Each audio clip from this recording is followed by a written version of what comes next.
What's up? What's up? Let's do a volume check, please. So let's get the gain to voice ratio right. If you could assist me, please.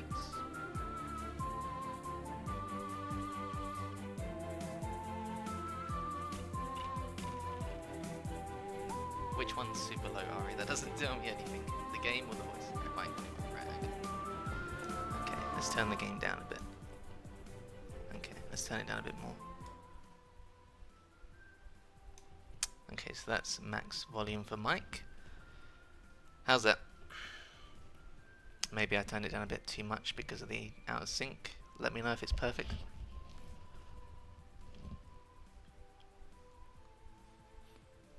Alrighty. We'll just turn the game just a little bit up. Ever so slightly. So it's 33. So let's make that... Wait, hang on, what? Oh, okay. So let's make that 30. How's that?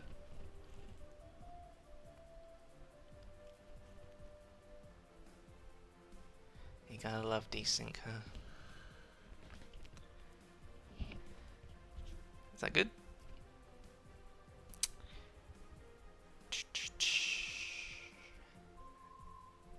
Are we good to go?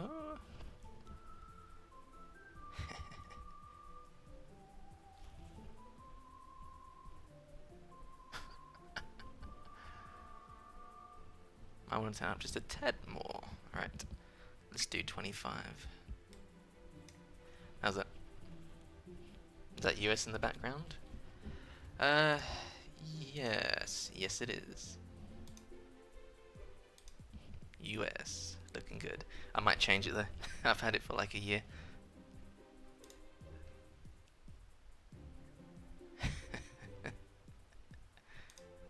Okay. Let's move this across so that I can see. Good. Yeah, US is pretty old, my dude. My lady. Right. Let's get rid of this Dark Souls. Be gone, Dark Souls. Right. Heck. Alright, I'm going to put the menu on. Wait, what the heck? Nani, oh, Nani the heck. I started a new file. And it's screwed up the music. What the heck? I like the other music. No. Well, fuck that. I want the music. Where's my music? It's good music. Well, well, if it isn't Razalium. I watched your video, Raz, on mods and the top 10 mod stuff. That was quite the interesting little rant you had there, dude. This isn't Fork Knife. It's better than Fork Knife. Yes, you did seem quite angry. More angry than a hell map.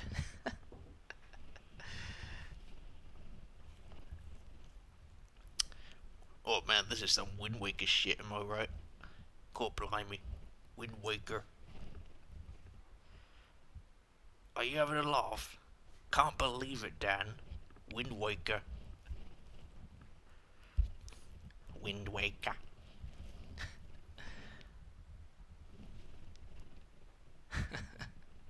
Alright, takes a million years to boot up. Right, have we got the music, please? Because I prefer this music. Ah, there we go, that's the music. It's good music. I'm gonna turn it up for me. Do do do. Okay, is there any DLC 2 leaks on here? No, good, I turned it all off. Wow, available now, B-side soundtrack. The developer doesn't even own it. Nani? He doesn't own the original either, what the heck?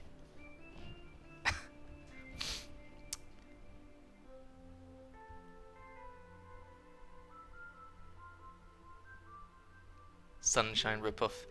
Do you remember that guy who was like, "Oh, Nintendo are gonna sue you for copying the dive or something"?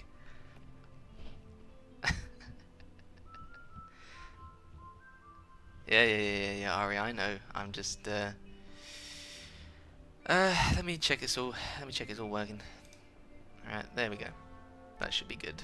Are we good?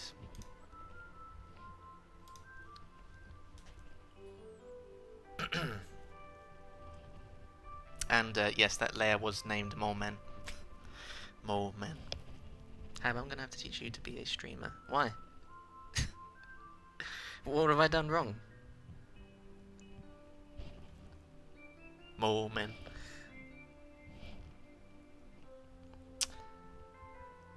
Anyways, I'm gonna say the rules now while we have got your attention. Essentially, you can ask any question. Please space the questions out. I may not answer them all for obvious reasons. Let's just keep it civil.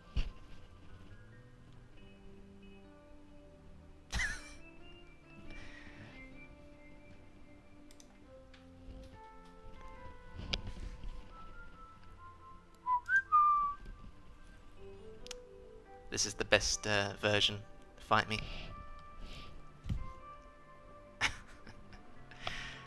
Alrighty, I'm gonna tweet it out, I think. Yeah, if you fuck up my rules, then Dan and Jack will ban your asses. Alright, let me just alt tab out and tweet. Tweet out that I am streaming. Wow, Aruki is sharing all the developer stuff. I didn't know we were allowed to do that. Because I've got some interest in dev stuff, but I don't know if I would be allowed to show that. Hey, Zoni. Alright, cool. Let's see, where's my address? There is my address. Awesome.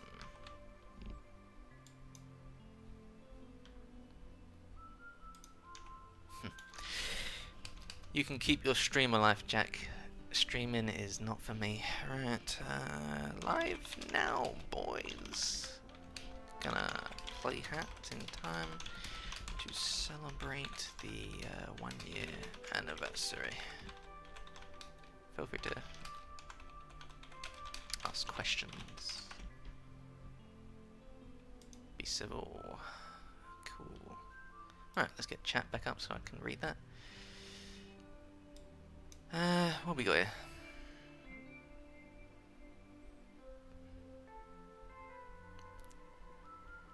What is your favorite map you made? That's an interesting question. What is my favorite map? White Tower Forest. And the reason is, from a visual standpoint, I think it's got quite a strong direction to it. I mean, obviously it's Ash Lake, obviously, but you know, the tower part is my own creation, and I like that part. It probably had the most work put into it as well. About half a year, maybe? I don't know. My sense of time these days is not good. But yeah, I mean, as well as White Tower Forest was the point where there was like a huge gap from my last mod, Wet Hell. And so the Boop were like, oh man, a new Hab map, this is hype. But I didn't tell them anything. Like, I kept this thing secret, like top secret. So I put in the bottom, in the version, I put 111, 1. And then when they saw that, they were like, wait a minute, is that Mole Man? And they all get excited. And, you know, they load it up, and it's just this very baby-looking map with the water and the platform and stuff. And they were just like, wait a minute, there's something more to this. And when they first found the second tower, they were like, holy shit. And they thought that was it. And then I kept egging them on, and eventually they found the tower. But unfortunately, what really sucked is that because I had made that level in the dev editor instead of the modding editor, I don't know why I did that. I guess it was because it was less crashy or something. Everything was broken. Yeah, what Happy said, everything was freaking broken. Every light texture was missing, and it was a nightmare. I was up till 3 AM fixing that because I couldn't figure out what was causing it. What I think happened was when you build something in the editor, I think there's like a check or something, and then once that check's done, it doesn't do it again or something. So no matter how many times I compiled the shaders, it just was not applying them in the cooked version. So yeah, that was lame. that really sucked because I worked so hard to make that look good for a good first impression. And then there was also, like, you know, the white part with the missing blocks, the white blocks, that was also invisible, so the level was unbeatable, so Dan had to ghost to the top, which also sucked because there was a big choice at the end and I was kind of like hyping it up and stuff, so yeah, it's pretty lame, but you know, at the end of the day the map's working now and people have played it to death, and yeah, it's pretty good. Definitely one of my strongest levels.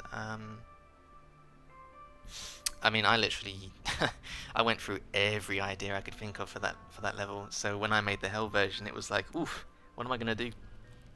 And that pushed me. That pushed me to make a lot of very wild ideas, as you experienced. My favorite was the lightning bolts. I love those things. They're so good. But they take ages to set up, so I only used a couple of them. Alrighty. 3 more minutes, I guess.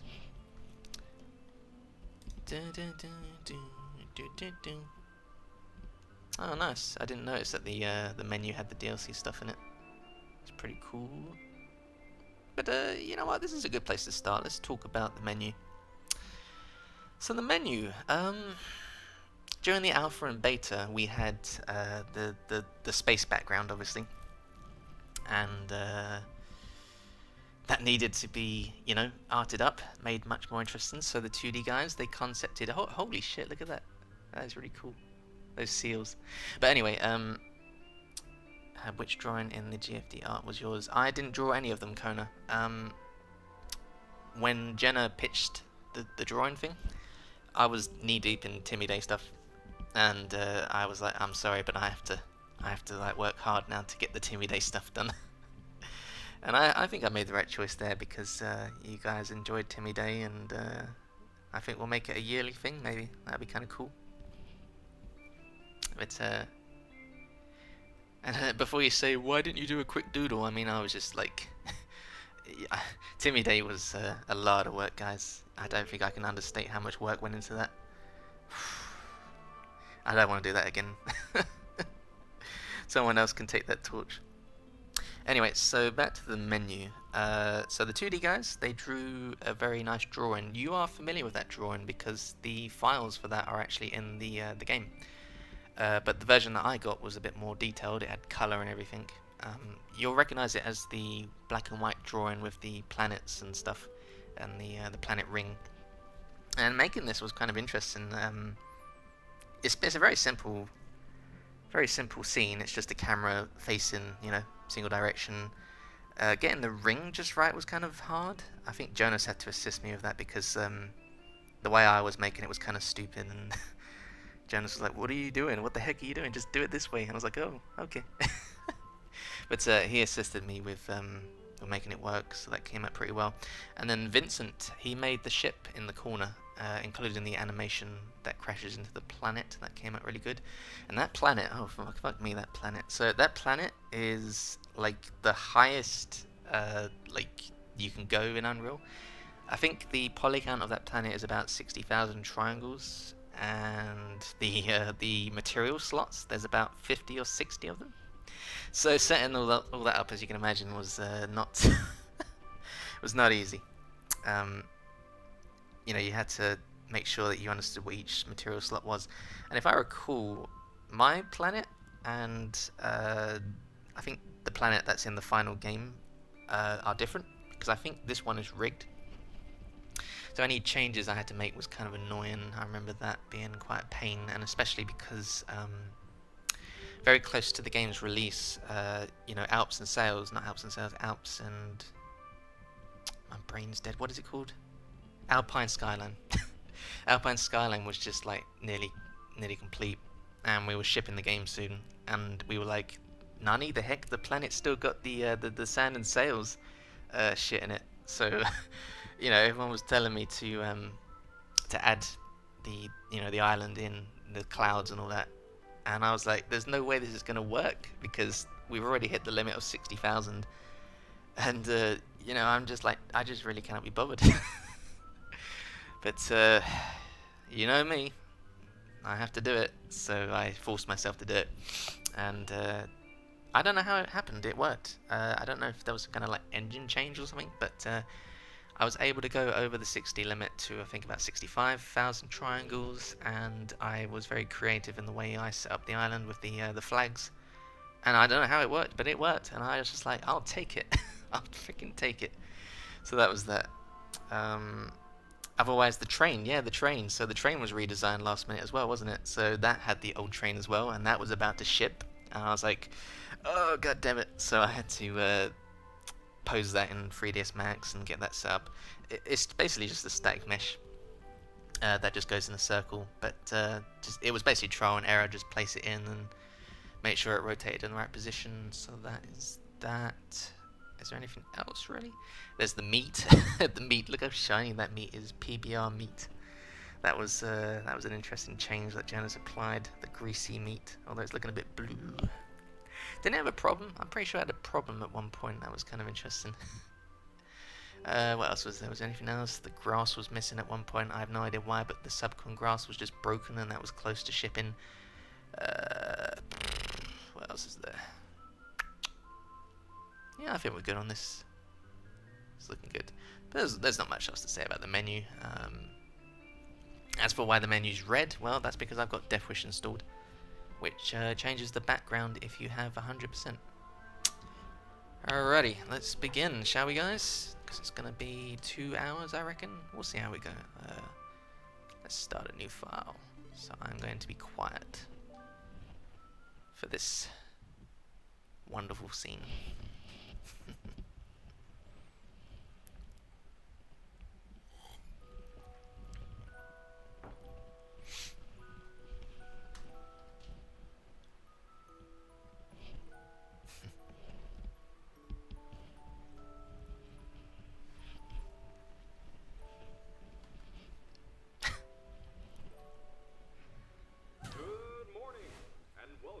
Another day of space adventure. You are only 5 light years away from your destination, home. The fuel tank is full and the ship is flying at full speed. Today's to-do list contains waking up. Yeah, I can agree with that kind of. A very defining scene for Hat in Time, including the music as well. Very good opening, I feel. Who animated that though? I don't know who animated that. So just before I continue, are we absolutely sure that the audio is good?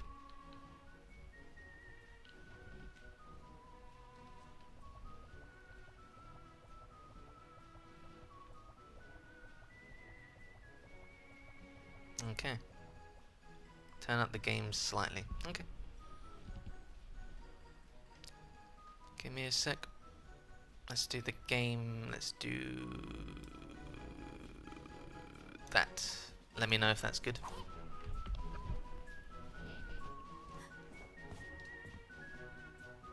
Also, I love it when people say it's perfect, but then the next time I ask, they say, no, change it.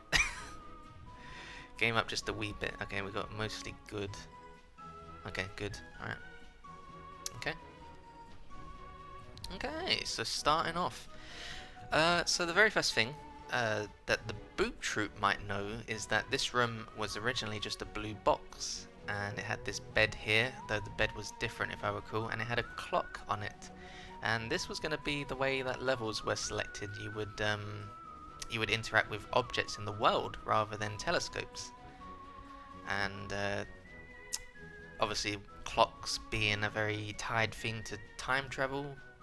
I believe the axe, because you remember the clock had like a kind of Back to the Future kind of thing, where it was like Act 1 and then the slot, and it kind of had that kind of Lost thing, you know, Lost with the rotating clock thing.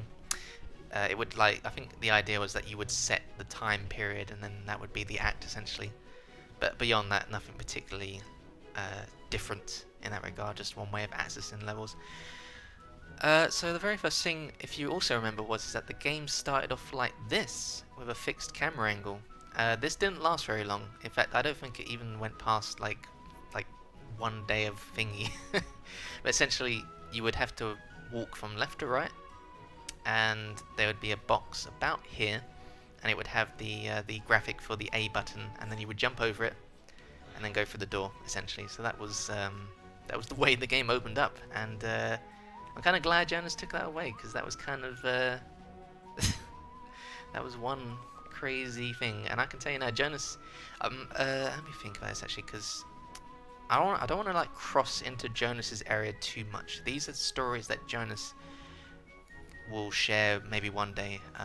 You know, it's not for me to share too much. I'm going to be very careful with what I say in that regard. But just some fun stories here and there I don't mind sharing. Alright, so carrying on. Let's have a look. Is there anything that stands out to me? There's the pit of pillows that was concepted by Luigi. Great addition, good idea. You may not know, but these are actually curtains. They're very hard to see though. And kind of odd that there were curtains out in space, but there you go. That was Luigi once again. Alright. And then of course the secret, which we can't see because the camera won't let me. That's interesting, I didn't know that was changed.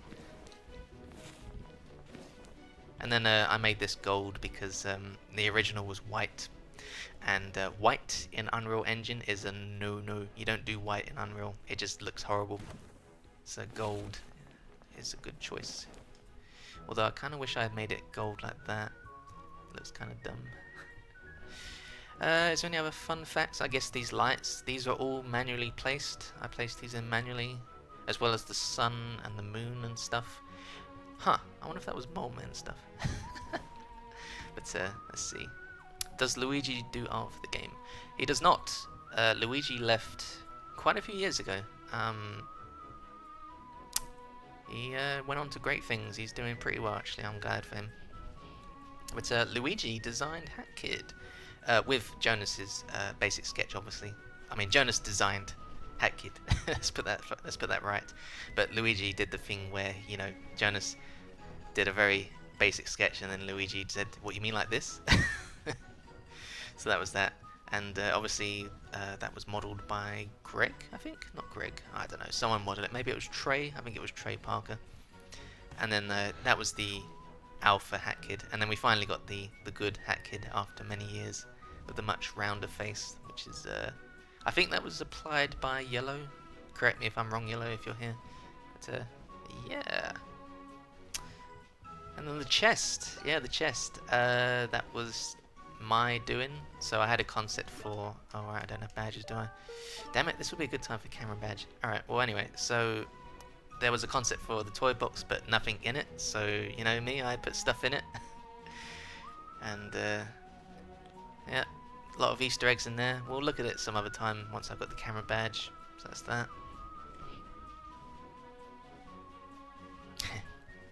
So here's a fun fact that you might not know. In every room in the spaceship that has a chapter, there are these, let me zoom in with my mouse. There are these orbs, and each one is coloured to represent the, excuse me, I need to burp, excuse me. Each one is represented by the chapter. So purple being Subcon Forest, obviously, and blue being Mafia Town, etc. And when I made the DLC, I carried on that tradition. You'll find it somewhere in there. But that's that. Is there anything else in here? Pretty standard stuff. Alien googly goop. By the way, if you have any questions, please ask. I will answer them when I can. Closet. You only really wear one outfit. Yep. Good old Wergazelle. That's some good writing. And then, of course, the infamous arcing down here. You know, I'm actually surprised. I thought that as soon as the game came out, that Dan would just jump down here and look at that. It took some egging on for people to get into looking at that. So that was that. Oh yeah, another fun fact is that the wallpaper for this room, we weren't too sure which direction to take it. I don't know if we initially had yellow and then we were like, but at one point it was going to be green, and I have a picture of that, and it looks horrible. Oh, it looks horrible. But yeah, okay, I think that's about it for this room. I think we are good to go. So let's go. Let's go on our adventure. And then we're going to stop here.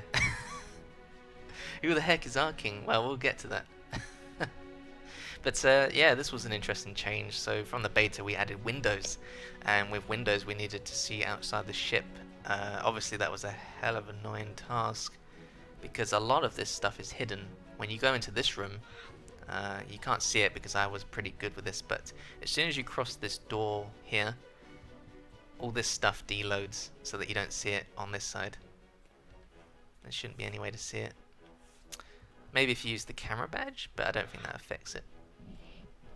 Will you guys be able to eventually share the whole original story? There wasn't really much to say in terms of story. So, Hat in general, I know it has a story, but let's be real here. The main selling point of Hat is the gameplay, and it always has been. You're just a kid who loses her timepieces, and you have to collect them back. You run into some kooky characters, quirky characters, whatever you want to call them, and that's it. She goes home or whatever. Well, maybe she doesn't go home. I'm not going to answer that. I actually don't know. That's actually secret lore on Joan's part. Ah, okay, that's interesting to know. Happy, thank you. And then 2D did a good job with this, with the animations. This was a point when 2D were doing a good job learning the shaders and stuff. As you can see, very impressive stuff, and they are getting better now, I can tell you that much. And I always like this room because it kind of reminds me of like a cinema room. Like the carpet looks very sort of cheesy, almost like a cinema. I like it, it's really cool. Alright. So here we have the infamous scene. How many times have we seen this, Boop Troop? This is this is a very iconic introduction, you know, since the beta. And then of course we've got Gabe the dog, classic.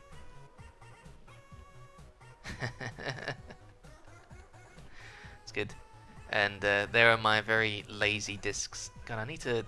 It's annoying that you can't zoom in with the controller if you're using the other control scheme. But those are my discs. So so majestic. So yeah, this is it Dodecahedron? I think that's the word. That was just a last-minute addition. Jenna drew it up as a meme, I guess. I don't know if it's a meme. Meme's a bit of a harsh word. And then I added that in for her, and then 2D cleaned it up for me. Did a good job with that. It looks really authentic. Kind of looks like a backpack. There's a Decker in there. Thank you. Alright. And then there's this thing. I don't know what the hell this thing is. Just buttons on it and stuff. Is there anything to say about this? Nah. I do like the shaders on this. It's a good shader there.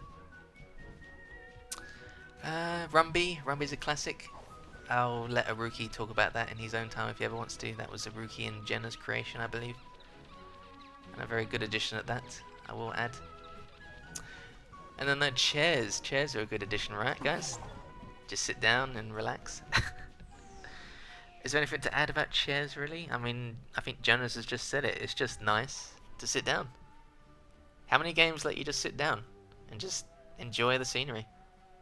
You know? And I think it's really cool that that it slows down the music. I don't know, I like it. I like stuff when it's slowed down. It's got a nice feeling to it, I guess.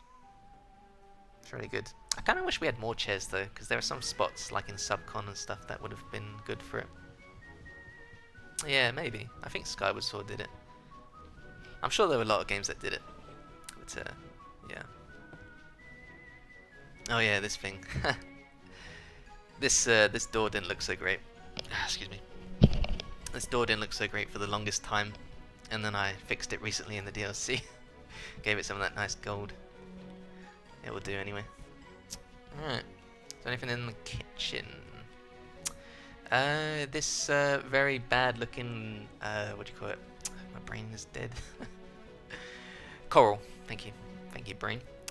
This very bad looking coral was originally from Mafia Town. I got rid of that because it was lagging in the level. There was too many of them, so I just placed it here as a kind of Easter egg. So that's that. There's the orb, as I was telling you about earlier. Any comments on Cooking Cat? What do you mean comments, Kona? Is there anything you want to know in particular about Cooking Cat? Because we'll meet Cooking Cat in the Mafia HQ. Is Timmy in the corner? Well, there's an egg. Oh god, what have I started? Alright, get out of your system. And then of course the Arking is behind there. There's a little clue there as well, the Sploden. And yeah, this cheese is a reference to Dan, the last cheese. That's the mystery cleared up now. And I still don't know why this is even a thing, but I drew this crappy picture, and I was expecting 2D to replace it, but no one ever replaced it. I was kind of going for like, this is what her home planet's like, but you know, that's not official lore. That's just Hab lore at this point. Okay, actually, this is interesting. So a lot of people might not know this, but this oven and this whole corner, it used to be the entrance to Mafia Town. This square would retract, and then this panel here would go in, and there's actually an escape pod underneath. It's not there anymore now, we obviously got rid of it, but the escape pod was how you got into Mafia Town. And if you think about it, it's a bit like in Sunshine with the cannon that takes you to the theme park level, in that you would get into the escape pod, it would shoot you down into the planet, and so that was the entrance. So as you can see, we went through quite a few like entrances, from clocks on a bed to, you know, objects in the level to telescopes. So Dan asks what the picture here is, and my answer is I don't know, Dan. I honestly don't know. This is just a picture that 2D painted and put in, and you'll have to ask them what the intention is. Of course, you've already made the assumption that it's Hatkid's home, as have many. And it could be. It could be. I can't confirm that because I don't know. I don't know, my dude. It's, yeah. So one thing that I should explain is that each room in Hatkid's spaceship, although it's her spaceship, in a kind of sense, it's a bit like Banjo-Kazooie, because there are elements from the levels in her rooms. I mean, Hatkid, you know, Hatkid wouldn't drink wine, but she has wine on her ship. So, you know, you'll probably notice things like that. There's like Mafia Town stuff in here, for example, like, you know, the wine barrels and stuff. It doesn't make sense, but it's here. Huh. I was just thinking about something then, just for a second. Actually, I was kind of sad that I didn't get to put this in, but I think there was going to be like a box or something, because we wind it back a little bit. If you haven't noticed that a lot of these things are like really tall compared to Hatkid. So if this is her spaceship, then, you know, you would think these things would be built to her level. Obviously, that's going to be a challenge for the 3D artists. So I guess we just went with normal sized, you know, furniture and stuff. So I was actually going to put a box that had a stepladder inside it, but she puts the stepladder over here, and then the box is just used as the stepladder itself. So kind of like a little joke there, but I didn't get time to do it. So I think that's what this box was for, just, you know, like a joke. And as you can see, we got little details here, like toasters animating and stuff. Nice little details. I'm glad we were able to do that. And then of course there's the fridge. Here's a fun fact.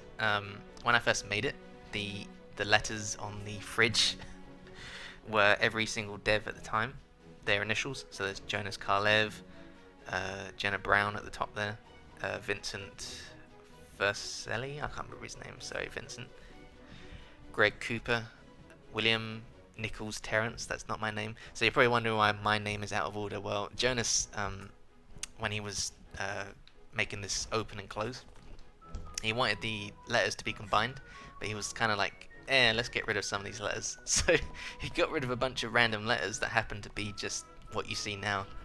WTN, Jonas Karlev, so it's kind of like some of the devs and then some of them not, so it's kind of weird there. But yeah, it's pretty dumb. As for food, is there anything particular? No, not really, just cheese again. There's a Giz for breakfast sandwich. I had a lot of fun with that burger over there. Excuse me.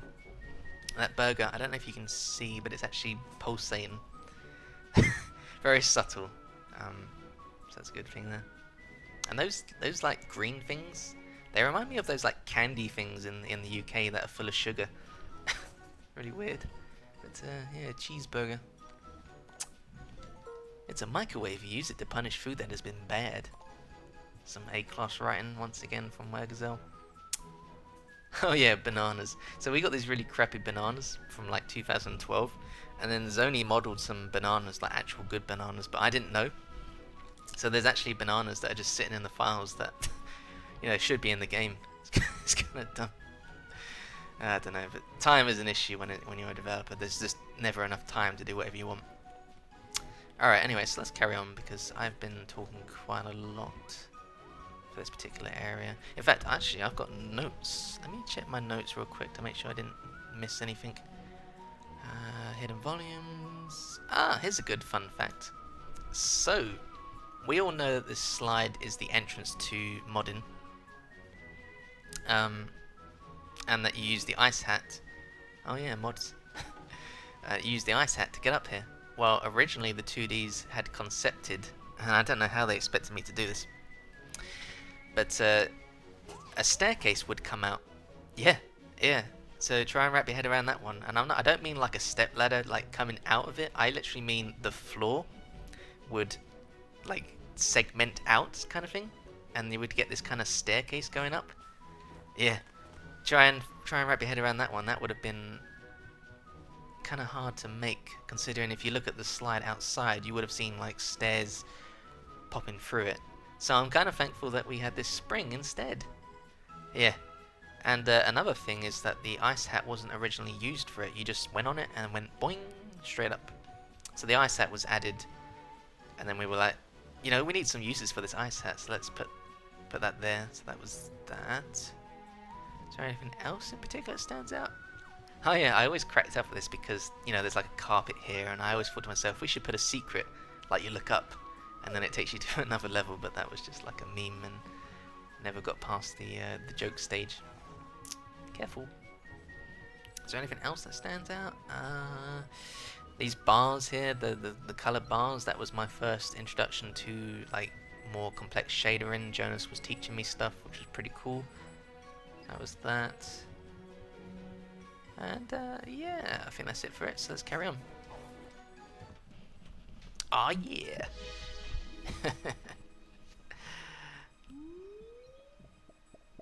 So what is that icon on the left? I've always wondered that. Right.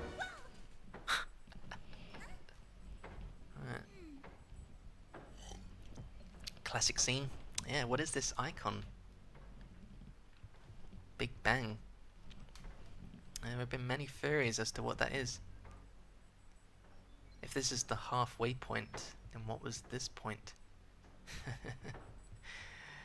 Personally, and this isn't official, but I like to think that it was her last adventure. She just goes around space, and the timepieces cause problems. That's my interpretation. Alrighty, let's go. Another classic scene. What is this? Flying boat? All boats need to pay toll in Mafia Town. Even in space. Mafia come in to collect.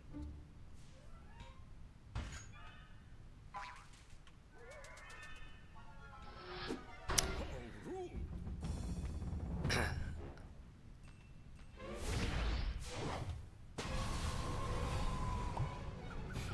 rude!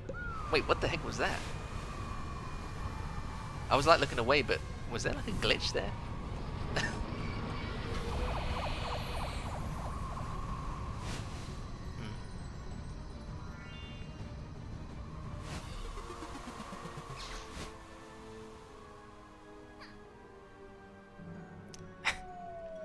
I'm going to answer your questions in a sec, guys. Just waiting for this to end.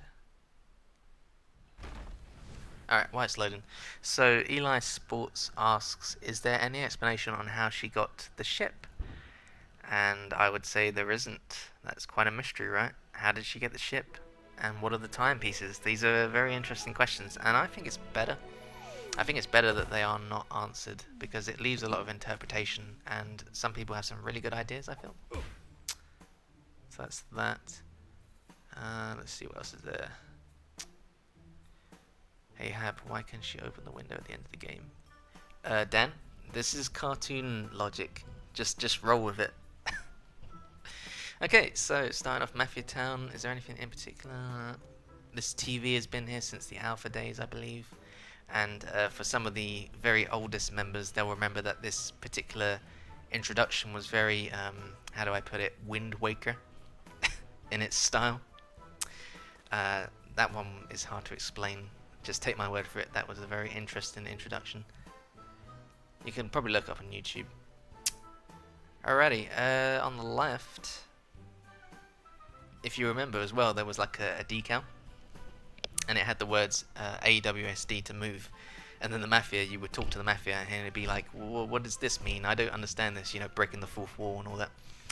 So obviously when we were making this, there was quite a different vision at the time, but I think it was also just Jonas's way of teaching people the controls. But, you know, obviously we ended up with this, where you just pick up the controller and just try it out. And I think a lot of people, that shadow looks a bit weird. I think a lot of people just picked it up and went on and went, yeah, this is straightforward. Do I want to talk about the giraffe textures? No, Connor, I don't want to talk about the old giraffe textures. So if you, for those that are not initiated, the alpha and I think beta textures were very different to what you've got now. And one of them was the floor, and it had a very giraffe looking visual style to it. So there were a lot of giraffe memes, like, oh my god, the floor looks like a giraffe. So that's a meme, and that's explained. Excuse me. So here's a fun fact. This decal, this graphic wall, this was what your drawing in Deadbird changed initially.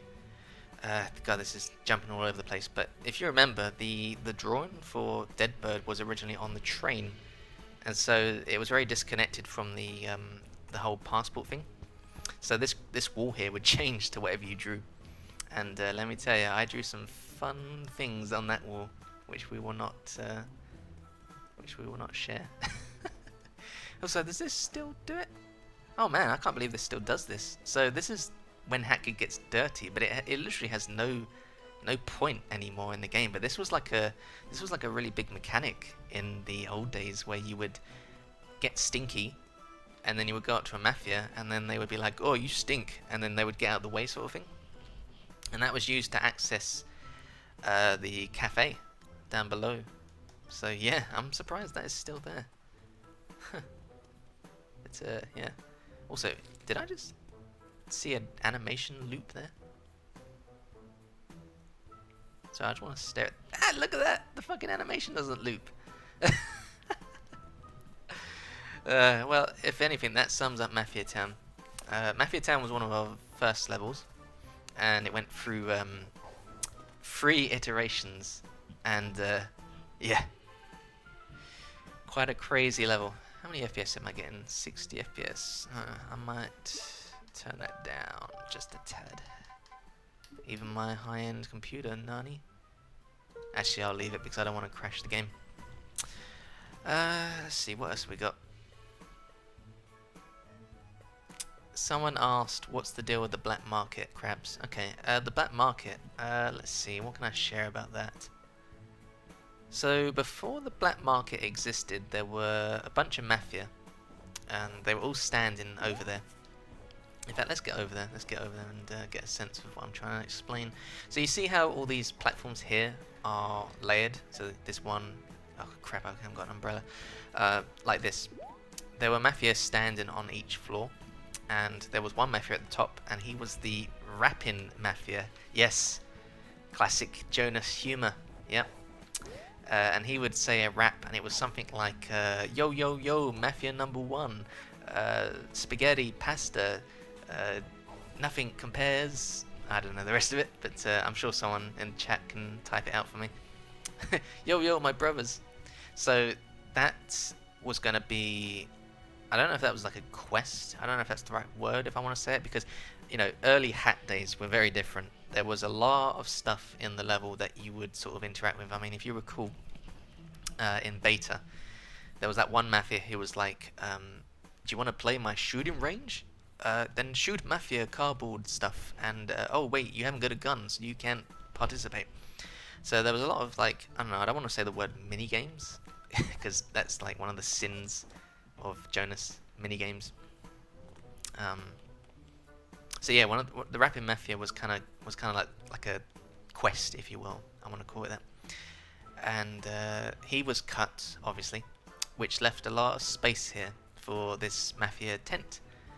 And Jonas gave me the concept for it, which was basically just a black market Mafia tent. And as for its purpose, that's an interesting question. For the longest time, I don't think it had a purpose. And then one day Jonas was like, we should have like an auction house.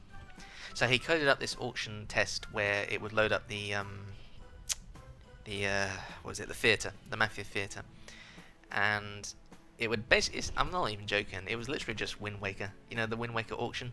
He would just be like, here is this Rift token, and then you would have people betting, and then you would have to like, bet really high to startle them. So that was that. I guess that got cut as well, and then Black Market just didn't really have a purpose. I think near the end we were going to put the Tor Rift entrance here, but I guess that never happened, so it's kind of pointless. Also, I just realized that this is using the Mafia Theatre curtain, and it's got the graphic just like halfway inside it. Which is kind of dumb, but there you go. Anyway, Eli asks that one graffiti that's close to the Black Market that disappears when taking a pic. Is there a reference to anything? So I don't know if I want to share too much about that one because that's not really my thing. But the logo is, was, since it's not here anymore apparently. I think it was the Aperture Science logo. Don't quote me on that. And I believe it was going to lead to something. I think there were going to be more of them, and that's all I'm going to say in that regard. Obviously, once again, just cut, I think. So, alrighty. Let's see. Let's go back to Mustache Girl. Well, in a way, it was kind of like a store, if you can consider an auction house to be a store, because you could buy, like, I don't know if it was like timepieces and stuff, but grab the camera badge when you have the chance. Thank you, Dan. That's a good suggestion. Is it in this level? I thought it was in part 2. Oh, okay, cool. Man, my frame rate is dropping. Probably because I'm streaming. But that'll do. I've played worse. I play console games. Oh, sorry, green text. Sorry, Barnacle. Okay, good. I'm glad we fixed that, because these wooden things had collision with the camera. It was so dumb. But right, let's see. Let's go back. Thanks, Dan. Oof, those UVs are stretched. That is not good. That was me, by the way. Yeah, the rocks. Oh god. God, there's so many things like I could point out, but not a lot of them aren't that particularly interesting, so I'm probably not going to go too heavy with that.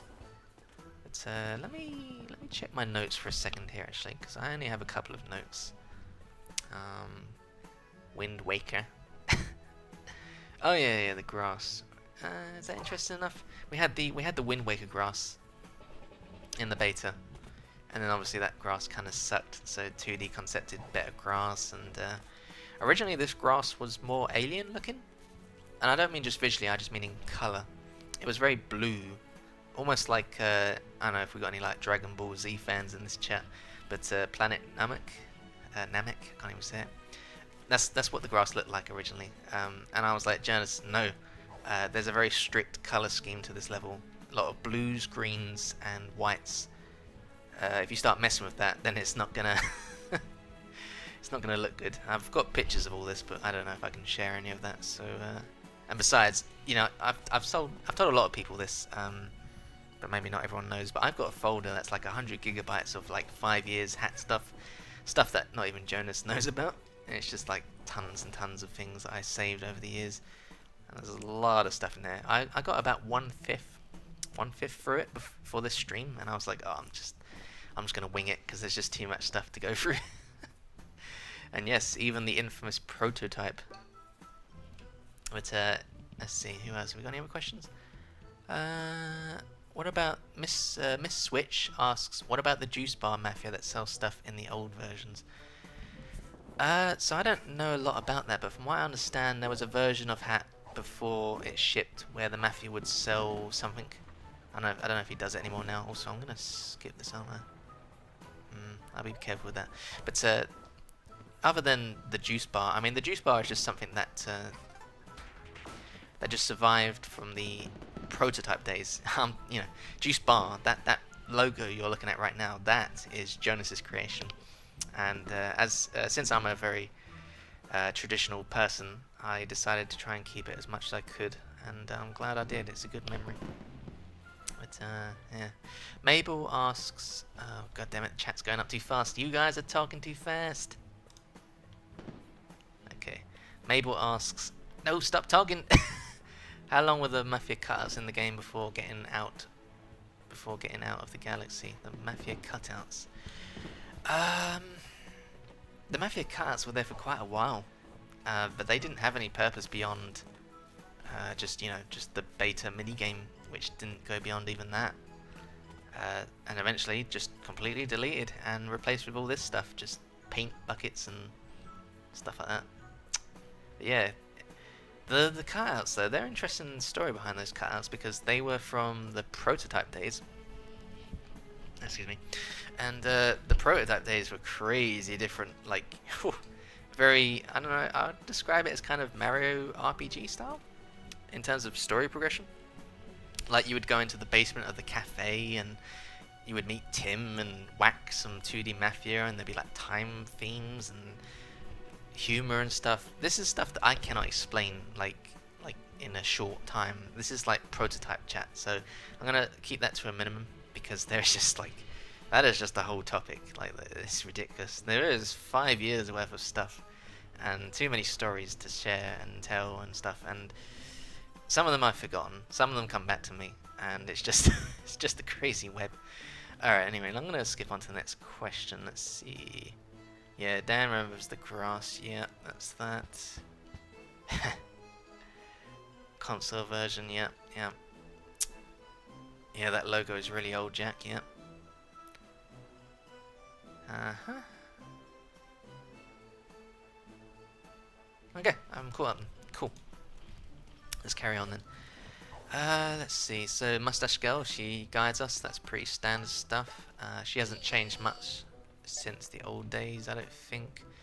There are these mafia here, which TV last night? Confusing science well, owls say small people can jump double in air. jump double in air. That's quite an interesting phrase. This makes mafia uncomfortable with body. Must go work out.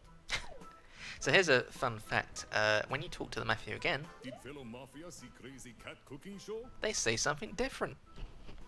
And this was a thing where Jonas was getting characters to say multiple things. But the thing is, our testers were not talking to characters more than once. So it was a waste of time.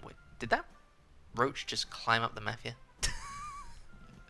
Anyway, so Jonas was like, that's just a waste of time. So he didn't bother anymore. So I think only Mafia Town is the one where characters say things twice. He cooked pasta with Brussels sprouts. With Brussels sprouts. Gross. Gross. Even thinking of combination make mafia want to vomit. Our king lives, huh?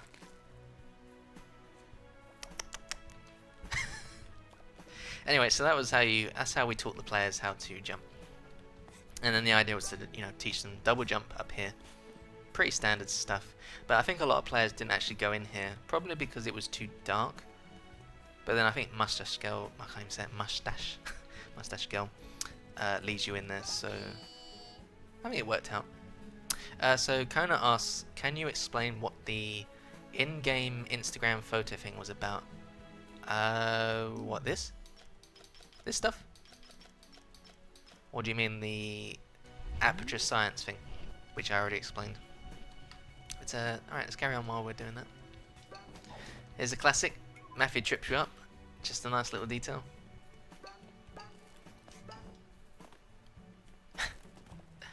The Polaroids you could find. Oh god, you're talking about that. Okay, that's an interesting one. Okay. How do I explain this one? So I like Dark Souls. That's a fun fact. And a lot of ideas I pitched to Jonas were Dark Souls inspired. And he was very receptive to these ideas at the time. There was even going to be an invasion system. Yeah, I'm not joking. You would invade the game as an enemy. Well, not as an enemy. You would invade as Mustache Girl. And then you would take over enemies and try and kill the other player. Why that didn't survive? Well, ask Jonas. I don't know why. But the idea was that by Trainwreck of Science, as it was called originally, you would get a device, like a little controller, like a remote control, and then that would allow players from that point on to invade people's games and just try and kill them. Now, the reason for that was we essentially wanted I can't say her fucking name. Mustache Girl. We wanted her to have more like presence in the story, in the game. But we were finding difficulty with doing that, with implementing that. So that was one idea that we had, where she would be the player, and she would go around into other people's games and just cause a nuisance. And that was that for that Mustache Girl thing. The Polaroids, so going back to the Polaroids, they were also a Dark Souls thing. Yeah, I'll just say Mustang Girl. That's a better way of saying it, thank you. So the Polaroids were a way for players to communicate. So if you know Dark Souls, you know that you can leave messages in the world. Wherever you stand, you leave a message here, you leave a message here. Players would load up the game and then they would see messages and then they could interact with them and read what the person wrote. So Jonas wrote up a prototype, and Jonas has a thing where he takes an idea and then he tries to make it better. That's a pretty good way to go. So the Polaroids improved the Dark Souls messaging by allowing you to take pictures. So you would take a picture, write a message, and then choose where to put it. And then you would have all these Polaroids all over your world. And the idea is that you could show off, like secrets. Like, hey, look, over here is the entrance to the rift. And then the player would go interact with that. And then would go, cool, that's an interesting secret. And that was it. But Hat in Time, I felt, lost a lot of its secret stuff. If you want to describe Hat in Time in general, Mafia Town is the level where there are a lot of secrets, right? There are a lot of holes and things like down there. But then eventually the game evolved, devolved, whatever you want to call it, and was stripped of what it originally was. Because this is how game development is. Things get made, things get taken away, things fit better, things don't, and you've got this constant time above you where you have to essentially just strip everything and make a game. And one of those features, the Polaroids, just had to be cut because it was either not fully fleshed out or it didn't fit the universe of the game. So yeah, that's the Polaroids. I hope that explained that. But yeah, it is basically the Tingle bottles. Yeah. So Mabel asks, why were the watermelons just retextured balls in the DLC instead of reusing the watermelon? So those are just beach balls. Those aren't watermelons. Ouija asks, what led you to insert jokes and memes within levels? Was it just you, or was it other devs sneaking in? So devs like to sneak secrets in. That's a fact, right? Who doesn't like sneaking secrets in? I mean, look at Werty. He's put beta in all his mod maps, and that's become his staple, right? That's his signature. And going back to old games, you got like what's that classic one? My brain is dead. What is it? It's like a really famous Easter egg. Whatever. There was a really famous Easter egg that a guy would put into his level, and then other developers started putting that into their levels for other games, and it became a really big Easter egg. And so that's kind of what I was doing. In that case, my Easter egg is obviously Mole Man. So that's why. So as for why, I guess I just like putting things in that make people laugh. Just a good meme, essentially. Alright, let's make some progress here, because otherwise I'm just gonna chat all day and have no content to show. But yeah, so Miss Switch asks, so was there a difference for when multiplayer had with friend and with partner? And to answer that, I can't tell you too much on that regard because I don't 100% know. But it was more like, oh god, she's going to talk, isn't she? Alright, I'll let her talk. Hey you down there, stalking me. Us kids should stick together, not stalk one another. Stalk. Mafia tends to be a really It's a really good accent, I love it. So what'd you say? Wanna join my little rebellion? Oh, by the Wind way, Waker. did you have anything to do with the junk falling from the sky? Yeah? Yikes. Yikes. Yikes. Looks like you've got a lot of You've. cleaning up to do, huh?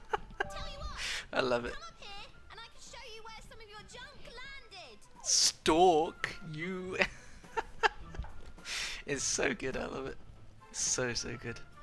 Anyway, what was I saying? By the way, if I miss a question, feel free to repeat it. Were there any moments during programming where the code worked but nobody knew why? Lots of times. Lots and lots of times.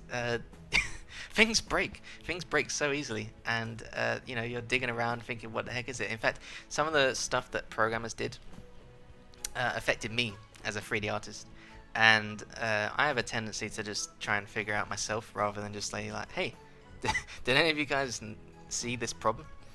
So I'd spend like an hour just trying to fix something, thinking it was my problem, but it ended up being the programmers had broken something, and I was like, God damn it. So that's a very common thing where, you know, stuff breaks and you have to request that they get fixed. So that's that. I was talking about multiplayer, that's right, yeah. So regarding multiplayer with the play with friends and play with strangers, let's see, what was different about them? Play with strangers is basically just play with strangers. It would matchmake you with strangers. Play with friends is obviously with friends, and then I think play with partners, I think, was the third option. That was just a silly mode that you would play with your significant other. I don't think it had any particular deep meaning to it, but obviously once again just more cut content in that regard. Very bare bones stuff. Also, that window is flickering. Nice. Okay. Tyler asks, did anyone ever find all the hidden cheese pieces? And the answer is yes. Yes, they did. Man, I'm gonna need some more water soon. Right, let's get up here. So Clink asks, sorry Clink, I can't talk about DLC 1 stuff. It's rules basically. Sorry about that. Anyways, this is a base game stream anyway, so we'll talk about base game stuff. But yeah, keep the questions to base game. What was the giant screen with the face in the Alpha Hub? That was your personal butler. That was, that didn't get very far in development, but she was a character. I don't know, I call her she because she had like rosy cheeks, I guess. But she would just basically be like, do you want tea? How are you feeling, Hat Kid? And just stuff like that. And she was kind of like your introduction to the game, but once again, just another cut character that didn't have any substance, I guess. I think journalists like to make a lot of quirky characters, but at the end of the day, they didn't have a lot of depth to them. That sounds kind of harsh, I guess, but you know, it's nothing wrong with the way he approached it. I think it's really cool that we have these, you know, crazy, wacky characters, and then you sort of write them in and tie it all together. And I think it came out pretty well with Mustache Girl and Mafia and all that. Very, very strange themes overall. That just somehow works. Also, that that shadow at the back there is disgusting. Oh, I hate it. Look at it. Yeah, Happy just noticed it. What is this? Why is this like this? Aruki, I blame you. But yeah. Oh, did I? Oh, I guess I universally changed this to be gold. So this was white, but it's also gold. So that's that. Actually, there is one thing. I wonder if I can find one. Is there one I can find? Yeah, look at these LODs. You can see those 2D LODs for the tables.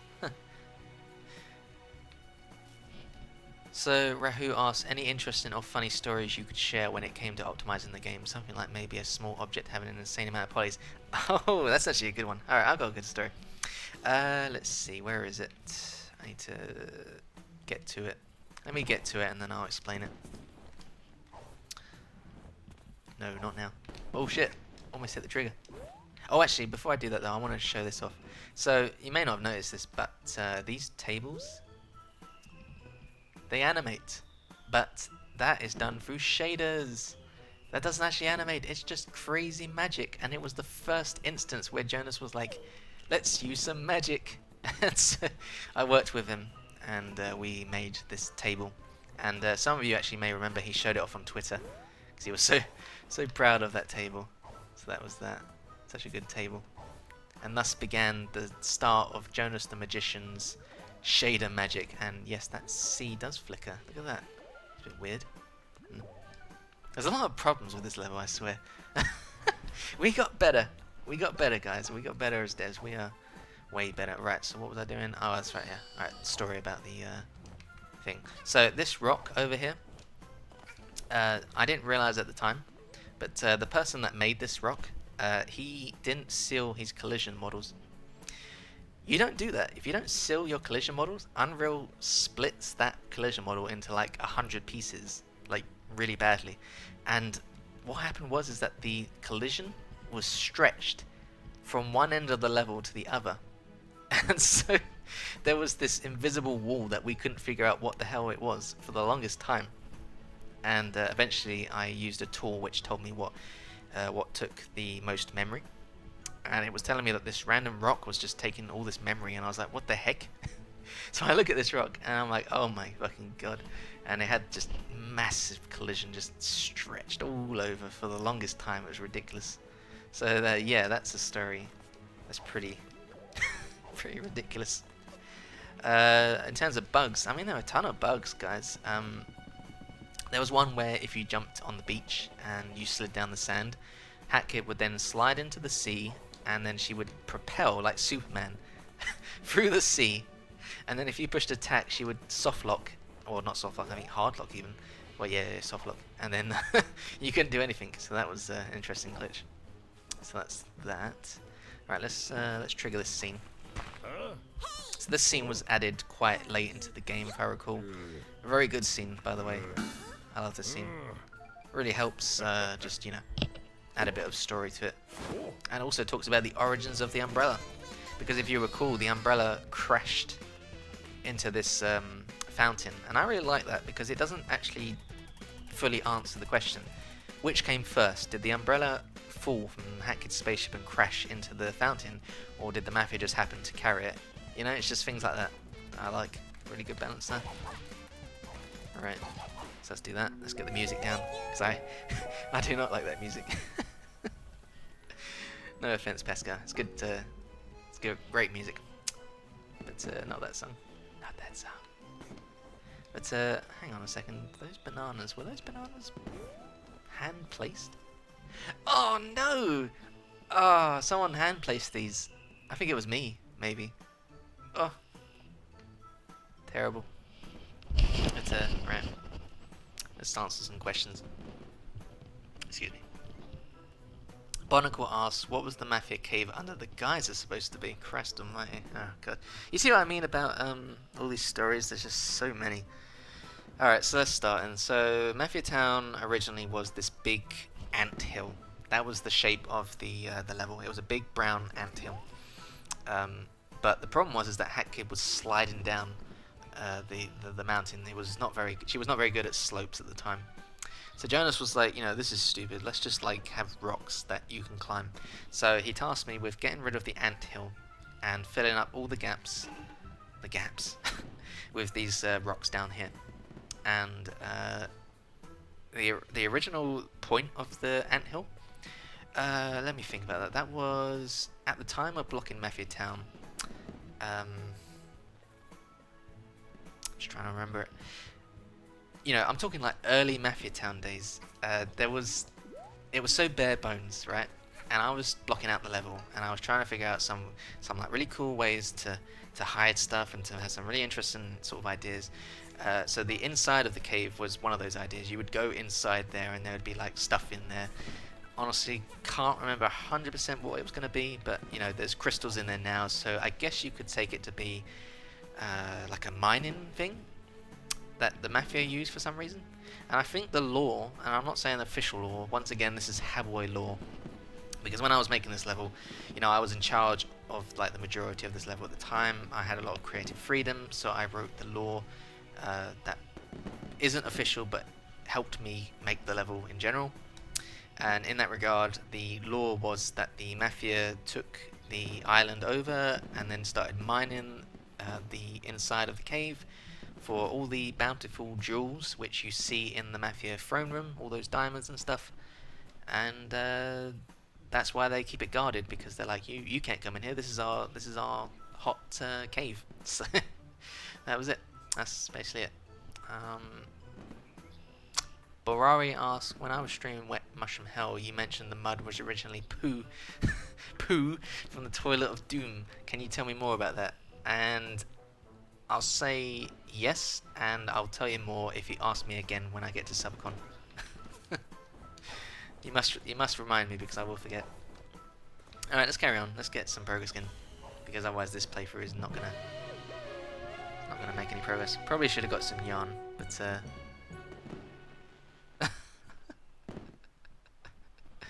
yes, it was shit at one point. That was our humour at the time. I would call it British humour, but it wasn't my idea. And as I said, Hat changed a lot in terms of humour and writing and stuff. You know, we got more members who helped guide this game into a nice direction.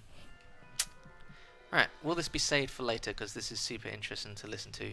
Yeah, it should be saved. I don't turn off VODs, and I will upload it to YouTube anyways. So, yep, it will be saved. All the fun facts and voice cracks you could want.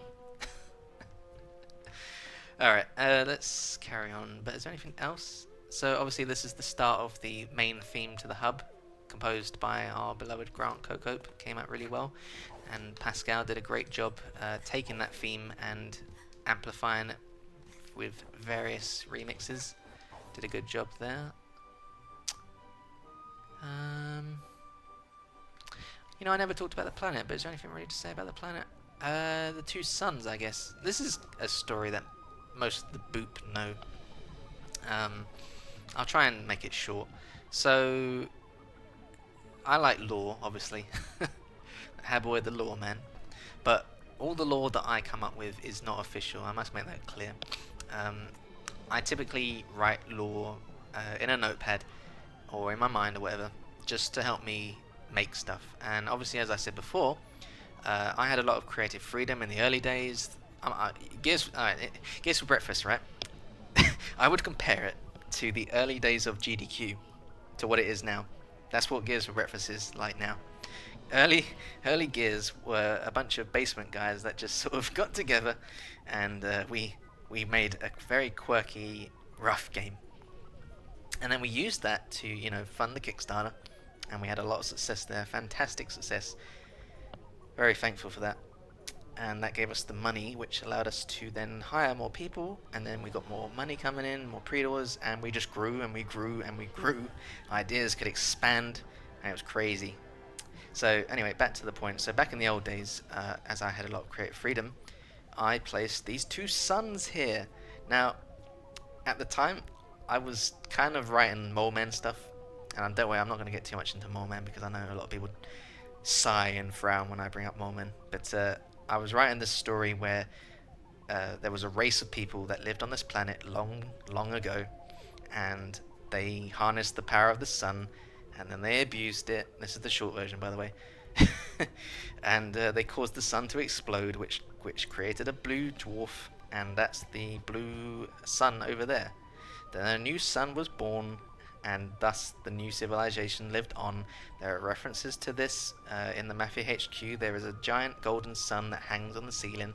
That was a reference to the original civilization that I was sort of feeding in, and just you'll see a lot of sun and moon motifs all over the game. That's me being Habboy the Lawman. Anyway, so that's the short version. I won't go too much into that because this is a Hat in Time stream, not a Mole Man stream.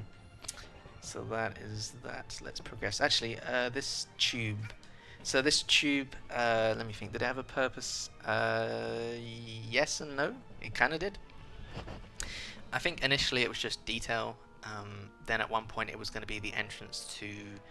I don't think it was going to be the entrance to DLC. And by the way, I can't talk too much about DLC, but I think it was going to be the entrance to something like a lab or something. Yeah, the lab, I believe it was correct. So you would go in there, it would transition you just like the DLC elevator does, and then you would be in the lab. But obviously things changed. I tied the lab to the actual level. The lab is down in this direction over here. So that's that. It's the tube for the next DLC. No comment.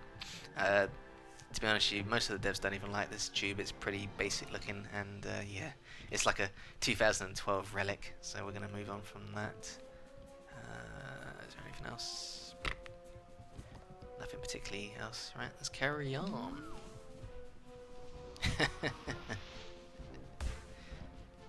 Alright. Oh, that's right, yeah, you gotta pay money. Good thing I did that then, huh?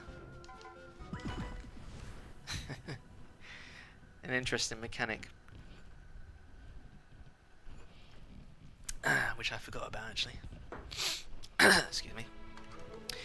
I think the beta... So Tyler says, I think in the beta there was an event that you could trigger through console commands where you would exit a tube. Yeah, so that was the tube in the Deadbird room. And that was, once again, another instance of a real-world environment that was the entrance to the chapter. So, you know, I said there was an escape pod in the kitchen that would take you to Mafia Town.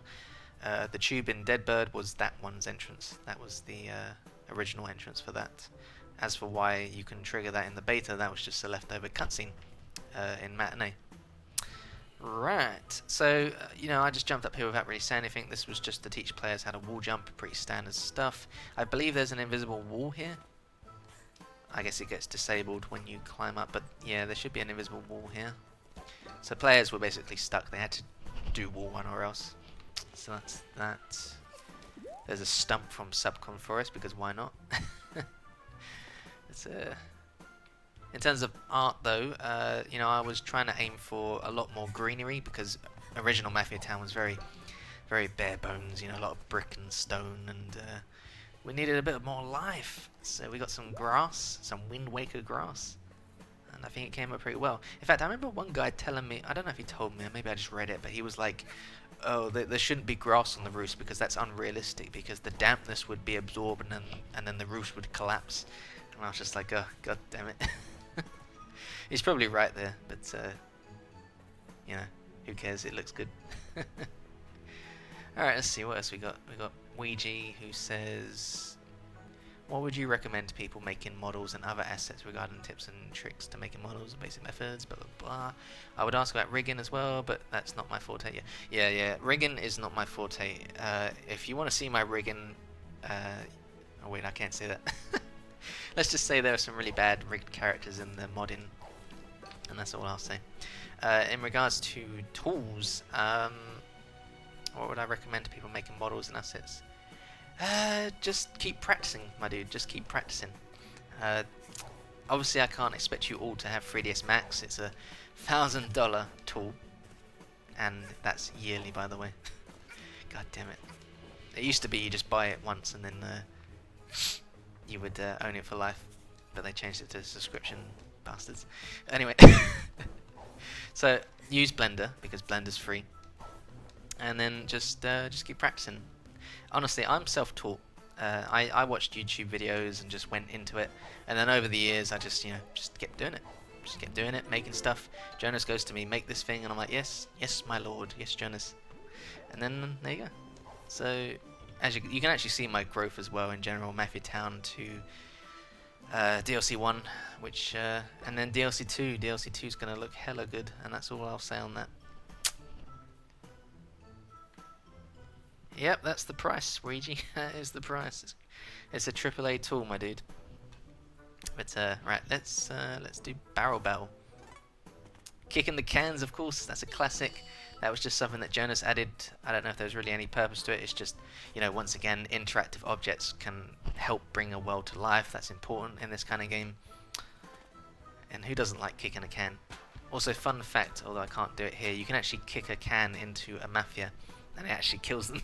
But yeah, once again, look, you can see here, interaction. Just just a slight touch causes it to wobble, and it's just things like that that just makes the world feel a little bit more alive, except this fragile box for some reason. Alright, let's carry on, shall we? Oh god, I can't believe the sea still does that. I thought we fixed that. I don't know if you can see there's like a seam in the sea. That's basically just a detailed thing to help performance, but apparently it's still not fixed. That's kind of a shame. Alright, anyway. Here is a classic from the beta. Maybe alpha. No, probably just beta. Child, shoot. Hey, Mafia child! can't have child witness when Mafia teaching lesson. Classic scene. And Mafia. Mafia used to look kind of different. If you look up Mafia in the beta, you'll see. Awkward for Mafia. Mafia not sure what to do. What's the thing called? Smashified. The Smashified guys made the new Mafia for us, including the head. And I believe 2D did the face. Yeah, I think Jenna and that did the face and made him more beautiful. Boss, what do we do with As our I think witness? Kona says, they made him more anime. Teach a lesson, boys. Teacher, listen, boys. That's a classic. I ask you this: why is that one the boss Papa Mafia. and not these guys? Oh shit! I'm not gonna die on this, am I? Oh, I'm gonna concentrate because this is like some Dark Souls shit. So classic stuff, just teaches combat. Didn't change that much. Obviously, Prototype days it was kind of different, but I'm not going to talk too much about Prototype. Pretty straightforward. This guy's just standing there. This is top tier AI. Hello, Mafia. Are we gonna attack? Please attack. You're embarrassing me. Thank you. Enough. Enough. Was that fixed? Because I think that was Mafia won't pretty harm loud. the little girl. Yeah. Yes, he does look better. Do not think about avoiding battle. Yes, Raz, it would be Dark Souls. Yeah, I'm not joking. I would actually like to make a Dark Souls game, but the thing is that there are a lot of Dark Souls clones. Lords of the Fallen, that robot game made by the same devs, where you're like a disabled guy. The thing is, they don't understand what makes a Dark Souls game a Dark Souls game. Like, you can copy the mechanics, but you cannot copy what they do in terms of like come across as kind of cliched, but you cannot copy their soul. There is a very distinct charm to Dark Souls games that no devs can replicate, I don't feel. Nowhere. Mafia need to take care of this Mafia style. So if I was to make a Dark Souls type game, that's a difficult one because I feel like I would compare it too much to theirs. I think there are certain elements you can take from it: theme, mood, ambience, lore. But at the end of the day, I think you should just do your own thing, I feel. You know. And besides, the Dark Souls devs, I think they've grown tired of working on Dark Souls in general. I don't blame them. Excuse me. Because I think a lot of the Gears devs as well, you know, we're getting pretty tired now of working on Hat. We love Hat. It's a fantastic game. But I've worked on it myself. I've worked on it for 5 years. And that's a big chunk of my life, so... Yeah, Sekiro, I don't know how you pronounce it. Sekiro. I'm looking forward to that. I'm glad it's on PC. It's going to be pretty hype. Alright, anyway. Can you believe them? What a bunch of losers. That cracks me up every time I hear it. I wouldn't call it a voice crack, but it's like, can you believe them? I love it. It's so good. Hey, you're alright, new kid. Do you have a name? No? You shy? You shy? That's cool. You're a less talk, more fighting kind of girl, I Yes, take it. pretty much Rahu. That thing you grabbed there. Are you collecting I like how them? the hourglass is like Because tiny I in this know shot. there's more of them. They've been raining from the sky ever since you arrived. I've seen the goons bring them to their I've seen the headquarters goons bring them way to the up headquarters there. way up there. We should go up there. Get your junk. I know some people don't like her voice, but I love it. I think it's I think it's very her, you know, very mustache girl. I can't hear her with anything else. And we had quite a few auditions for her. You know, there were some that were very American-y and some that were kind of like the seals, very cutesy, but you know, none of them really fit.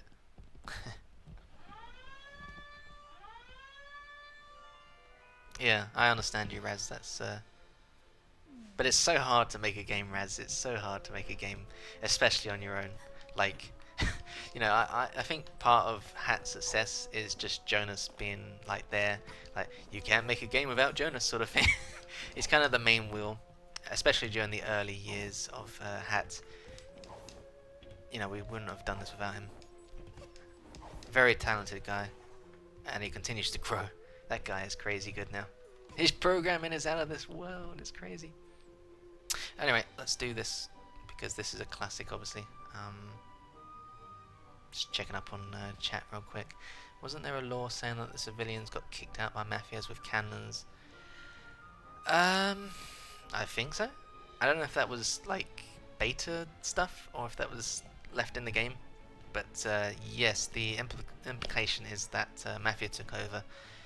And I guess the rest is left up to your imagination. Were they killed? Were they forced off the island? Are you ready Who knows? to take down some mafia? Let's do it. I'm psyched. I'm psyched! Let's go over the plan.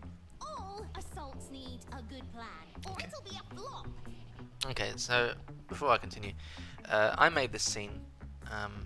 In terms of like anything fun facty, there is not much to say. There is actually a room behind that that like curtain thing. It's just there for the animation. But the table, now that's quite interesting. I don't know how many people know this, but there's actually a couple of Easter eggs on that table. One is that the notepad has a picture of Mustache Girl with a bubble saying "I stink," because Hat Kid is a good a good school kid. And the actual blue thing is a blueprint that was made way back in the beta when badges were the dominant power, because this tutorial was for badges, it wasn't for hats, it was for badges. So those blueprints are notes for, you know, look, you can see the little tick on the badge in the middle there, and then there's some Easter eggs in there that you can probably look up in the editor. I'll let you look that up yourself. Alright. First, we strangle them, choke them, and watch them beg for mercy. That'll show them. Beg for mercy. No, wait. Strangling is too kind. And this is the moment that every streamer paused and was like, damn, this game is dark. We smash them together into mush and put their remains in a jar. Then we sell the jar for pocket money. That'll be the ultimate So this isn't shopping actually event. common knowledge, but one time Hat in Time tweeted out, what was it? It was some of your favorite characters will come on the ship. Tell us who you would like to see on the ship. In 2000 and I think it was 15 or 14, Dan CNR wrote, I want Mafia Boss to come on the ship. And then I go to him, I'm pretty sure Mafia explodes.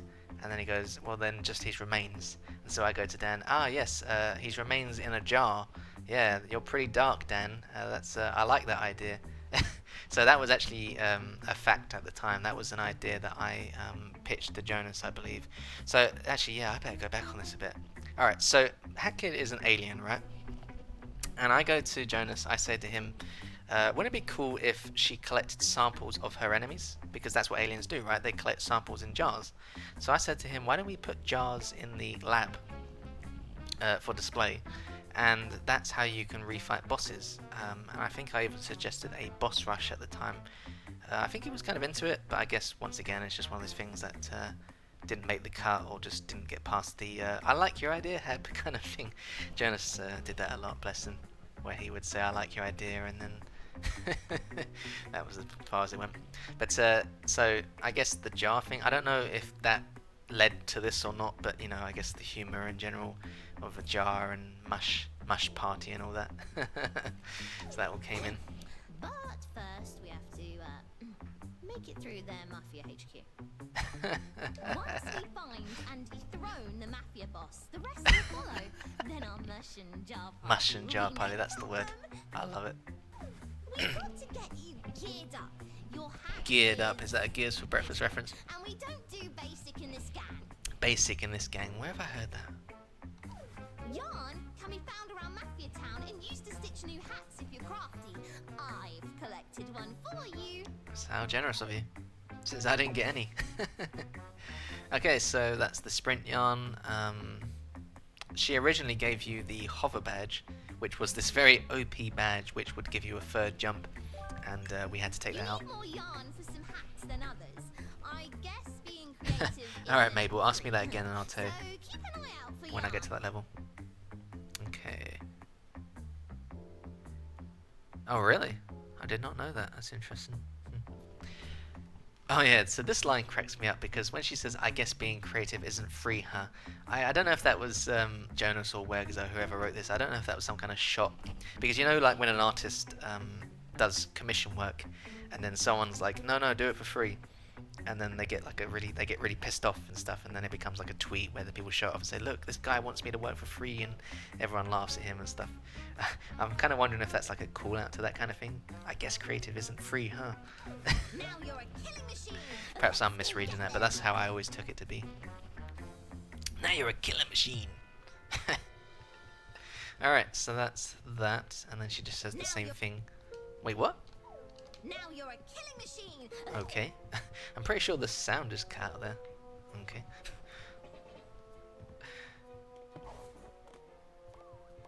And then of course we've got one thing I didn't point out is that Pascal did some fantastic work with the blending.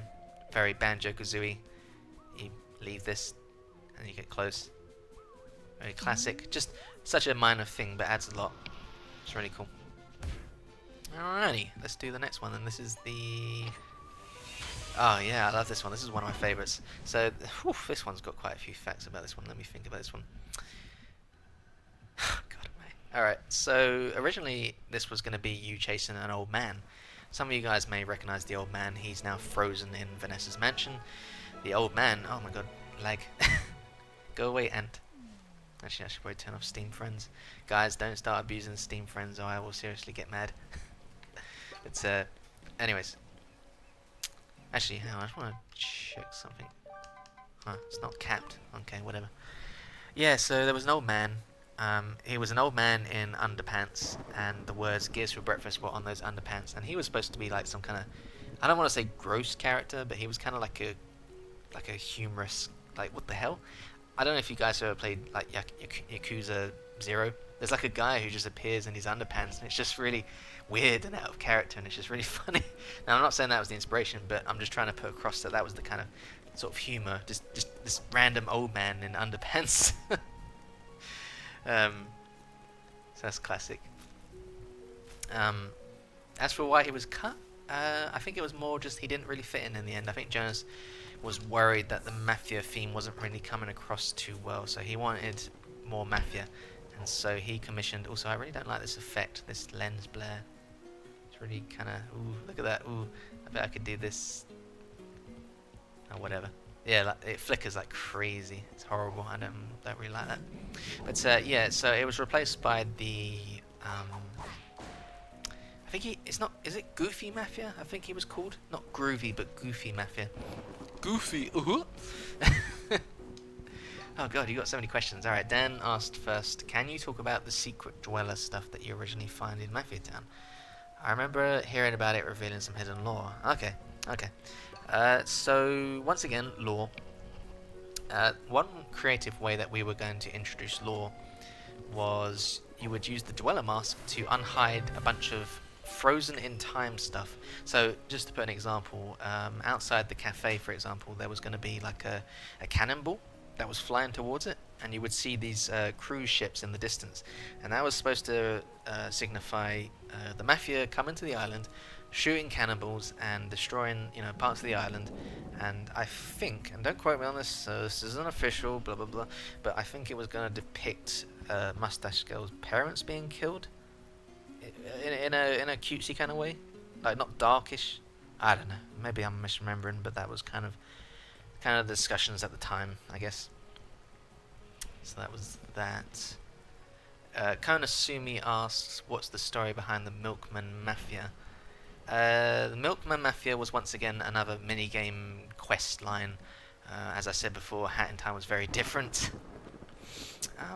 You remember the Mafia who was like there's something strange about this clock tower. Come at night time and we'll find the secret. And so you would load up nighttime Mafia Town, and then come talk to the Mafia, and then he would be like, there's a strange portal in the clock tower. You should investigate. And I guess that was going to be like a entrance to the rift, one of the rifts, I guess.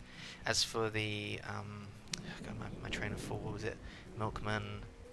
Oh yeah, so the Milkman, he had a quest as well at night time, and he was going to be like, come see me at night time. We'll deliver milk. And then I guess the quest was going to be like deliver milk or something. I didn't get past that very early stage, essentially. So that was that. Yes, killed in a cutesy kind of way. You can do it, guys. Like in my Ultra Silence mod, I was going to kill off Mole Man, but it looked like Looney Tunes, kind of stupid. Like he would fall off the tower and it would be like, Meow! It looked really stupid. So I cut that. But that's that. Right. Mabel asks, like chapter 2 of the DLC. Not quite sure what the context was of that question, sorry. Right, let's so yeah, you can actually talk to this guy. Oh no! Aliens are coming for Mafia! I can see spaceship! And look, it's got Zelda green stuff to tell you what to do. Any minute. The Milkman thing. Oh, you mean delivering of the parcels? I would actually say no. Though I imagine it would have been similar, just on foot, I imagine. Like I said, these things were just added, but they didn't have a lot of substance to them at the time. They were just sort of added to, to make to put concepts across and to sort of see what we could do and figure out the direction of this game.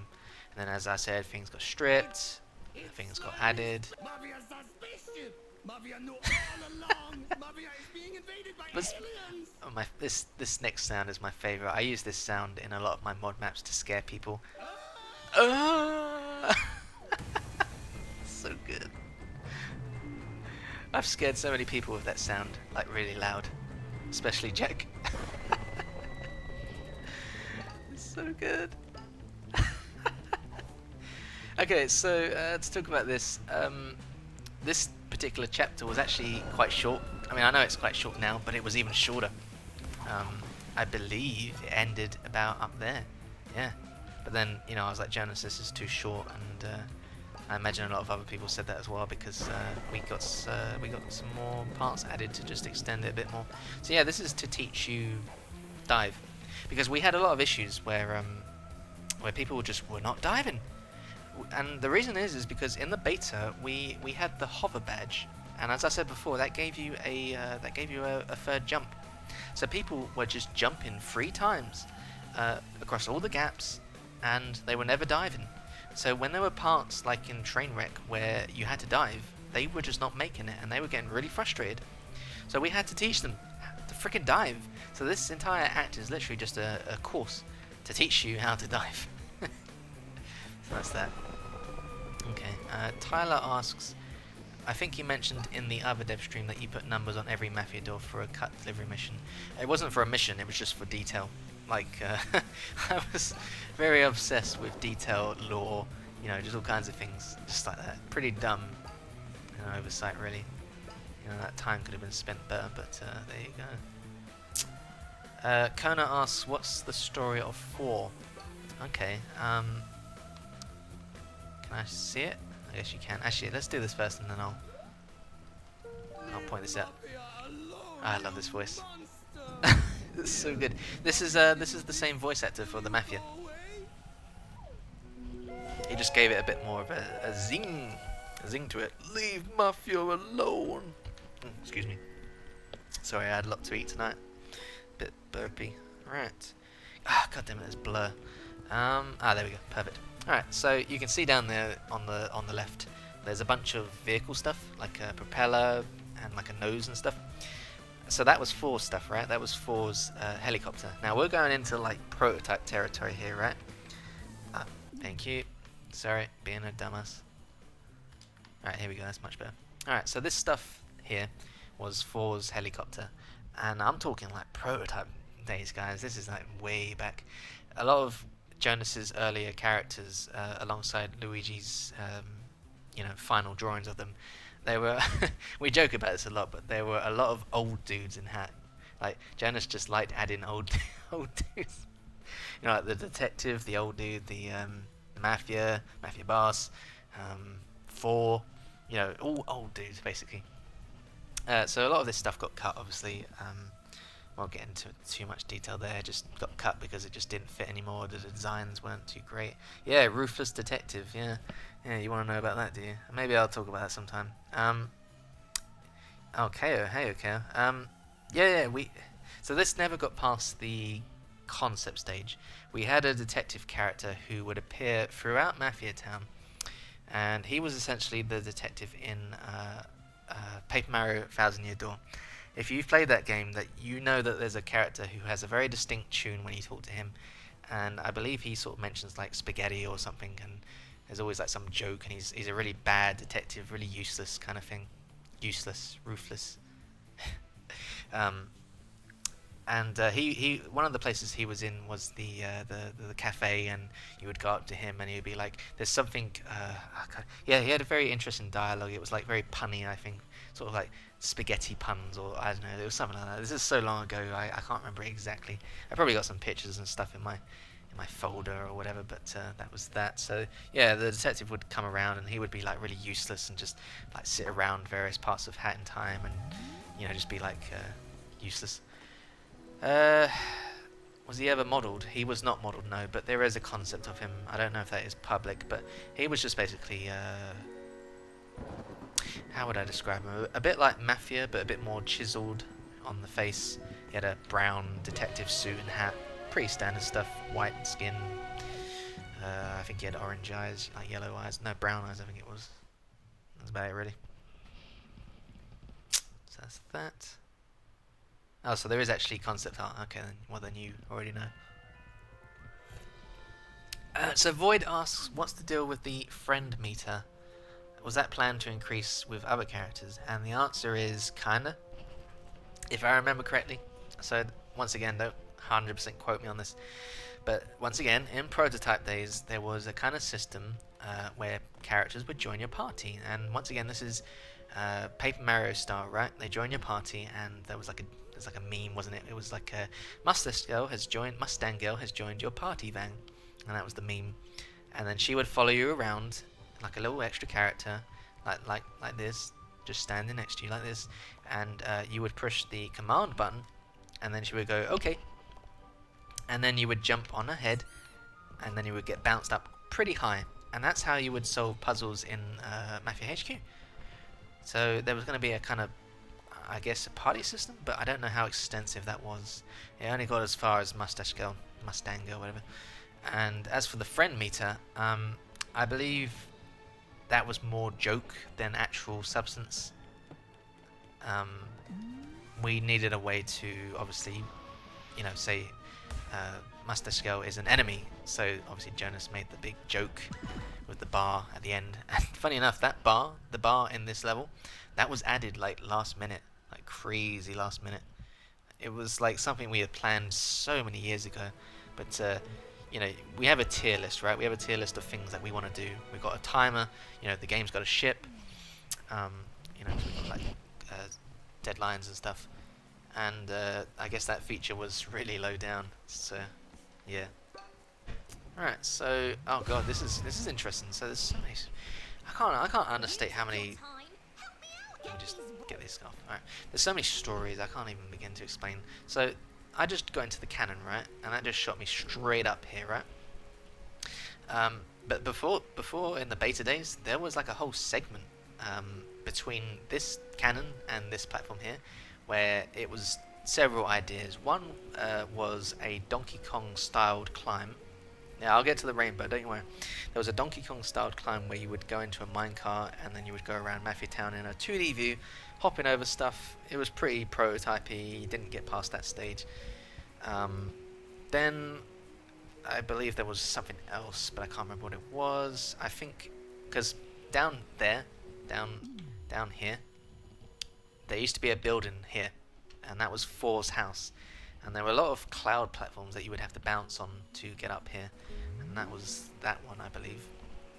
And then the last one was a rainbow, And the Goofy, I think it was the Goofy Mafia? The Goofy Mafia and Mustache Girl would be down there with 4. No, it wasn't the Goofy Mafia, it was just 4 and Mustache Girl. And they would be like, once every full moon, a rainbow appears, and that's how we're going to get up there.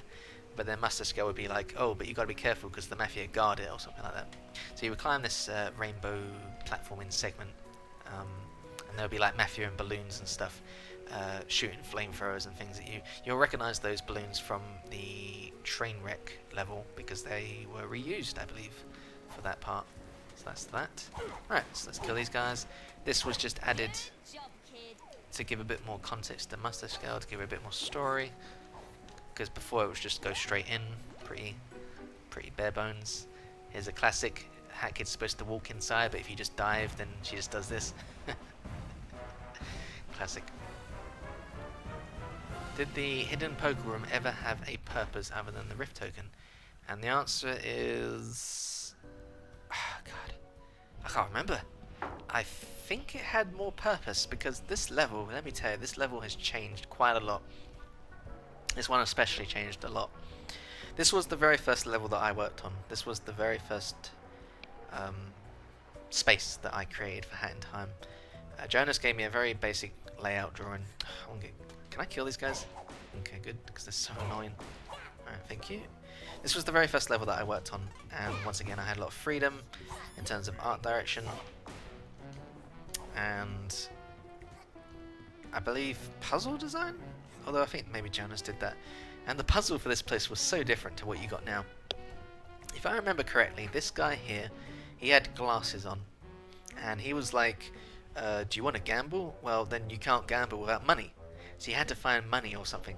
So you would go into this toilet here, and this was when it was kind of blue, and you would talk to this guy here. This guy used to talk, and then he would go something like, oh man, I can't take a shit or something, and I can't remember what it was, and you did something for him, like, oh that's right, he says, oh man, I need my purse or something, and so you would have to get the purse in the kitchen by sneaking in there, and then you would come back and give him his purse or whatever, and then he would, no wait, oh, I think I'm misremembering it.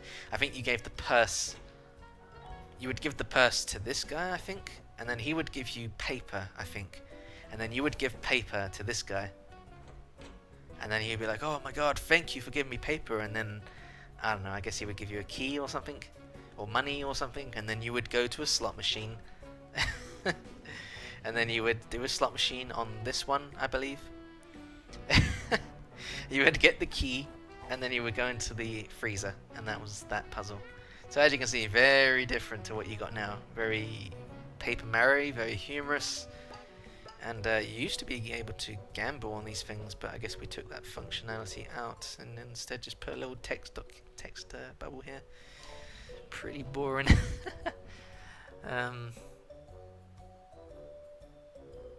Yes, that's exactly it, Void. Dude, I've been stuck here for hours. There's no paper in here.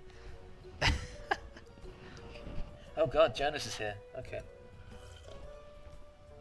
Ah, good. Okay, I gotta be careful what I say now. Did someone take out the fog in this level? Because there used to be a nice blue fog in here. And I think that's gone now. It's kind of a shame. But, is there anything to really add to this level? In terms of like speedrun stuff, speedrunners used to grab this window and then go out of bounds, but that's been fixed. And I think Wergazelle added this little message here. I don't know if it's like a... It's nice to watch from indoors though. I feel that's like a poke at speedrunners because they would go outside using this window. I don't know if anyone ever picked up on it.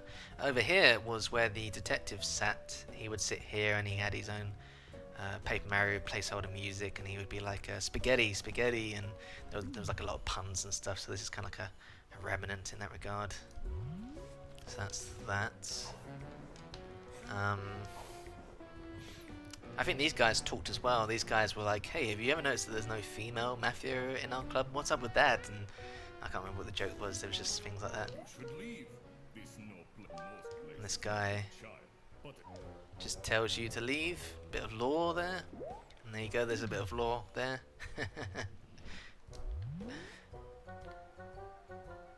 Nice little mod, yeah.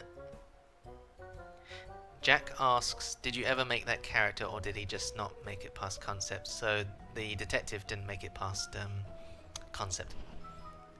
But he was a hat kid that you could talk to. That was his placeholder model. Right, let's make some progress anyway. So let's go. Too much talking.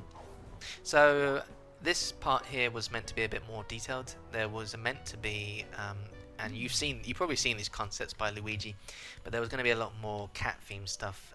Here are some remnants here, and they were supposed to lead you up to this point because a lot of players were struggling. A lot of players were struggling to work out how to solve this entire level, and you know, this is a common fact. Players do not look up. That's one of the rules in game development, that players do not look up.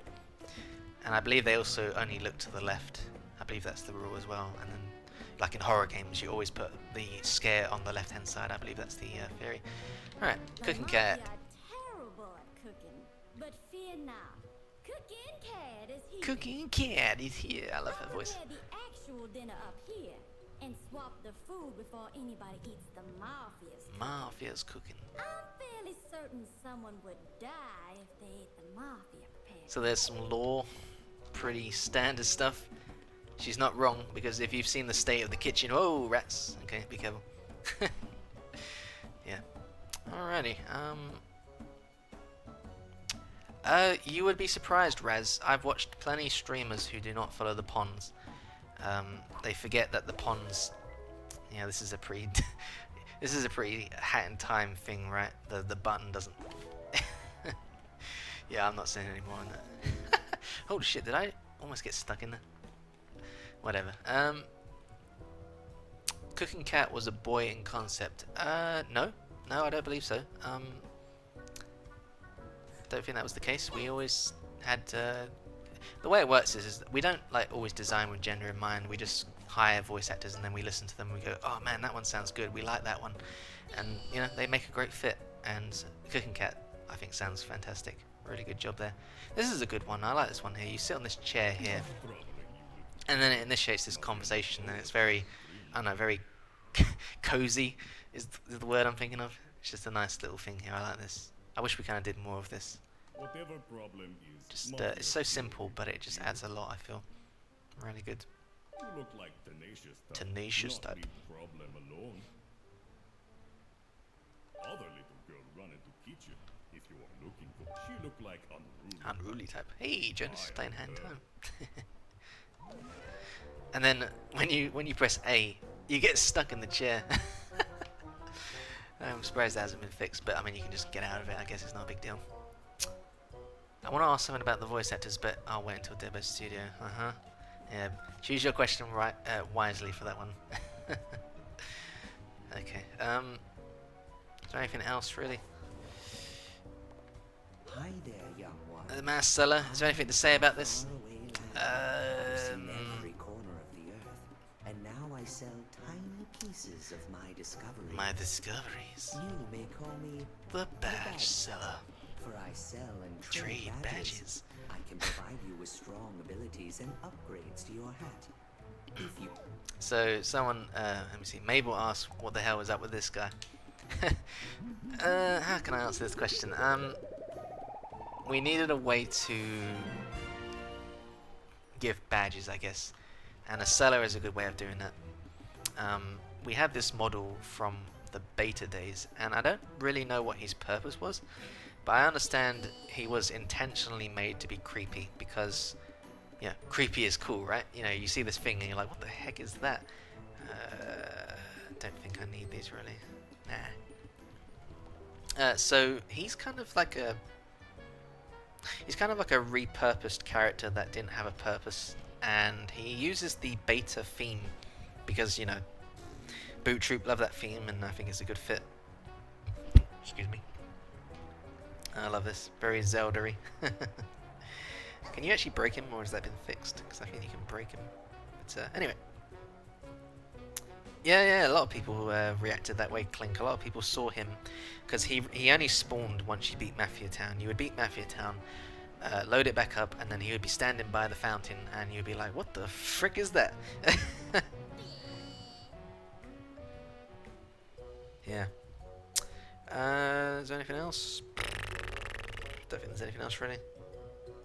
Okay, let's carry on. Actually, I've got some notes. I must remember that. It's always important to read my notes.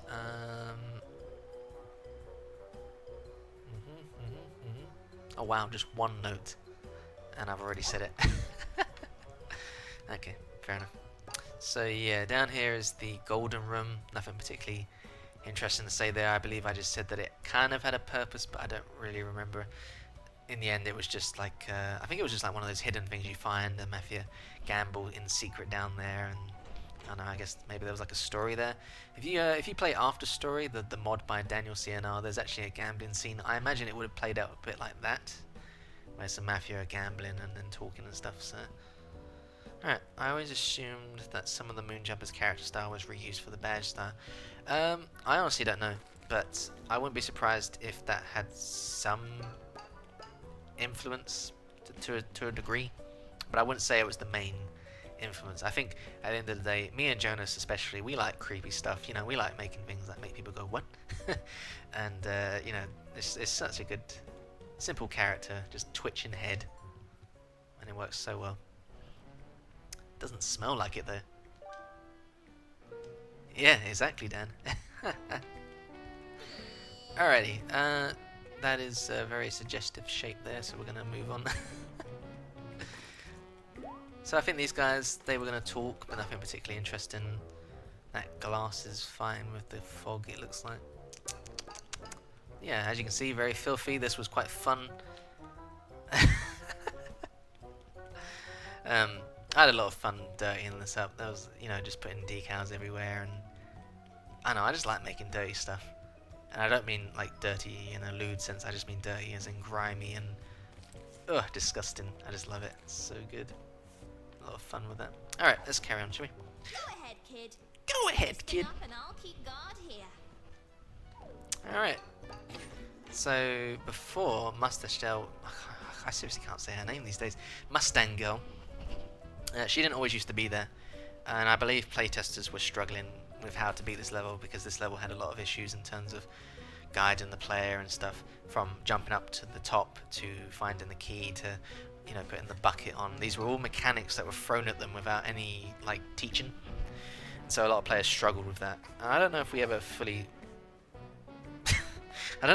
solved that issue, but I think most players by now understand it. Alright, yeah, so Mabel asked a while back, what the heck was up with the Dance Dance Revolution stuff that was left in the files? And to answer that, as I said before, Hat in Time back in the old days had a very mini-gamey sense to it.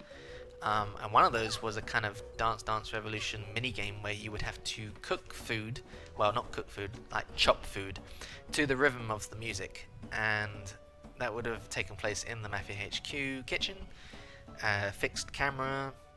Other than just getting past a very basic prototype stage, just once again was cut and didn't survive because we were like, no mini games, no more mini games. You know, we're not. This isn't what Hat is. Hat is a adventure game with platforming, a bit of story, a bit of bosses and stuff. Just, you know, mini games did not fit in.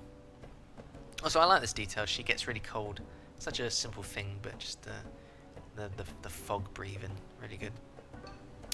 So yeah, that was the Dance Dance Revolution. There wasn't really particularly much to it. I mean, Jonas loves his rhythm games. That's no surprise. So that's that. So here are the jewels I was talking about earlier when, you know, in my lore, the Mafia mine the caves and stuff. So that's that. So only, oh, I do actually have enough, but I don't have enough for that. I'll think about it. So these guys, I don't think they say anything. Nope. So this room here, this room was not in a good state, close to release, and I had to freaking work my ass off to get this going into a good state. I reused a lot of castle assets to sort that out. I'm glad I sorted this out because it did not look good. But there's the sun I was talking about earlier about the Molemen stuff. There's a little reference there. Unofficial lore. This is a little Easter egg that Wergazelle left in.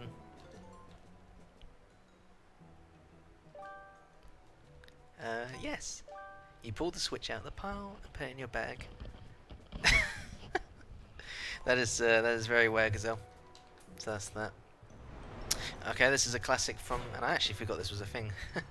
But yeah, this is a beta thing. Just teaches you some combat, pretty basic stuff, but I guess it's a good educational value for what we're about to fight. These Mafia have got different visuals to them. I don't know if you noticed, they got a very darker shade to them. I always took that to mean that they were kind of like elite Mafia. Not official lore, but just something that I It is you! thingy. Right, so it is you. Ever since you landed in Mafia Town, it's been raining with these magical hourglasses. You must be very Magical lost, hourglasses. Sleepy Hat. You're in the heart of our town, standing before the most powerful man you will ever witness. Everything you've ever owned belongs to me now. So this is a fun fact. It's not that particularly fun, but the Mafia used to have different dialogue. He would mention timepieces, and he would be like, "I haven't seen these for 100 years," and there was a lot of lore there, but once again didn't fit in with the theme, so was stripped. So once again, he is naive to the timepieces. We'll have to settle it in true Mafia style. Lights, action. But Miss Switch, combat is the cycle of life. We are violent by nature. Combat is part of gaming. At least I feel it is anyway. Right, standard boss time, pretty standard stuff. This boss was originally 3D for a moment. I would actually describe it similar to what the conductor boss was like in some ways.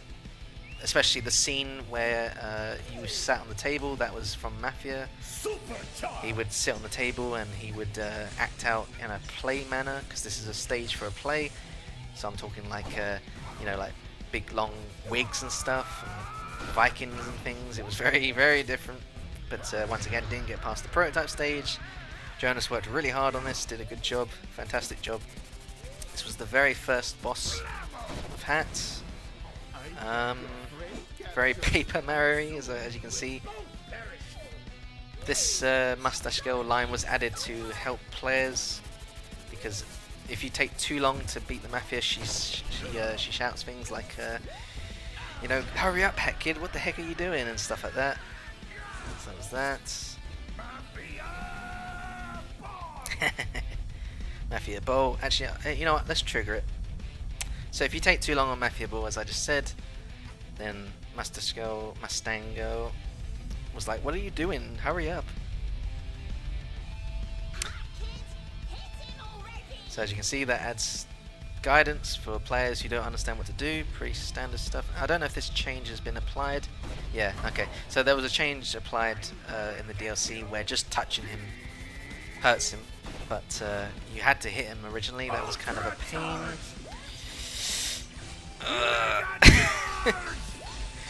This is baby stuff and I'm struggling. Pretty standard stuff. Yeah, the boss is pretty hype. It's got a great song. Pascal did a fantastic job. Bang. And the boss was actually longer. He had a lot more health, but I think a lot of people complained.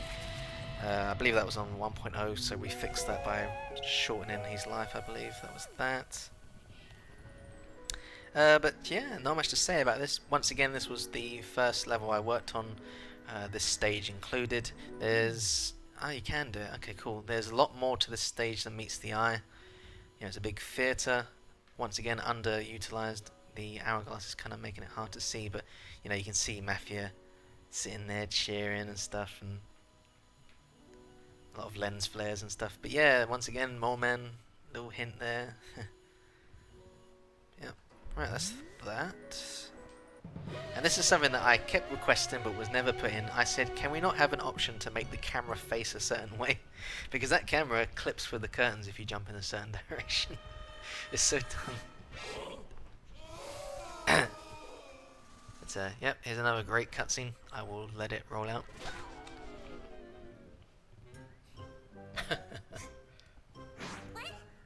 So what do these things do anyway? Are they some sort of rare collector's item for Nerds?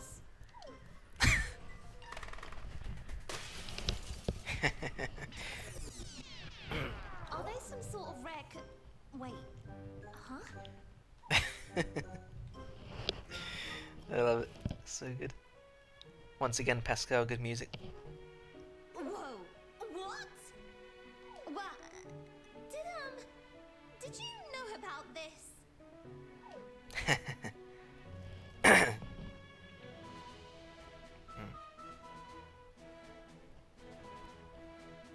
This is crazy! Crazy! Do you even realize what could be done with these? We can make it so that you never got punched in the face by the Mafia that one time. We could beat up the Mafia, travel back in time, and then beat them up again. No, wait. We can make it so the Mafia never arrived on the island. Wait. Even better. We could be crime-fighting time travelers. I'd like to see a spin-off of that.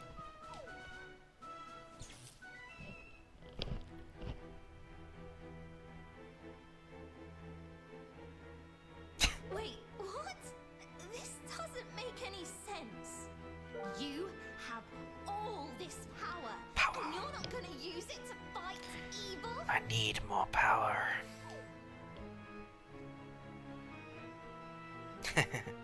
Ever the mute. If you're not gonna use them to fight evil, then I will. I'm not gonna let this island remain as Mafia Town. I'll collect all the timepieces for myself. You have my word on it. Oh, I believe it. I believe you. Well, good luck on your adventure, Mustache Girl.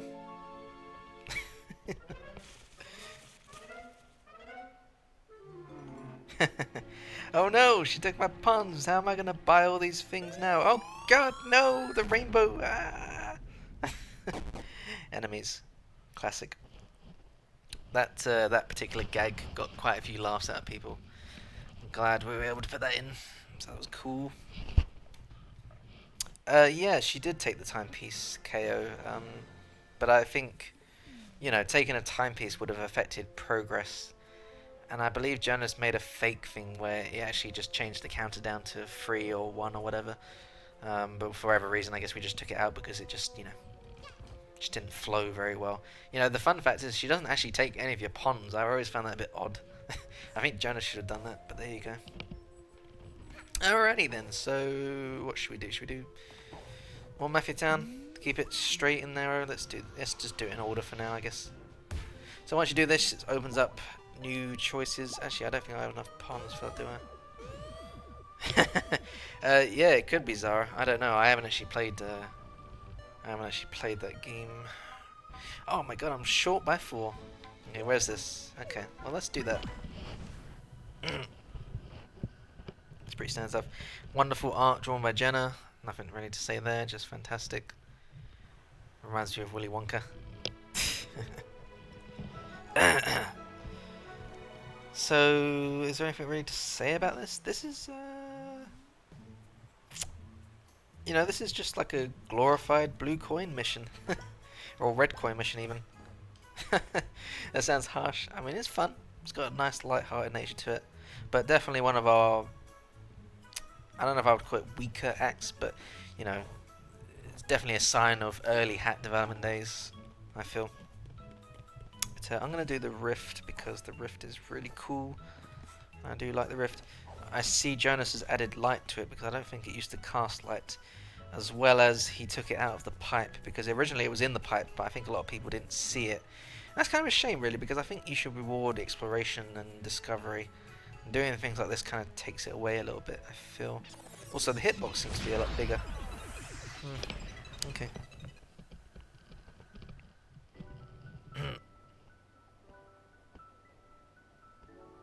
No key, no they haven't, so I guess I can explain that. So Hat in Time, in the early days once again, it used to have a lot of RPG elements to it. I believe in the alpha, when you hit enemies you would do damage points. Umbrella attacks were 1 damage, Witch Brew were like 2 damage, just things like that. And you can obviously tell that Jonas was very into the sort of Paper Mario elements. So that was that. So obviously the game needed items as well. So energy juice was one of those items you would use to get back your energy, because badges took energy. That was a very bad decision, and I believe it took one post by a Steam user who was like, you know, this is dumb. I was like, Jonas, look at this. This guy thinks it's dumb. And then Jonas was like, you know what? We should just take energy out and see what it feels like. And once we did, you know, obviously the game felt fantastic. And it was hard to go back from that. So once you had unlimited power, as they say. Because, you know, Sprint Hat took energy. So you could only run for a little while. Which was kind of ridiculous. It's kind of crazy actually thinking about it. Is there anything else really? So, in terms of theme, Time Rifts used to be Dream something. Ooh, oh shit! That was me dropping my controller. Whoops! Give me a second. That's what I get for stretching my legs. It's fine. My controller's surviving. Okay. No, I'm not okay. I'm dead. Okay, alright, let's carry on. So anyway, the theme was Dream Worlds? Dream Rifts? One of those two. And the visual style was very London-esque, right? There was a lot of clock towers, there was a big giant moon, what else was there? There was going to be these giant green blocks that had Minecraft looking faces on them. Yeah, very strange direction.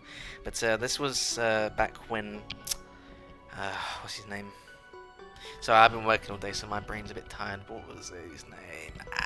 What was his name? We had such a great concept artist and I can't remember his name. Does anyone know what his name was? The concept artist we had one time? Anyway, he drew some fantastic directions, especially for Subcon Forest. Yep, Shane, that's the one, thank you. So Shane Frost, I believe his name was. He worked with us for a while and did some fantastic, very abstract stuff. He was the one that designed all the masks, which I don't have. I was about to show you, but I remember that this is a new game.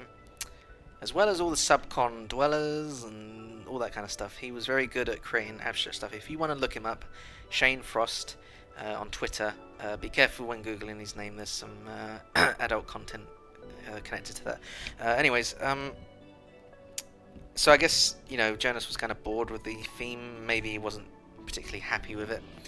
So he went and did this underwater theme, and there was a very particular placeholder song from one of his rhythm games I particularly remember, which I guess inspired him to make this kind of visual direction. It was very fitting. I've still got that song somewhere.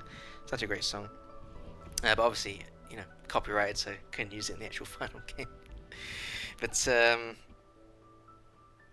yeah, Jonas was the one responsible for this direction. And then I guess eventually we changed it to Time Rifts. My apologies, Jonas. Sorry about that. See, I'm spreading false facts. I got to be careful. But yeah, we changed it to Time Rifts. The law changed where if a timepiece hits a person on the head, then it creates a time rift, and then if it hits the environment, it creates... no, sorry, I've got it the wrong way around. If it hits the environment, it's a time rift. If it hits a person on the head, it's a time cave rift. Sorry about that. Sorry, Jonas. Dude, it's been 5 years, man, my dudes. There's so many freaking things. So many stories, and I cannot remember them all anymore now. I used to remember them all so sharply, and I was going to share them all like on release day, but you know. Ooh, I do like this flare. Yeah, why not? This was made by Zoni, and this was a Kickstarter design, I believe. Yeah, it was a Kickstarter design. So this chicken mask was added after release, and yeah, it's definitely a good hat. Yeah, I believe Raz loves it. It's a good hat. Whoa, my frame rate's going down. Why is that? Okay, cool. Alright, let's carry on.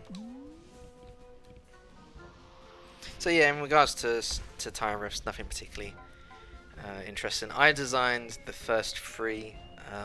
They were made for a prototype build that was streamed by Narcissa Wright. She did a fantastic job, and that really helped bring us out into the open. That was good. And then I believe Wergazel took over and designed the rest and did a fantastic job. Way better than I can design. So that was really cool. Let's do Golden Bolt. Let's do it for real. Yeah, the chicken mask was a Kickstarter backer design that they paid money for to design, and I made 2 and Zoni made 2.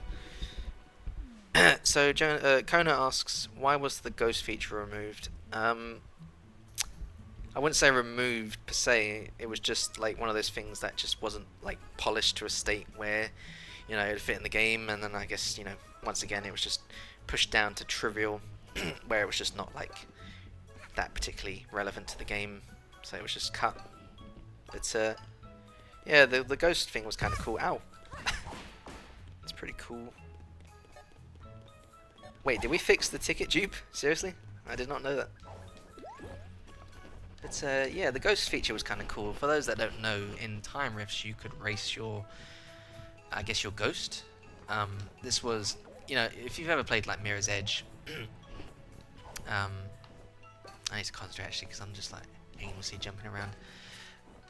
If you ever played Mirror's Edge, you could race your ghost self and then race the ghost of others, and so that was a feature in Hat at one point in the beta or alpha or something, and it worked pretty well, but pretty buggy at the same time.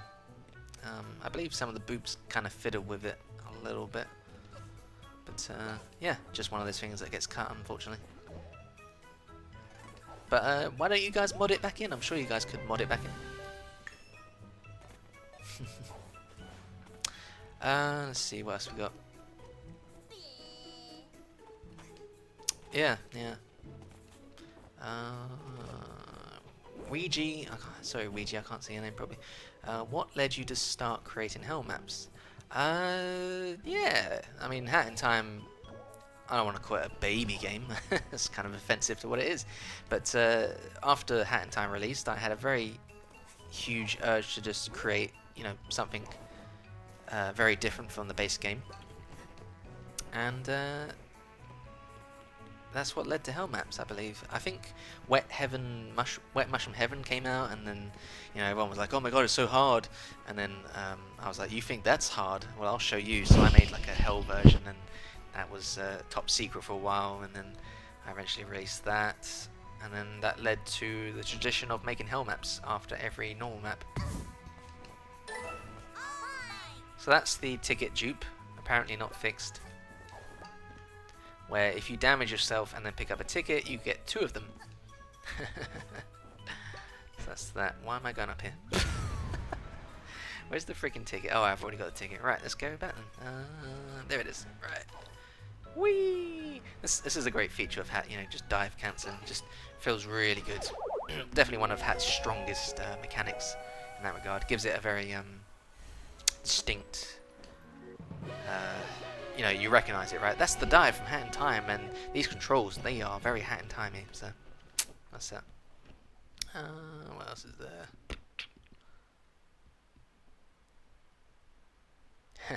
Nah. Right.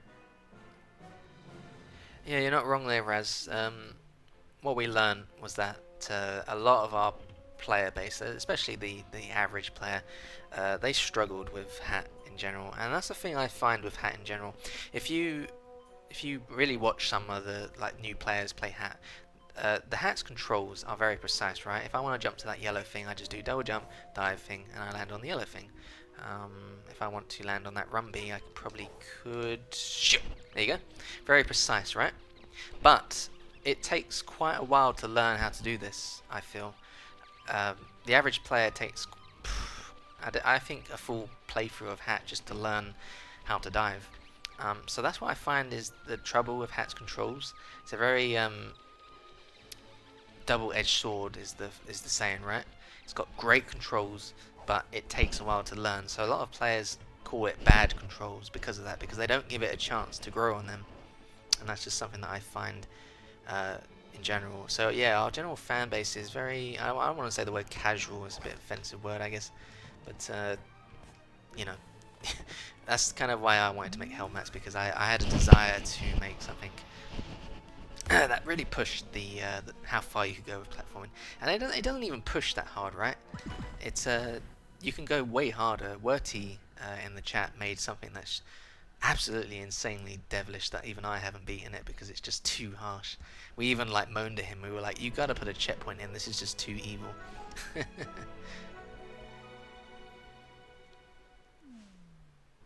So that's that. All right. Look at mess. Terrible. Someone turn on all faucets in Mafia Town. So this guy used to be 4, That control the town volcano. Was it you, child? and I believe he said the same thing. Oh, Mafia think he saw a little girl turn on all faucets. Little hat kid. Can Anyway, I'm just gonna us all. skip this. But yeah, this was 4.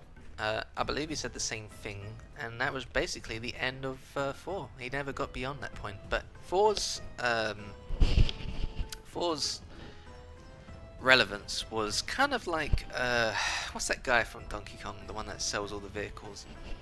Excuse me. He was like a meme or something, wasn't he? Where he was like now featuring Funky Kong or something. I like to think that 4 was kind of like that. He was the vehicles guy who would, Funky. He would sell you all the vehicles and stuff, and he would upgrade your vehicle to be a sandmobile for sand sales, and a helicopter to reach the Mafia HQ. As I said, Hat in Time was a very different game. There's a lot of references to the old stuff just lying around. It's kind of funny actually. The average player is just going to think, "Oh, what the hell is this?" But yeah, there's more to it than that. So as for any fun stories, this was around for a long time, right? This was in the beta, and some of the Boop Troop actually managed to hack using a hex editor to access this level in the beta. It had a similar rule set. You had to go around the level and basically plug up all the lava pits. And I believe these guys were really old as well. These are Jonas's creation. Just, they would say something like, "Oh no, the weather's really bad," or something, and "Newscast, weather really hot," or something just silly, writing like that. So that was that. Is there anything else really?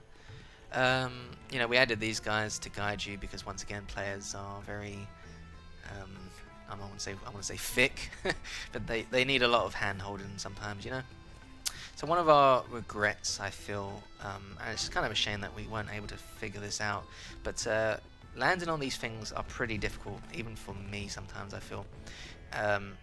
So one of the things that we tried was platforms, but this was close to release, and we just couldn't figure out like a simple fix, and I guess we were just like, "Nah, don't bother, can you not, please?" See, that's the kind of stuff that would hurt casual players. It's such a harsh thing we had here. But Jonas added a very good feature, by the way, which is you used to attack these, and then the hack would move forwards. But for Death Wish, that was a problem. So now you don't move at all.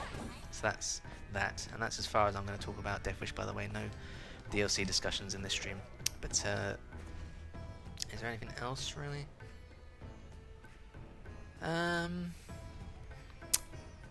The lava mesh was kind of interesting to make. It's all one mesh. The texture itself in 3ds Max was just a bunch of arrows. It was to tell me how to tell me which way it flowed, essentially. That's pretty good, standard stuff. We got lava fish. They actually hurt you if you touch them. Oh, that's a different change. I didn't know that. So apparently balloons now will force you in a direction. Like I'm trying to hold left and it's kind of forcing me in a direction. I did not know that. That's pretty cool. Nice little change there. Definitely would help casuals, I feel. And much like this level, I am actually thirsty. Alright, what else is there? Yeah, we had a pogo power up at one point, didn't we? But once again, just something that was kind of amusing, but it didn't really add much to the overall game, right? You just bounced on your umbrella like a pogo stick, and that was used, was planned to be used to bounce on the lava, but once again, just one of those things that gets cut, I guess. It's yeah.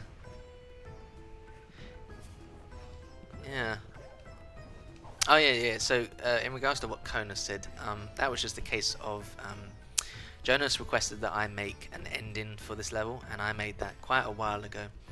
where you it was just the art basically, and then it was never hooked up. So close to release, I'm like, Jonas, you still haven't hooked up the ending, and he's like, oh really? Oh whoops. So he hooked that up, but then obviously we had missed the deadline for the for the other builds, so that's unfortunate, but that is what it is. What else is there? Is there anything else? There's just this random mafia here with poker cards, just so random. Just thinking about life. Doesn't even move. Poor mafia. Alright, anyway, let's make some progress, because otherwise, you know... Ow! That's what I mean, so trollish. You can't even see them half the time. So no, I'm not going to do the speedrun strats, guys. Cannot be bothered. Plus, I've never actually done them before.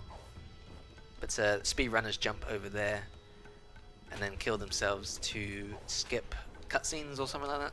But I'm just going to do the casual way, like a normal gamer. Oh, those fish are dangerous. But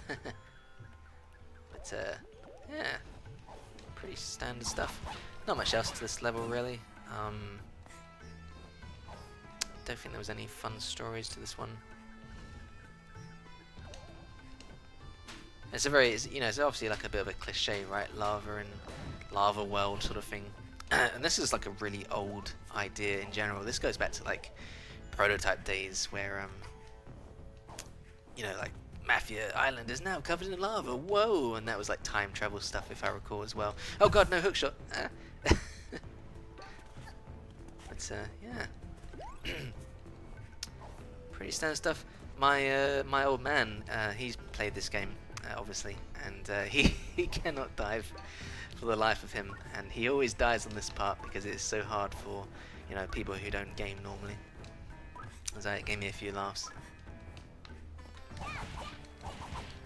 That's pretty good. Get a rift token, why not? My first rift token, lovely. Is there anything about this really? Nah, just pretty standard metal stuff. Probably one of the first ones to use all metal, if I recall. Obviously we wouldn't do that now because that's pretty poor art direction, but yeah. Right, let's make some progress. If I recall, there was a bug where when you went into this cannon you were shot into lava or something. Pretty dumb. So yeah, if you have any questions, feel free to ask. Ah, so dumb.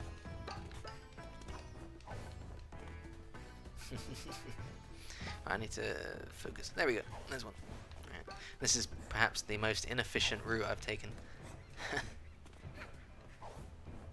But yeah, definitely one of the most challenging Mafia Town acts, I feel. Kick the can. Classic. And here's a little Easter egg by Jonas. Golden bird. Doesn't do anything, but it's I believe it's a Sunshine reference. Dan asked, did Lava Mafia Town ever have any different goals? In terms of goals, in the early days it was these kind of lava holes that you had to plug up, and I believe you've seen that because you yourself have hacked hacked the game to check that out yourself. You would use the pogo stick to slam them down, but other than that it's basically the same principle here. You just go to these different different things. Alright, Flame, we're playing a fire level. Pretty fitting. But actually, here's something interesting to show off. So this here is the imposter tech. So that looks like an actual room, right? But it's actually fake. Nani? It's a very clever use of cube maps that Jonas researched from an old developer document from, I believe, 2006. I believe that's the date. Perhaps you can correct me on that. But what it does is it moves the image to your perspective to make it look 3D, but it's basically just an image in that regard. Very clever tech. Imposter, fake room tech, I don't know what the actual term is. You'll recognize it if you've played the new Spider-Man. The new Spider-Man uses it, and there's actually quite a few articles where they used it wrong in a way, because there's a lot of doors in some of their imposter rooms that aren't on the other side, if you get what I mean.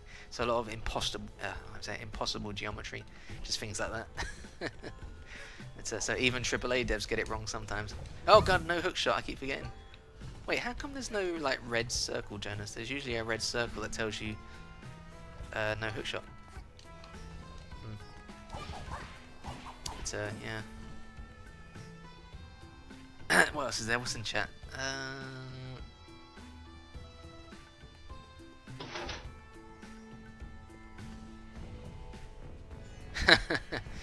Yeah, but the difference is, guys, is that they had a whole city to populate, you know? It's a lot of work to do that kind of thing. Where am I headed? Okay, cool. So I don't blame them for making that... Oh, okay.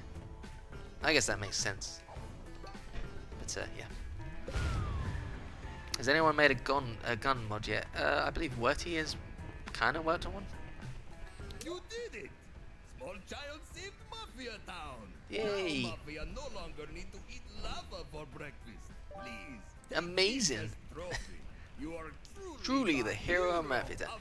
Mafia Town. So this wasn't particularly anything interesting. I believe I was saying to Jonas, you know, because let me think. Deadbird had the celebration ending with the movie stuff, and I was like, you know, Mafia Town needs an ending. It just abruptly ends. So I pitched that, and 2D whipped up this scene, and then I was able to make this scene in 3D, just using assets and stuff. Yes, there is a cheese there, and once again another suggestive shape. Even a little squid. But is there anything else? The statues were posed by myself. Well, not posed per se. That it uses Hypo's animations, which or maybe not Hypo, someone's animations, and then I just took them out. Otherwise, the concept originally had the Mafia guy, the Mafia jar, sitting here, and I guess he was like friendly or whatever, but he is strangely absent. I don't know why he was, but there you go. And then at one point we were going to have the old man sitting here, because I don't know, just comedy, I guess. So that's that.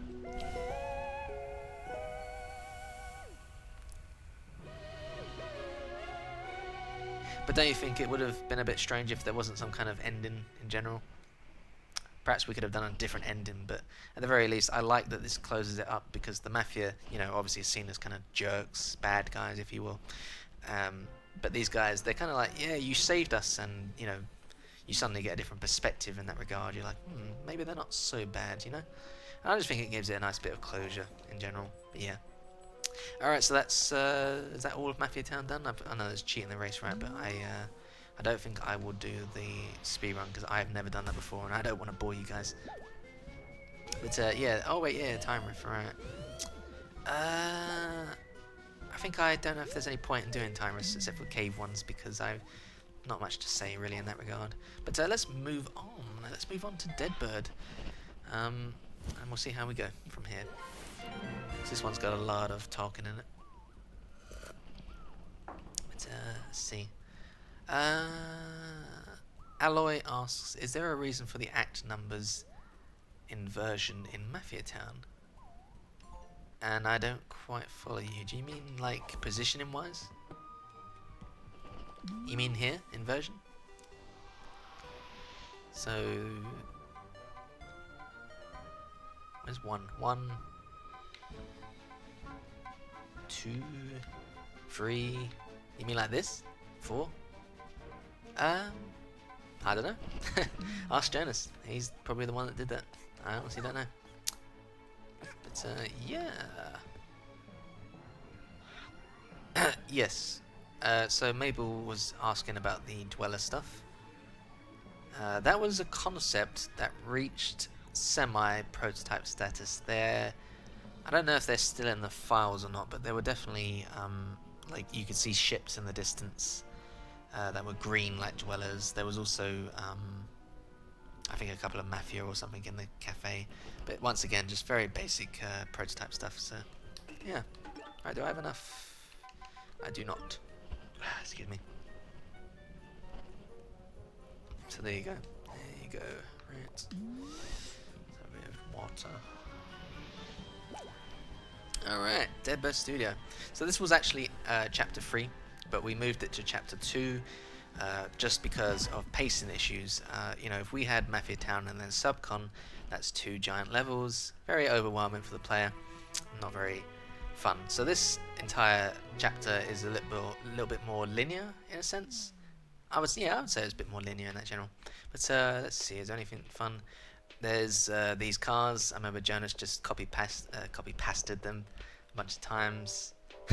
Pretty ridiculous because I think they're skeletal meshes or something, so they're pretty, yeah. But, I like this view, just a nice. It's very simple, but yeah, it adds a lot. I was kind of sad that there weren't any like posters here though. Would have been nice, but it probably would have detracted from the overall thing. Right, let's go through this very. This movie studio is too big yeah. for the both of us, DJ. I don't know, are they? I'll have The to movie check. should be made by real birds. You moon penguins are just gonna write some loud, noisy dribble. If I wanted a bunch of picnics to dance around while on birdseed, I'd visit my grandchildren. Nonsense, darling, nonsense. Nonsense, darling, nonsense. You Owl Express birds are just gonna record another boring train-related western. You've done so for the last 10 years, darling. What? No, we haven't, you buffoon. Conductor, darling, this year will be winning the annual Bird Movie Award, as our new movie props will bring in the audiences. These shiny things fell from the sky. They will light our movie sets and fill them With glimmer. So yeah, there's a fun little story here because these things will disappear once I move on. But these cabinet things, they had a bit more impact in the game in general. Dead Bird was originally set in a, and I'm going to say it's a cliche, it was set in a desert. Yeah. So it was very outdoorsy, very open. This was a time when we were still trying to work out exactly what the theme of this was. We moved on to movies, and it really flowed together eventually, so that was really cool. But yeah, this cabinet thing, it used to have locks on it. The locks, I believe, just opened up with keys or something, and the idea was, I think you just went to the end of the level and just unlocked them or something. Well, this Yeah. time around, we're also spicing it up with our newest movie props. Props. These hourglass thingies will be the grand jewel in our train But yeah, western. if you look at the modding files, you'll probably see the locks in there. If you look for this particular mesh, there should be locks nearby. What the what? What the what? You know good dirty picnics. You copied our props. Actually, you've seen the desert version of this one because Jonas tweeted out once, though it was very vague. Oh, that does it. Get out of here with ya. I've got a movie to record. The JoJo hat. Fine by me, darling. But we'll be JoJo one Part to 5, win by the the way. annual Bird Movie Award. It's pretty hype. Mark my word. Mark my words. Alright. So this was beautifully animated by Jonas. Oh, yeah? Let's see how well you do when you can't get into the reception. I love that laugh. There was actually a fun bug where sometimes, I think it was on high FPS, the conductor would suddenly teleport on top of those wooden boards. Pretty dumb, but yeah, that was fixed, thankfully. Shutting the picnics inside the studio will force them to work harder. Harder. Alright, time to go. What the Owl. heck is the conductor? Let's make our killer movie. Does he have eyes? Or does he use sonar? And receptionist, can you Please close off that vent already? I don't want the smell of penguin to come anywhere near my crew. Classic. Classic conductor, such a grandpa. But yeah, in terms of generalness, nothing particularly interesting to talk about here. Some great posters by 2D, and this one here always cracks me up because this guy here, he's like, oh, hi there. You know, well, you read it. Really just means I ride the Owl Express that the conductor runs. I need to ride the train to get to work, but the conductor makes unexpected stops all the time.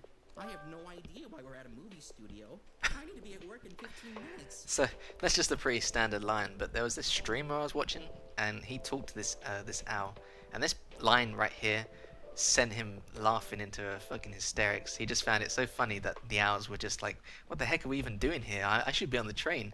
And I just love it. It's just it's funny how much of an impact it had on people, just some of the silliest things in general. I see Jonas added moving plants. That's pretty cool. Although it looks like it's kind of doing a dance. It's yeah, so funny. ProZD does a great job. Is there any badges I want? No bonk. Can't even afford it anyway. So we got the glasses, obviously. Let's do the glasses, which don't go very well with this hat. So this is one of Jonas's gags, obviously. You use it too many times and you get a bill, and that's the humor of hat in general. Very, very hat, very unexpected, right? Hat is a very sort of like, you know, we always try and surprise you with all these different things and mechanics and stuff. You're no bird, eh? Then what brings you to Dead Bird Studio? Before you answer, you should watch DJ Grooves' latest movie. And obviously, just one more thing with the DLC is we saw the lore for these guys. Very, very defensive of DJ Grooves, the most coolest guys around, girls around, whatever. But right, let's move on because there's not much else in this room in terms of story. Only birds allowed. But yeah, I'm so glad that the camera was fixed for that vent, because the vent camera was shaked a lot in the old days, and that was nicely fixed. I'm so glad. So that's that. Is there anything particular here? This was once showed off on Twitter. People were like, "Wow, it's so cool. Visuals so nice." Anyway, let's see.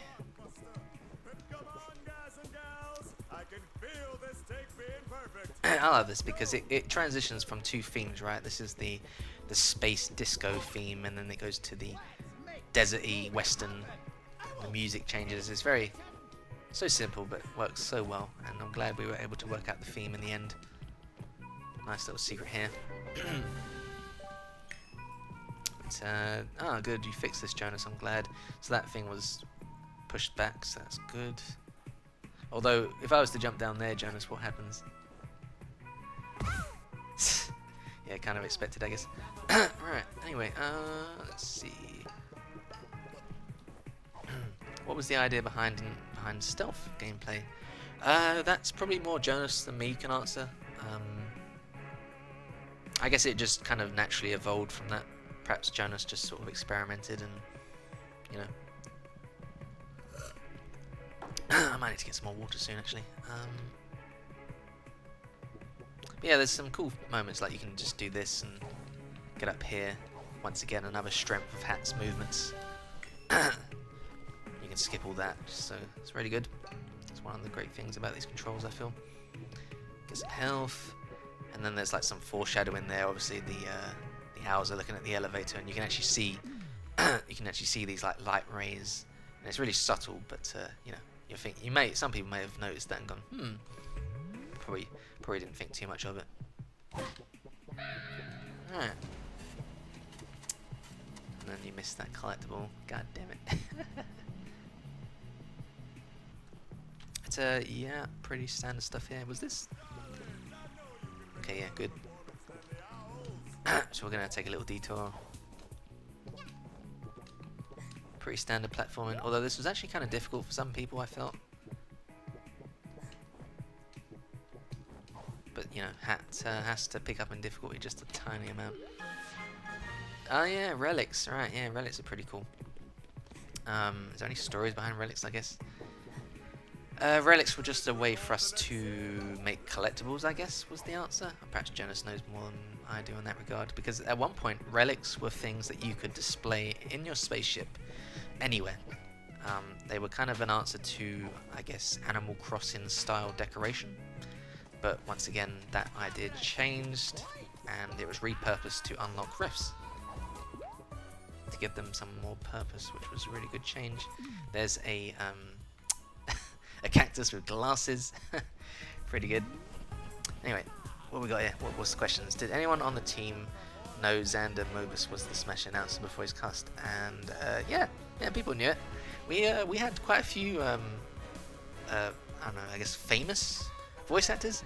But you know, our voice director Chris Nyose was always trying to get new talent, and I believe was his philosophy. So we got some really good new guys as well, new guys and girls, and they did fantastic work, absolutely fantastic. Oh man, I'm so glad there's no rockets. It's what was with the badge level thing? Badge level thing? You have to elaborate on that, Mabel.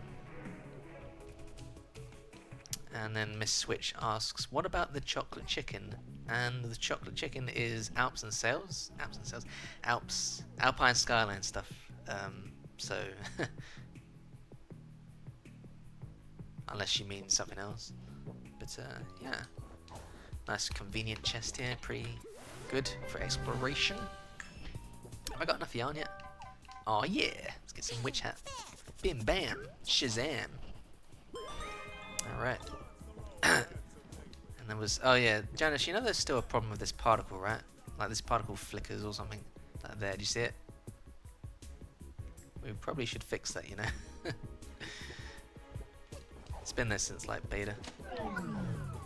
So yeah, there's not much else really to say about this level. I will show off a speedrun skip. So you can jump up here and then do this, and there you go. So this is kind of funny actually, because I added this wall last minute, and the reason I added it was because there are 2 DJ grooves in the shot. There's one over there and there's one over here. So my quick hack was to put a wall to hide that fact, and I didn't really think about the implications of that. So yeah, speedrun, unintentional speedrun. So yeah, speedrunners can do this and skip all that. So that's for that. There's some people don't know, but there's actually a secret down here where you can sneak around like this. Get yourself a nice token. Now I've effed myself. So you go up here. Oh! Where's this going to send me back? Oh, fantastic. Well, that works out. Death Warp. So here's another skip. You might not know, this is a pretty easy one. Yeah, so here, you're normally meant to go down here, but you can just do this. And there you go. You're around it. Pretty straightforward. Okay. Is there anything, let's see, why didn't you switch the conductor and groove spots? Because that's probably the smartest thing to do, and no, you gotta realize that I can't always touch everything, right? If I did something like that, that was a big change, and that could have had some weird implications. My idea of a wall seemed simpler at the time. Of course, it seems I goofed up. It's yeah. Magnificent, stunning. This trophy is everything I desire. On the My shelf, living room. I love it. Of course, Such a great voice. Big trophy is just a plastic replica. The actual trophy is really tiny. Just gonna turn the volume up a bit on my end. Alright. Oh my, oh my. Oh my! I see. Is it true inner beauty? Yeah. Is it soul with a heart of To gold. Such a great scene, this as well. Love it. Once again, Hat's humor. No, it's just a little girl. Hello. Hello. Oh wait, you're not a penguin. Oh, that's good. I could use some non-penguin company around here, as all my penguins are frankly terrible actors. Here's the biz. I need your help. I'm on a terrible losing streak, and I just have to win this next Huff. I annual love that Ruby Haff. Award. Such a There's no doubt I absolutely Such a DJ Grooves. must have you as the star. Here, let me take care of this. okay. And there you go. There's the end of the gag. Very good gag. We need to give you a bird passport, darling. Step. All right. So I mean, most of you probably know this already. Whoops, got to do this Most first. important part of a passport is the picture, darling. You have to look flashy and Stunning. Step right over here. Let's take the pic. Okay. Yeah, she awkwardly walks over there. Put on a smile and stand still, please. Don't move. So most probably know by now, but yes, you can actually stand still. Most players would move, right? Because that's the obvious thing. You know, you're standing here, you're like, oh, I guess the devs want me to move. But Jonas was a funny guy, and definitely made it timed. See? Let's see how the picture turned out. So you're probably thinking to yourself, well then how does it mess up? Darling, you're not very photogenic. How rude. Fix this ugly mugshot up with some old-fashioned photo doctoring. Photo doctoring. Take these markers Such a... and turn yourself into I don't think the I've most ever heard that word stylish, before. Photo fashionable young doctoring. lady. Alright. I don't know if I'll spend too much time on this, but oh good. And that's why you don't do that.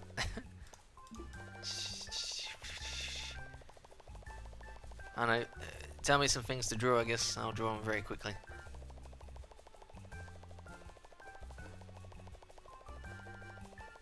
Oh no, here we go. So there's a water hop. Okay, well I'll do that then. So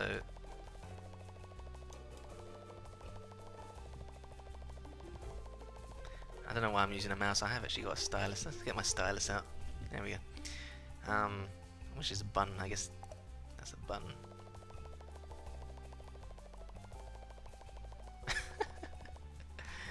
And what was it? Water. Damn it, my stylus doesn't click it very well. So that's water topping. And arcing. Damn it, click.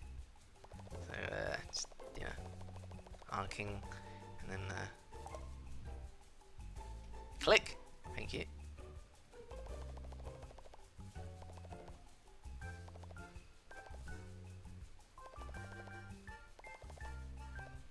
And then I don't know. I guess that and just little answer, little thingies. Just oh god, the chat's going crazy. I'm not reading it, but I can see it. Let's see what else we got. We got Timmy. Okay, we haven't got an orange, so I'll just have to use red, I guess. There you go, Timmy. Just do some rough sketches and radical and fuck. I can't remember what Timmy looks like. Got a radical head and god, this damn fucking clicky won't clicky. Radical. He's got radical hair, man. Like fucking Super Saiyan. There you go. And then he's like radical. I got a radical. Does he have blue pants? I can't remember. No, it's grey pants. Pants. I'm not American. Trousers. Fuck's sake. This is what happens when I hang out with too many Americans. They get me talking like them. And then he has like a skull or something. It's not gonna show up. Whatever. Anyway.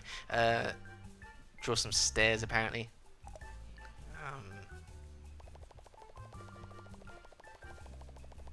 There's your stairs. Anything else?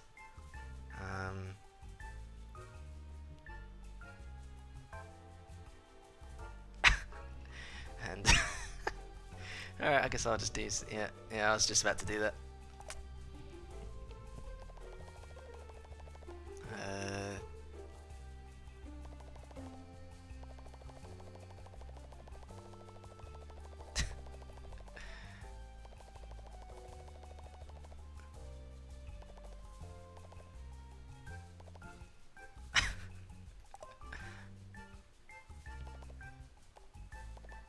Damn it, I can't draw finesse enough, it's not small enough.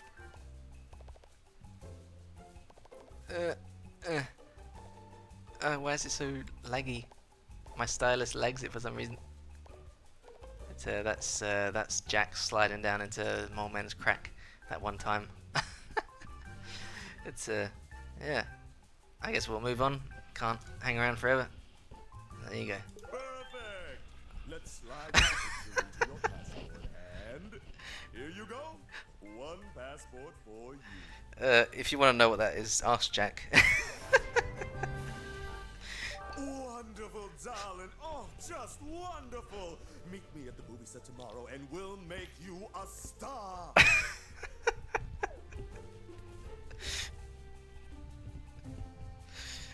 Hey, what do you think you're doing? Hey, what do you think? Is that Jack? Hey, what do you think you're doing? Jump in and fiddle with the annual Bard Movie Awards. Come on, Jack. Tell the class. Fraud! Fraud! Hey, everyone! We've got a fraudster over here! Oh, where are my owl guards at? The owl's so darn useless! Darn useless. I love his voice. Here, lass. You're in big trouble. If you're helping crooked DJ Grooves rig the awards, Goose. take you to jail, then you've got to help me even the score. That's right. You've got to be the star of my movies too. Two. Here, hold our newest prop. Practice showing it off and bring it to my movie set tomorrow. You got that? Don't be late. Don't be late. Whoa, that was loud, wasn't it?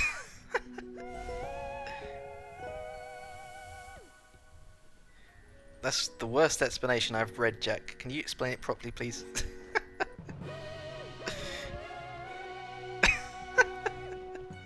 Anyway, so that's Dead Bird Studio. Besides it being a desert, not much really to say. It was definitely one of our tougher levels to make. We were adjusting to 2D and 3D working together. And that was a new venture for us. And I think we did really well. Yeah, so that's that. And I'm glad the theme worked out in the end. So yes, the voice actor for Conductor is the Smash announcer. Right. Is this is a water riff, right? I don't really care for those, so we won't do that.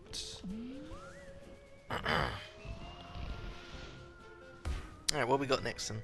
Okay, so don't quote me on this, but if I remember correctly, the choice of who you chose meant that you could only do their side. Now I don't know if that was actually a thing or not. Jonas will have to correct me or not, but I believe that was a thing at one point, so that you could have 2 playthroughs. I think that was the plan, but I'm not entirely sure. Let's do murder, since there's a lot of talking on this one. Okay, fair enough.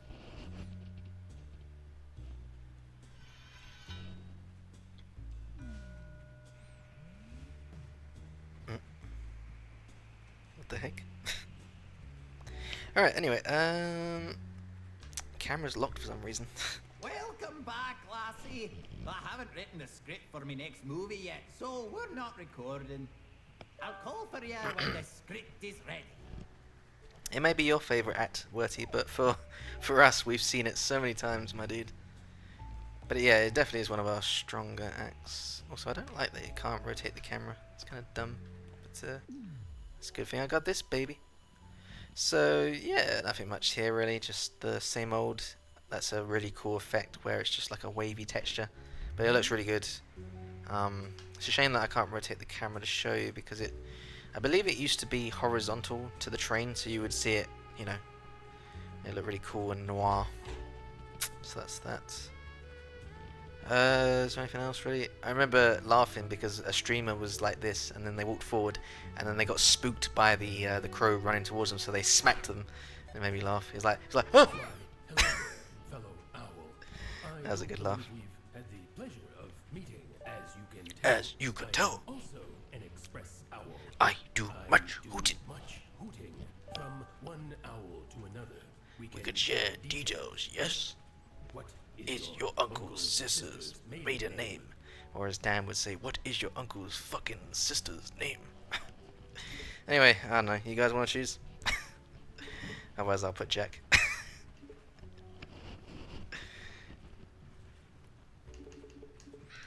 Fuck it. Put in Jack. Oh, right. Alright, I'll do that then. Oh man, why not? Oh man. Sorry guys, it's a first come, first serve. It is. I see. This is the kind of uncle's sister's maiden name I would Would expect from a fellow express owl. These are classic characters, obviously inspired by the Milkmen from Psychonauts. Jonas obviously loves that game a lot. I played it myself. I thought it was okay, but hasn't aged very well. Has some very strange decisions. Did you know that having a pet helps improve Self-confidence, and relieve relieve stress. Did you also know that pets can have pets? It is true. It is true. Unfortunately, us express owls are not allowed to have pets. It is a sacrifice we must make in the name of hooting. But if you had a pet, what do you think the name of your pet's childhood pet would be?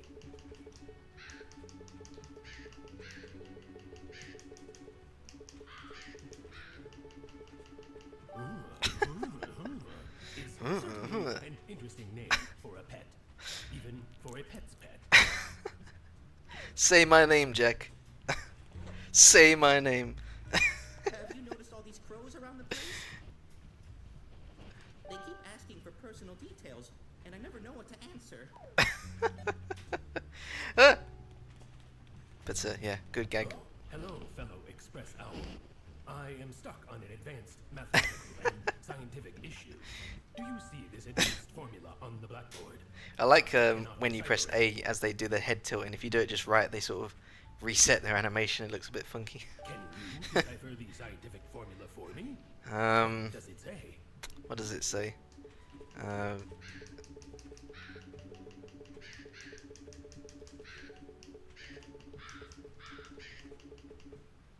see. The solution is it was obvious. Thank you, fellow Express Owl.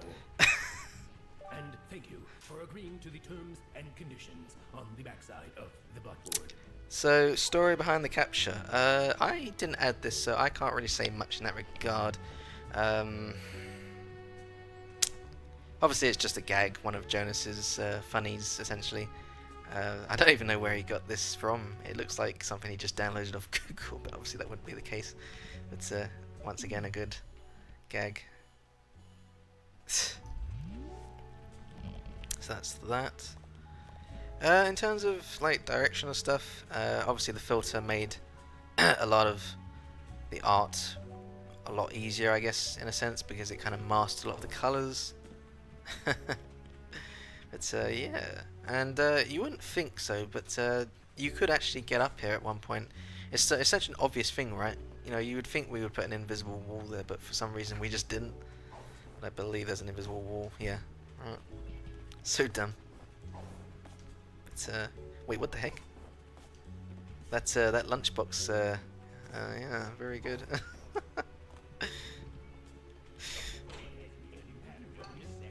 I seriously can't stop hearing Dan now whenever these guys talk. It just sounds like Dan.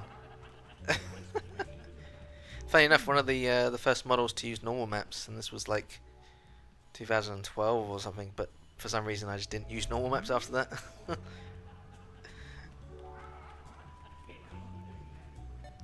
Us express owls all have parts of our body we're ashamed of. This is why some owls choose to pluck their feathers. Which body part of yours are you the most ashamed of, fellow express owl?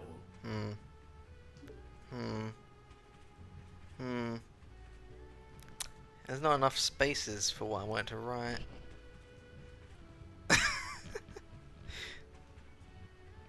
One, two, three, four.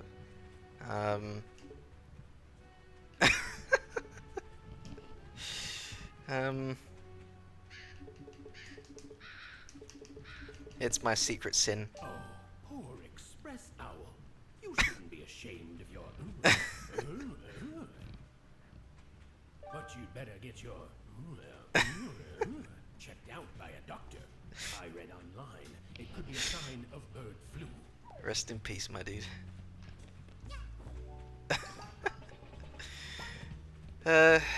Anything else in here, really? Nah. Although there was a thing where I had placed these windows, on like these sides, and a lot of people were like, "Why? That doesn't make any sense." But the thing is that yes, it kind of doesn't make sense, but at the same time, the original trains did have windows on these sides, on the outside, so that was my reasoning behind that. But I believe the devs were like, "That's dumb," so I I think we removed them in the end. It's kind of a shame because I liked the light that came out of them. They've got some nice god rays. Obviously, these are nice, very noir, very cool. Wait! Don't come in here! I lost my contact lens somewhere. Please don't step on it. I can't move out of the way. So the conductor things, they are point tokens. So obviously you know that you have to get points at the end of each act, and those tokens give you points. So if you pick them up, you're picking conductor as the winner. So yeah, this is a reference to Paper Mario. Once again, Jonas. But nothing particularly interesting there. These are kind of dumb. Once again, another element of 2012. These are physically modeled, pretty dumb. That would be Alfred now as a texture. But there you go. We all make mistakes. No, there is no contact lens, but I kind of wish there was, just as a gag, you know. This room, there's nothing particularly interesting to say, but it's obviously very different, right? Like visually different to the actual outside. It's just one of those things where you can sort of pretend, you know, hat in time magic, I guess. It's definitely one of the more challenging rooms to make. One of my a lot of details, right? A lot of flashing lights and stuff. And though a bit high polyed, I believe this thing is pretty high polyed, and I can reduce that now with my skill level. But yeah, pretty ridiculous. Don't ever look at this model, please. Like, don't ever extract it. But yeah, you can sit in the chair, and it fits her size perfectly. I love it. Okay, is there any questions? Why is the detective hat a static mesh? Not sure. I am not sure. I believe it doesn't really have any... Oh my god, is that bug still there? There's like a bug where the geometry disappears for some reason. That's a shame. But yeah, I don't know why it was a static mesh, it just was. And apparently static meshes work with hats. I did not know that. It's pretty funny.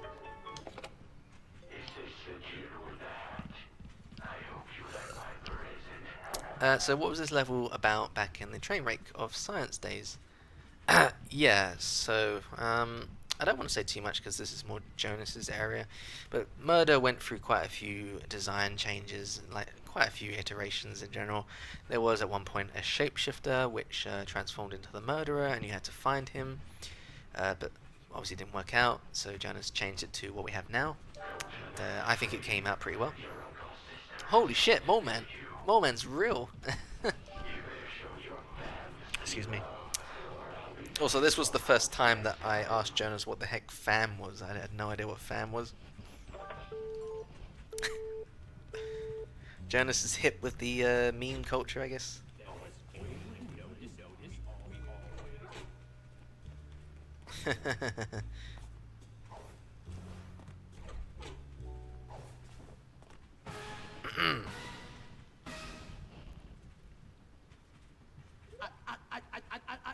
Murder!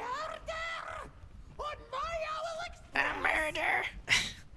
I can't do the voice, but Miss Switch asks, which version did you guys demo out at the events? And it was this version, but obviously this is a bit more polished. Funny actually, because let me just wait until he's finished talking.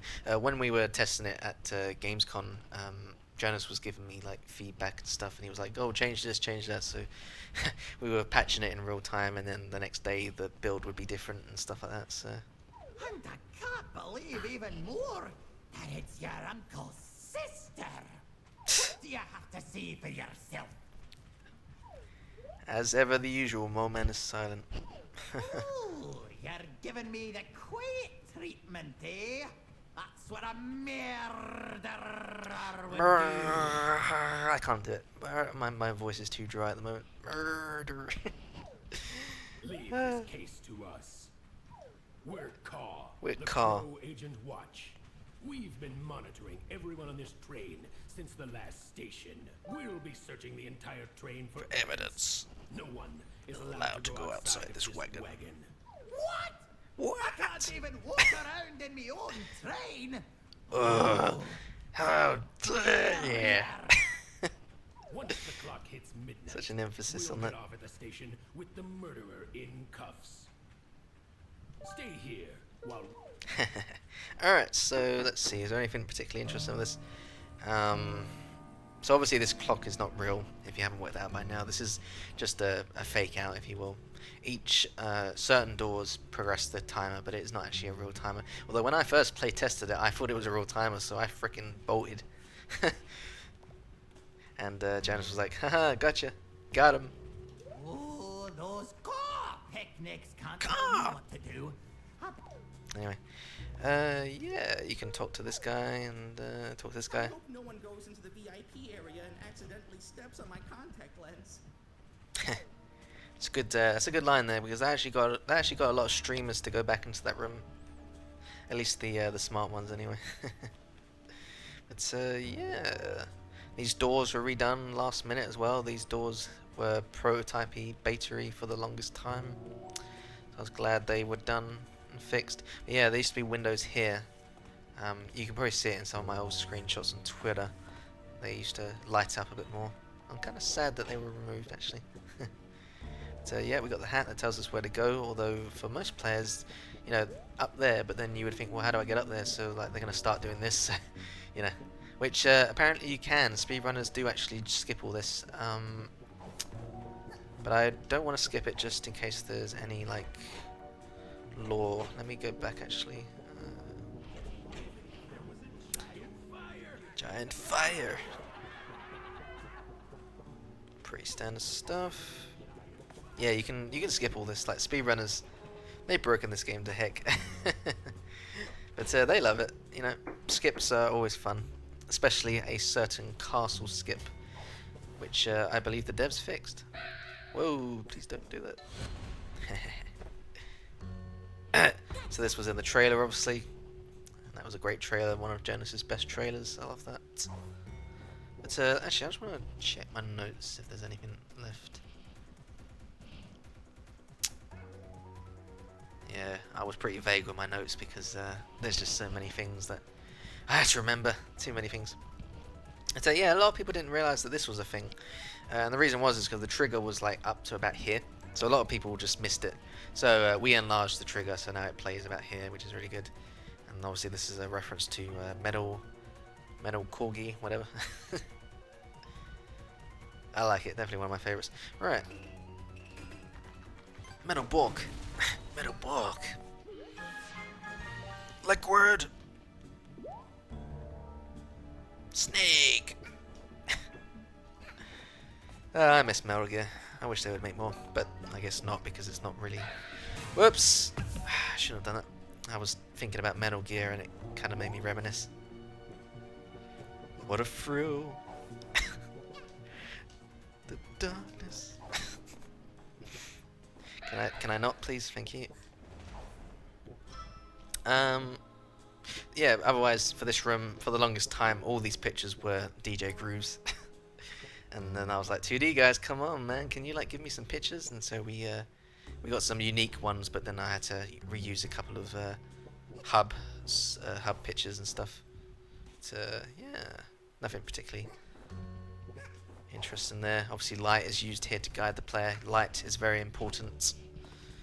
Make sure you're using light, guys, all you modders. Lights and ponds, the most important things.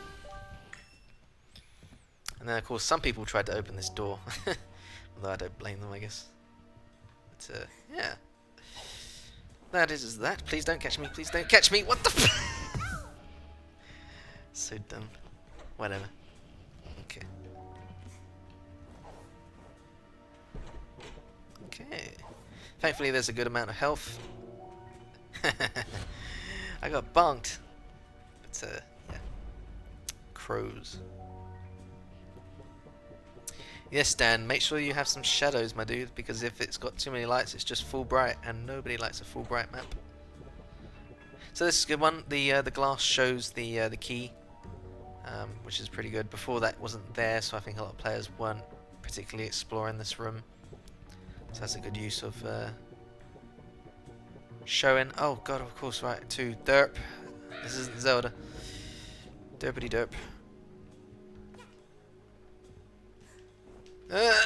Okay. Can you please turn? Thank you. This is definitely one of those levels that benefits from the ice hat, but obviously I don't have that, so then, you know, got to go back now. Certainly interesting. Don't you dare! Oh wait, we got to appreciate fine art, don't we? Props to whoever gets that reference. Jewel the Keyblade, yeah. Now I'm the Keyblade master. Yeah, there's definitely like a Zelda approach to this, I guess. I don't know if that was ever intentional, but it's something I wanted to explore with modern, but I never got the chance to. It's a shame. I wanted to try a bit of a Zelda approach. I was kind of waiting for Argle's water mod, but yeah. Like this. Take that. That laugh. There's a trailer line. We're the murderer. Okay. Is there anything important in this room? There's an egg, isn't there? I think there's an egg somewhere. Yeah, there's an egg in there. Before the meme.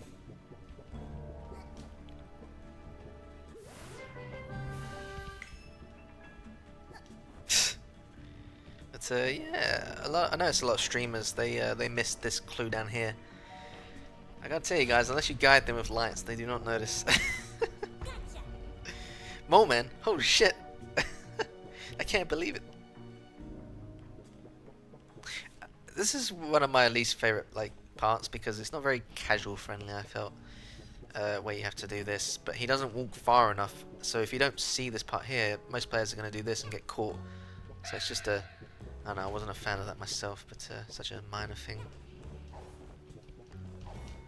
But, yeah, Vincent made these suitcases, and they are all unique and very well done. And there's some fakery. You can see here fakery 2D textures and stuff. And damn, this badge breaks everything, doesn't it? And then of course the sneaking sound is basically the it's just inverted Sly Raccoon sound. Bum bum bum bum. Not the actual sound, but bum bum bum bum. And there's the shortcut, which I don't need because I am a gamer, god gamer. One of my favourite parts here, the God Rays look fantastic. Definitely love that. In terms of that, it's pretty good. I love that. It's so good. I know God Rays aren't realistic, but goddamn, do they look good. Alright, on to the second half. And this is where things get Metal Gear. I don't think Jonas said this was a reference, but I always took it to be one. But Metal Gear Solid 2, you might recognize maybe. Could be a reference to that, I don't know. And here's some Mole Man lore. You can translate that at your own pace. That wasn't me who added it, actually. That was Vincent. Vincent was a funny guy. He liked to add some of my Mole Man stuff to things. Pretty funny. Let's have a look at this. What's he got to say?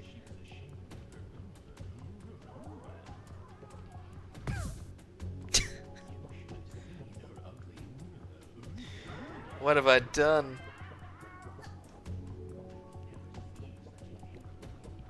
You can also skip this. Speedrunners took advantage of a little skip that I added on purpose, but for the sake of it, gonna do it the legit way. It always makes me laugh because of how strong the lens flares are. You can see, look how strong that is. It just creates this long. Pretty ridiculous. It's yeah. Stairmaster asks, was there ever a point in development where you considered adding a fight against giant robots with while Hard Rock plays? What you mean, like mechas and stuff? No. I mean, there's the meme, right? There's the meme where Mustache Girl Mustango. Okay, I didn't realize that was that low. But yeah, you can actually skip this and go straight to that pipe. But yeah, there was the meme, right? There was the meme where Mustache Girl has like a mech or something, and that never panned out. That was just a meme at this point. But, is there anything in this room? Yeah, other than that, really, this was around the time that Zoni joined the team, and the first few models he made, I believe, were these ones, these tables and chairs. You know, he just joins, and then I'm like, yeah, get straight into it, my boy. Get tables and chairs going. Let's go. And he got straight into it and did a fantastic job. Very nice, detailed tables. Good job, Zoni. And Zoni's been with us ever since. Actually, I believe it was this table. This was his first model, I think. And it was kind of a pain in the ass because he had to fit it in. So, all right, let's carry on.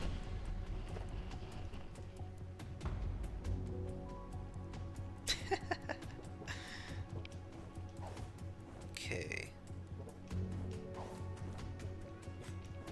Skip that. Good life. Nothing beats a hot sauna. Can't deny. At one point, the old man used to be in the corner here. I don't know why. I guess I just put him there as a joke, but he got deleted. So. Whoa! I forgot he does that. Whoa! Please don't do that. But yeah, nothing particularly interesting about this room. Just some really basic-looking towels. Actually, I think those are the carpet rugs, just repurposed. So that's that. Once again, time moves forward. That's just a scripted sequence, as I already explained. There's a chest down here. Actually, I remember this chest had time stop in the streamer pre-release or something like that, like some really early copy.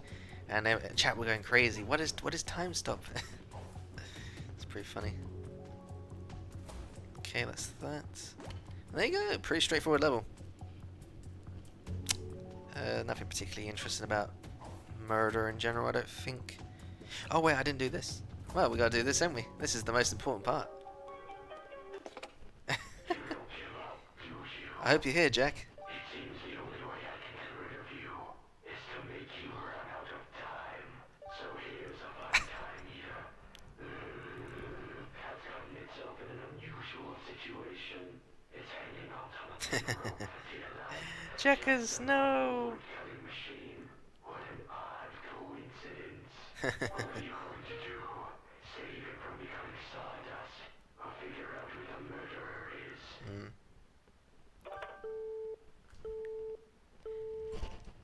So that is just that's one of the developers' dogs, but we won't talk more about that because that's a topic not really to talk about. But yeah, anyway, so let's save Jack.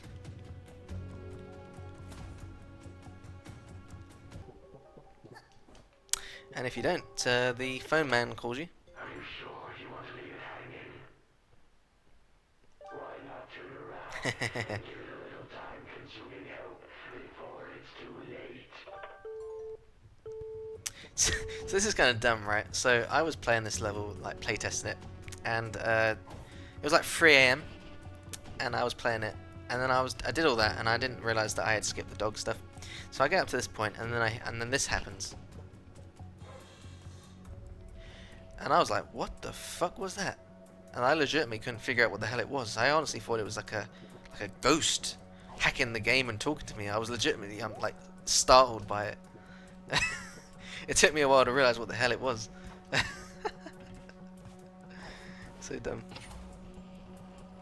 It's a yep, final piece of the puzzle. Oh wait, I missed one. Shit. Whoops. Oh well, whatever. Which one did I miss? Oh, whatever. It's a good meme. Some days I dream of cheese. Huh. Okay. Yeah, nothing particularly interesting in this room. For the longest time, the door had way out backwards on it, so I fixed that.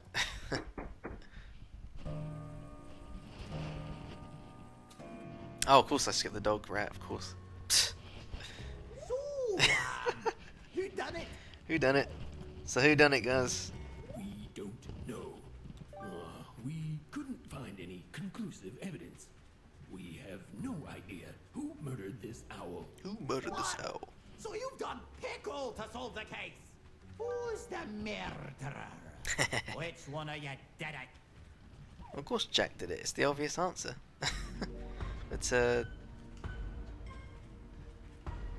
we don't have Jack, do we? Or do we? I can't remember. Which one did I name Jack? The pet, right? But the pet's not there.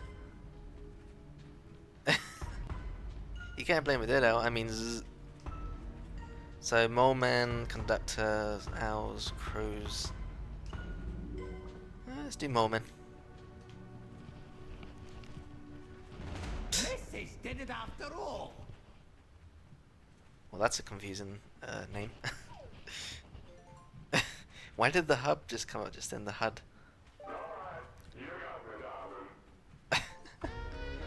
Why is the HUD up? What the heck? Why? Why murder one of the express owls? As you might have noticed, darling, I'm not actually Mrs. It's me, DJ Groove. I can't believe this is what Mole Man sounds like. I know you've been having trouble shooting the movie, darling, so I made up this scheme to help you create an interest in movie plot. The express owl was kind enough to put on the rubber knife and play dead to help me. Boop boop. Classic humor. What? What's a what? Rubber knife? What's a what? I love that. Yeah, can I go now? I'm kind of sore from playing dead for so long. This rubber knife is also a bit uncomfortable. I knew it. I knew this kid's game didn't have murder in it. Well, thanks for solving the murder, lassie. Hmm. Not only did you reveal the murderer, you Murderer. also revealed that the victim was never harmed. And you gave us intense footage for the movie. What? Do you think I'd let a murder happen on my Owl Express? Oh, Think again. That was all just a setup for my newest Owl Express This is the movie. longest line he must have read. Murder on the Owl Express. Must have been out of breath by that point. Oh, you think DJ Picnic will make a movie that's even remotely as good? Ha! I think not. Here, Take this thingamajig. Get out of here. Is that a reference to Banjo Jiggy's thingamajig? Thingamajig. But I wonder if this was fixed. It was not fixed.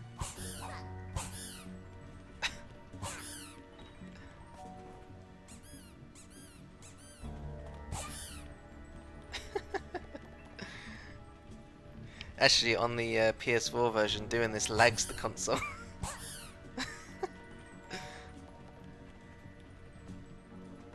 But yeah, the knife's not actually attached properly. Classic. Huh. Still doesn't say anything. That's interesting. But yeah, all right.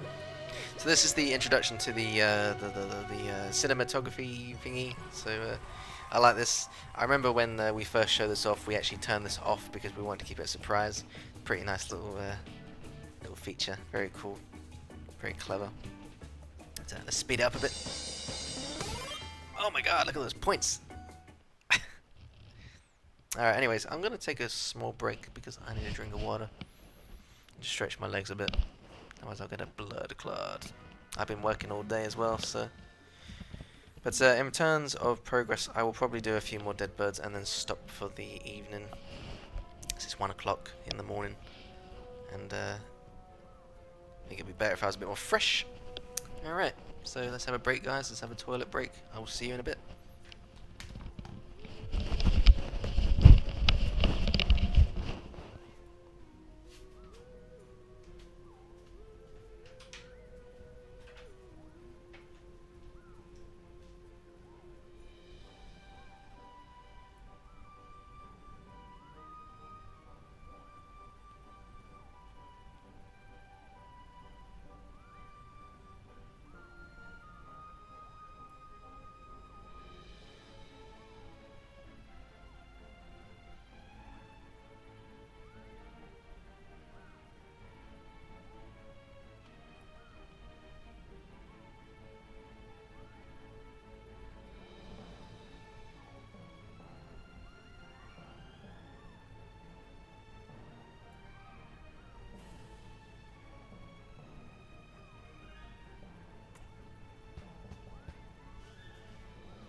Alrighty, we are back. Hopefully everyone had a sufficient break. Got myself some water. Stretch my legs a bit. Make sure that I don't drop anything this time. Damn sock keeps falling off. Sorry about the noises, that's my sock on the mic. That should be good now. It's alright.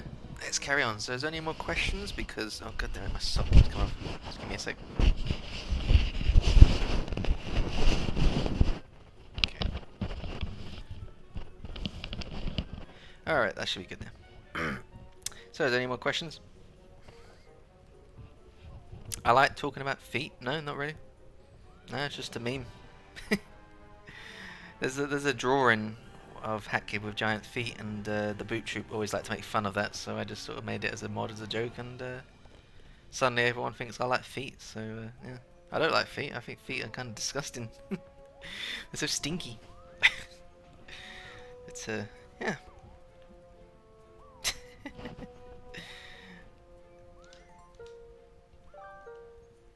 Nice little reference there. Alrighty, let's carry on. We're only going to do a few more and then we'll probably call it a night. But yeah, if you've got any more questions, please ask, because we're a bit dry on the questions. So Flame asks, what was up with the original plan to make the train crash on the moon? So back then, you know, it was Trainwreck was science. And the theme was science versus disco, I think it was. I think that was the theme. Obviously not a very good match. So part of the story was that it was a bit more story based, I guess, in that regard. It didn't have this kind of like competing stuff to this level, I believe. So you would end up on the train, and then I guess you would crash it or something. And by the way, that must sound familiar. And then it would crash on the moon, and then you would be the one who was in debt. So you would have to earn back that debt by, I don't know, I guess doing tasks on the moon. And that's about as far as it went. It was very sort of basic in that regard. So yeah. Alright, anyway. Daniel CNR asks, what was the original plan for the bookstore ending? I've seen it asked a lot, but I've never seen an actual answer. Let's see. Bookstore. So, let me get out this music because it's kind of loud. Actually, I want to turn it down just a tad because I can't hear myself think. Okay. So, the bookstore. Don't know what I can really say about that you probably don't already know, to be honest. At one point, we thought it was cool to have an adult Hatkid. The origins of that, I'm not 100% sure, but I vaguely remember someone drawing this character that was basically an adult Hatkid, but it wasn't actually Hatkid, it was just some random woman. But I was like, hey Jonas, have you seen this fan art of Hatkid who looks like an adult? And he's like, oh, that looks cool, but is that even Hatkid? And I was like, oh yeah, you're right, it's not Hatkid. And then I guess it was like 3 AM or something, and we were like, hey, wouldn't it be cool if like you had like an adult Hatkid or something? And I don't know, I guess the ideas flowed out, and that was that. I'm not quite sure where the bookstore came from though, in general. It's been so long.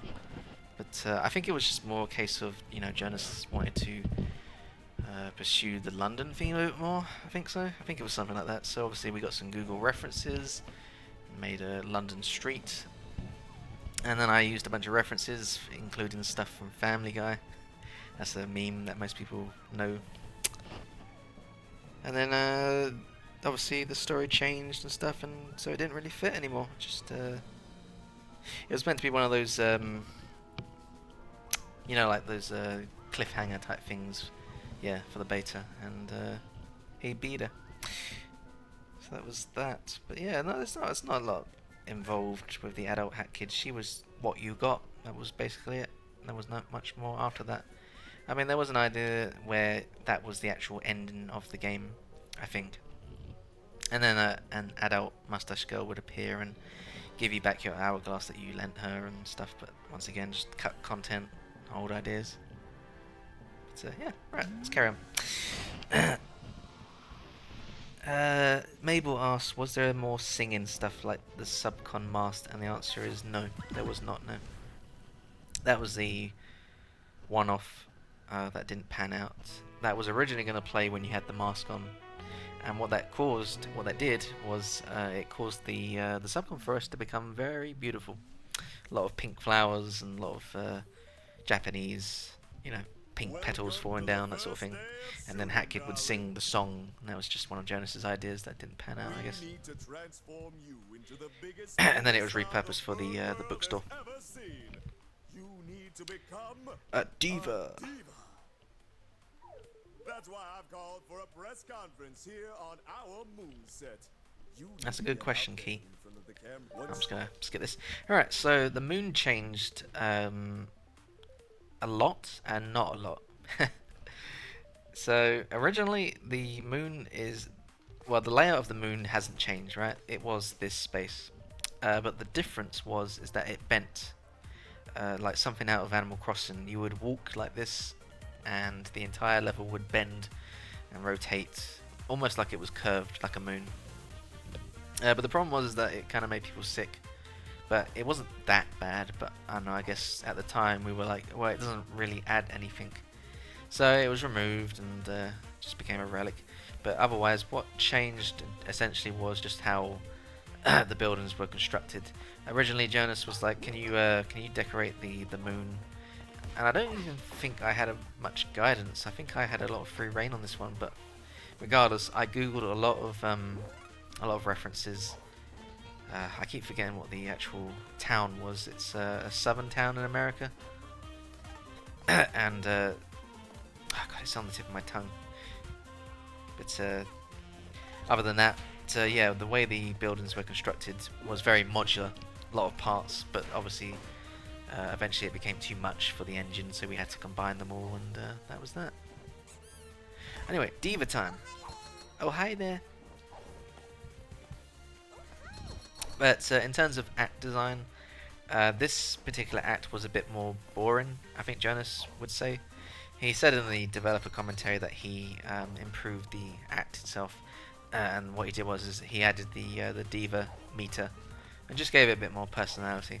It's an okay act, but you know, it's just sort of like just go here, just go there, and definitely one of those early hat elements that we tried to save. Yeah, New Orleans, that's the word. Thank you. It's just things like this that add a lot of personality to the moon. But yeah. And I'm telling you, this young girl here is the next hot thing. Next hot thing. Guaranteed. This is actually a great gag. I actually thought you could fail this when I did this. I never actually tried to fail it, and then one day I watched a streamer do it, and I was like, oh, okay. You just guess which number of cards the other player's holding from 1 to 10. Come on, this is literally begging for it.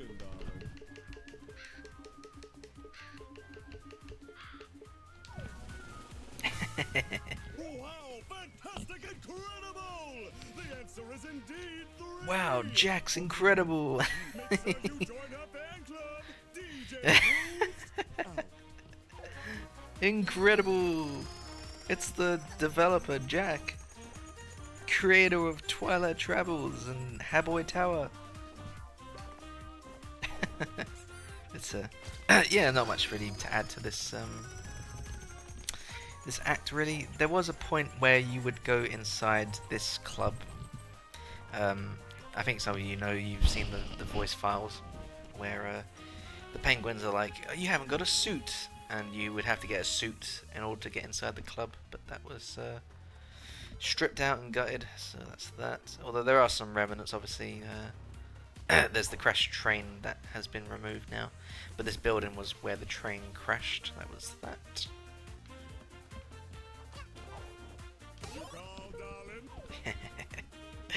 All you penguins out there know my name. Know my name. Just look as she'll climb up this statue and rescue the poor puppy that has gotten stuck.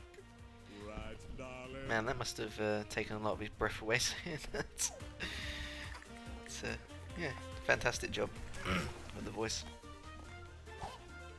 Oh yeah, I also like how it disappears. It broke into a million pieces. Yeah, it totally didn't go through the floor. Anyway. Right.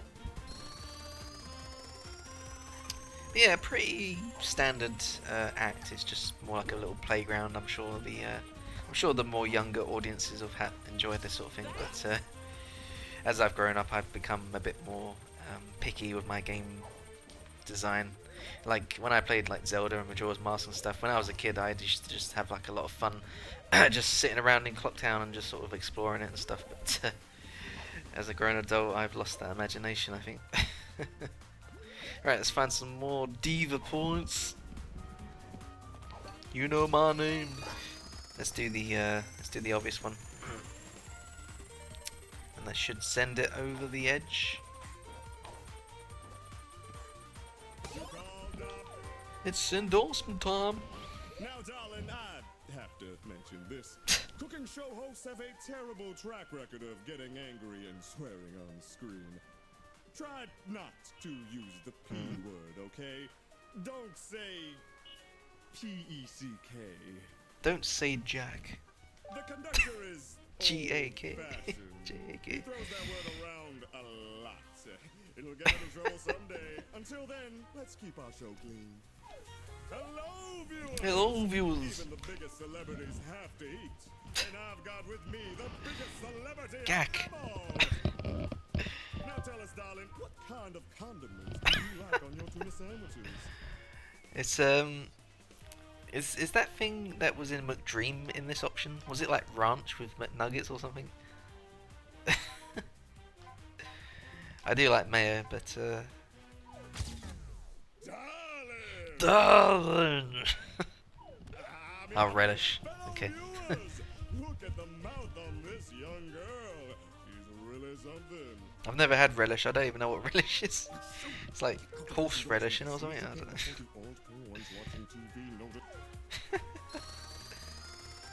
I just stick with the simple ones: ketchup and mayonnaise, burger sauce.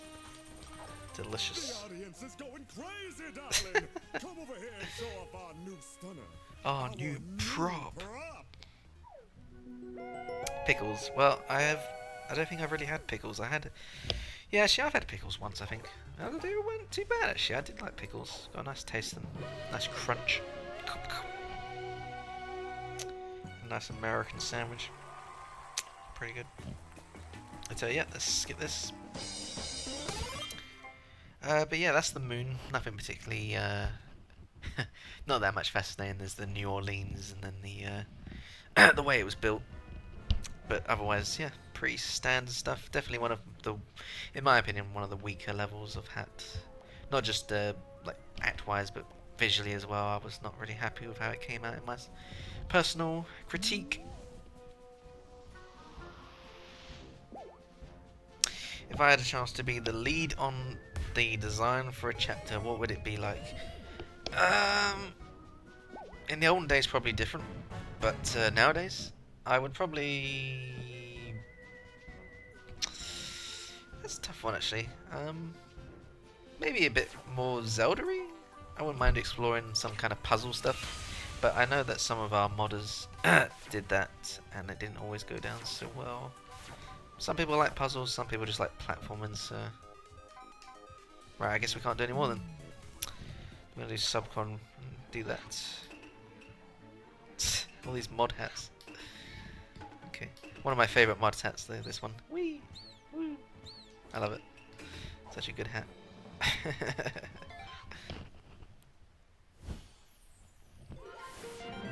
Okay, let me just check my notes real quick.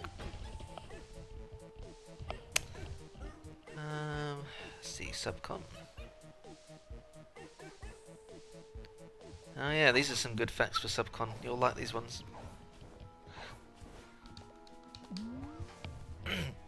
This is never before heard, actually. Yeah, Happy, that's just a mod. Playable Mew Mustang. So yeah, Subcon, it got quite the overhaul. Visually, especially. Let's see. So one of the first things that you probably would expect, and what the hell was up with that bubble? Was that this place had grass. Yeah, it was going to have grass at one point, but the artist deemed it too busy, so it was removed in favour of just plain textured grass. But yeah, it looked pretty good with grass, I felt. But with the performance I'm getting, probably for the best. Alright, yeah, Wind Waker grass. But no, this was actually the new grass. Right. The other thing that you guys have never heard of, I don't think, is that this place had a map system at one point.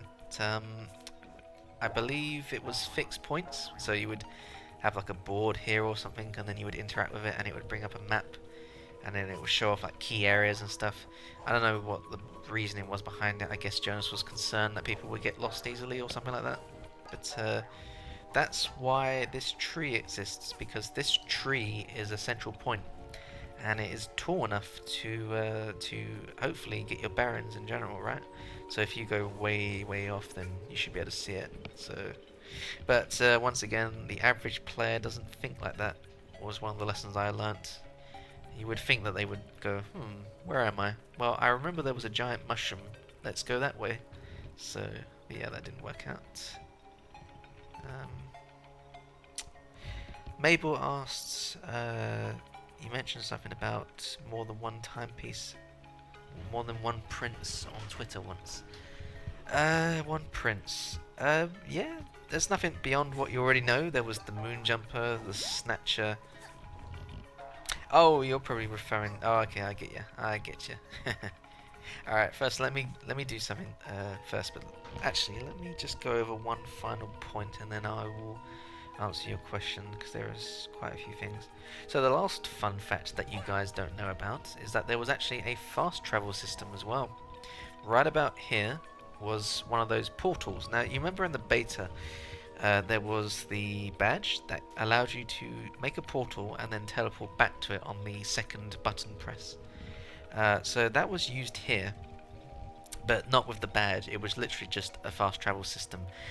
It kind of reminded me of like a train map in a sense, because you know, like on a train map you got the circles and then the lines connecting them. So you had those portal things where Hatkid would jump inside them like that, and then a line would appear like straight ahead, and then you push the stick in the direction of the line, and then Hatkid would zoom towards the next point, and that was the fast travel system.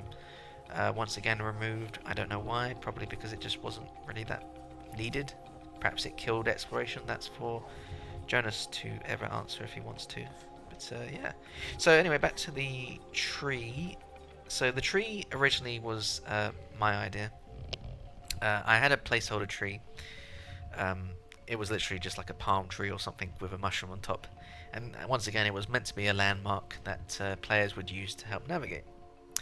Then Daniel, what's his name? Sorry, Dan, I don't know his second name. One of the 3D artists we had, a guy called Daniel something. He made the tree that is still in the files, by the way. It was just a basic tree, and it was similar to this one actually. But the difference is that it didn't have the branches and stuff. So Jonas was like, "Hey, Hab, a lot of the players that are playing are just climbing this tree, but it's not actually possible. Although it turns out it actually was not easy, but it was freaking hard. But it was possible to climb that tree." So Jonas was like, "Hey, can you make an actual tree?"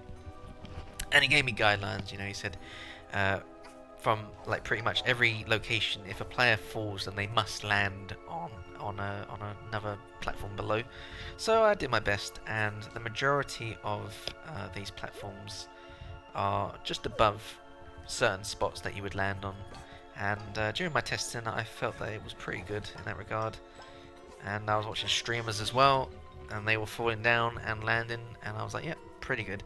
Although there were some people that fell all the way down, and they curse this tree. They curse it. They say it's the worst thing ever. Evening Wolf Clock, welcome. But yeah, oh god, yeah. There's something that I have to say. There was something that made me laugh my head off. I was watching this streamer, climb this tree. And he got to this point, right, where he's like, it'd probably be really painful if he fell from this height. So he gets all the way to the top, and because the mushroom is slanted slightly, HatKid started sliding down, and the streamer was like, no, no, no, no, no, no, and then he crashed right in front of this guy. He says that line right as he crashes, and it was the funniest fucking thing I saw. And the streamer just didn't say anything. So good. But anyway, moving on. Because I've got to tell the story about, I think someone asked the question earlier about the third prince. Right. Let's climb this tree and we will... Obviously this is not casual friendly because it's got mushrooms. And yes, that is a hole on the mushroom. So that's not my fault. These platforms were way smaller and positioned to be inside the tree. Whoever fixed this, or de-fixed it if you will, scaled them up without thinking, so there's holes in the back of them. But yeah, that's one of the reasons why people struggled, because these platforms were way smaller. I'm talking like where HatKid's standing now, that was the edge.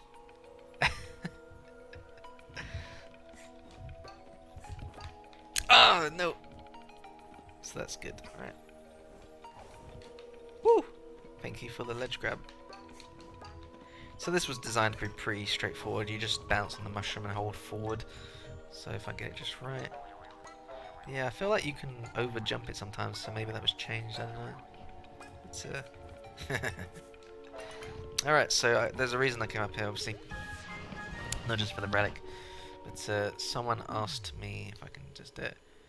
Nani, what the heck is that? So on, I don't know, I guess, was it dev commentary or something? I talked about these towers, right? And I said I had these ideas for towers that represented the Queen Vanessa and the Snatcher. But they were just plain towers at the time. And I don't know if you've ever played Dark Souls 2, but look up the tower in that. That is literally the tower from Dark Souls 2. I was just borrowing that for inspiration. And then Jonas was going to cut these, I think. So I was like, hell no, you're not. So I made them look really cool. Gave that one a fire theme. Yeah, Hyde's Tower. And yeah, look it up, Raz. You'll recognize it. And then this one was snow theme. So then for the final tower, you're probably thinking, well, what the heck is that? And in terms of lore, like my personal lore, let me try and remember what it was. So if you had the Ice Kingdom and then the Fire Kingdom, then there must have been a third kingdom. I felt that was my thought process. I don't know. I guess for some reason I assumed that the woman who we built the flowers from was from a different kingdom or something. So I think that's why I did that.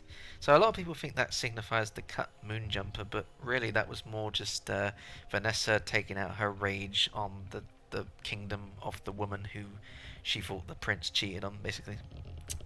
But yeah, I guess you could take it to mean that the Moonjumper was cut as well, but I honestly didn't care that much about the Moonjumper. The Moonjumper was pretty lame.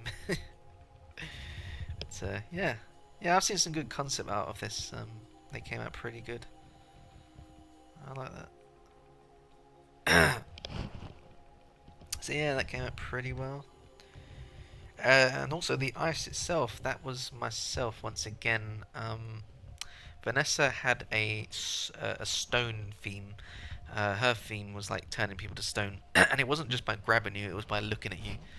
But it wasn't very scary, because as soon as she was in your sights, you just turned to stone.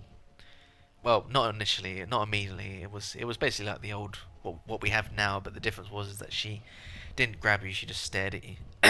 And I was like, Jonas, that's kind of lame. I mean, wouldn't it be kind of cool if like you hide under stuff and she like pulls you out from under it and stuff? And I think he liked that idea, so we went with the grabbing. But unfortunately, we didn't get to the part where she grabs you underneath stuff and pulls you out. As for the ice, so her theme was kind of boring. So one day, I think it was like Christmas or something, I was bored and I just sort of took over this level and I was like, you know what, I'm going to just like put a bunch of crystals all over it, because I was playing Dark Souls at the time and I had a really cool crystal theme, and so I thought, you know what, let's do that, that'd be kind of cool. And so that's what became of the crystal ice theme, if you will. So that was that. So yeah, a lot of changes came about just like me sort of implementing stuff without permission. Unfortunately, as things went on, I lost a lot of freedom in that regard, but that's fine because as a company we've grown and we've got a lot more different processes, a lot more responsibilities in that regard. Actually, a lot more.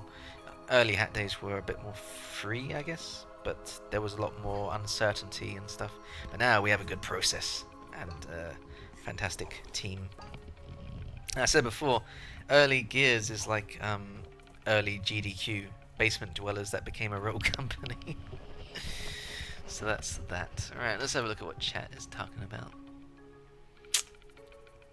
Yeah, Moonjumper was okay design-wise. It was designed by Shane, I believe. I think it was him.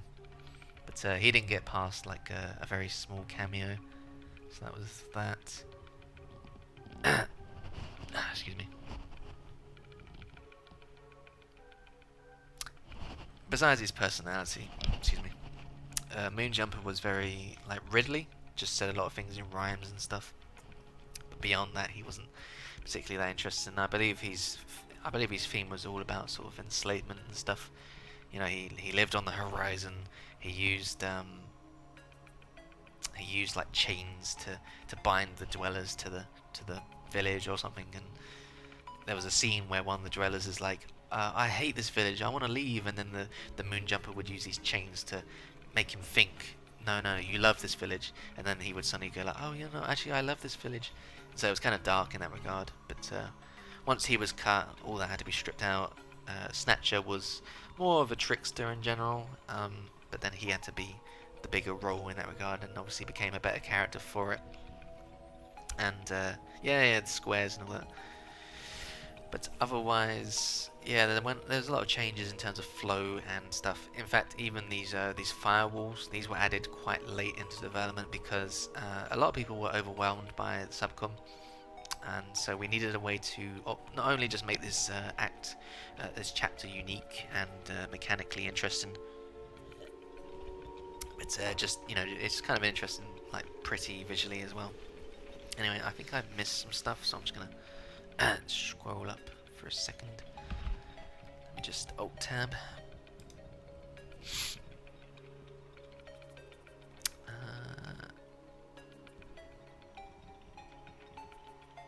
Nah, there's not that many Moonjumper questions. There's not much to say about Moonjumper, to be honest, Wolf. But, I really like Dark Souls. I actually do. Such a great series. Definitely my favourite kind of genre. Though I must admit I'm getting a little bit burnt out on them, as I imagine the devs are as well. So.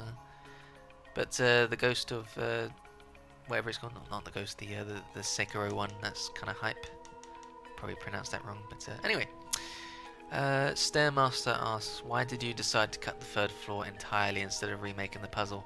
And the answer is just time. We ran out of time. Otherwise we would have done it. So why don't we add it afterwards? Well, it's not really that important to us. We think that Vanessa in general is okay as it is. I think also it's kind of funny, but there are actually quite a large quantity of our fans who are very terrified of that act, like legitimately scared of it. They cannot handle spooks like that. So they have the hole that allows them to skip the level, and a lot of them thank us for that, which is kind of funny to me. But glad to help them. Wolfpluck says he's working on a video about the development of Subcon. You have any never before known info? Well, if you had joined sooner, you would have heard a few things I said. I can just say very quickly then, because I don't want to repeat myself too much, but there were two things that aren't publicly known. One is that there was a fast travel system at one point that used the Snatcher portals, and you would unlock them just by like... Excuse me, sorry, just that. There was one where portals would unlock based on proximity to the player, so you'd have to go to the village, unlock that portal, and then you could fast travel around. The other one was that there was a map system.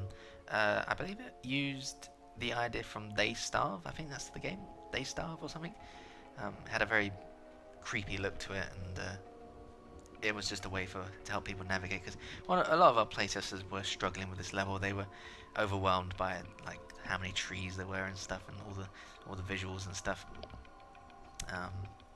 So obviously a map is one way to do it. But once again, I think when we added the fire stuff, that fixed a lot of problems. So yeah, I hope that answers your question on that regard. Right, let's make some progress, right? Let's have a look at the badge salesman, see what we got. Not every.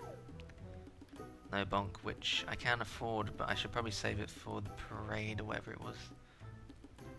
So yeah, I'm going to save it because I don't need the bonk badge. I can handle it. I'm a pro. This is a good scene here. I'm just going to slide into it. Alright.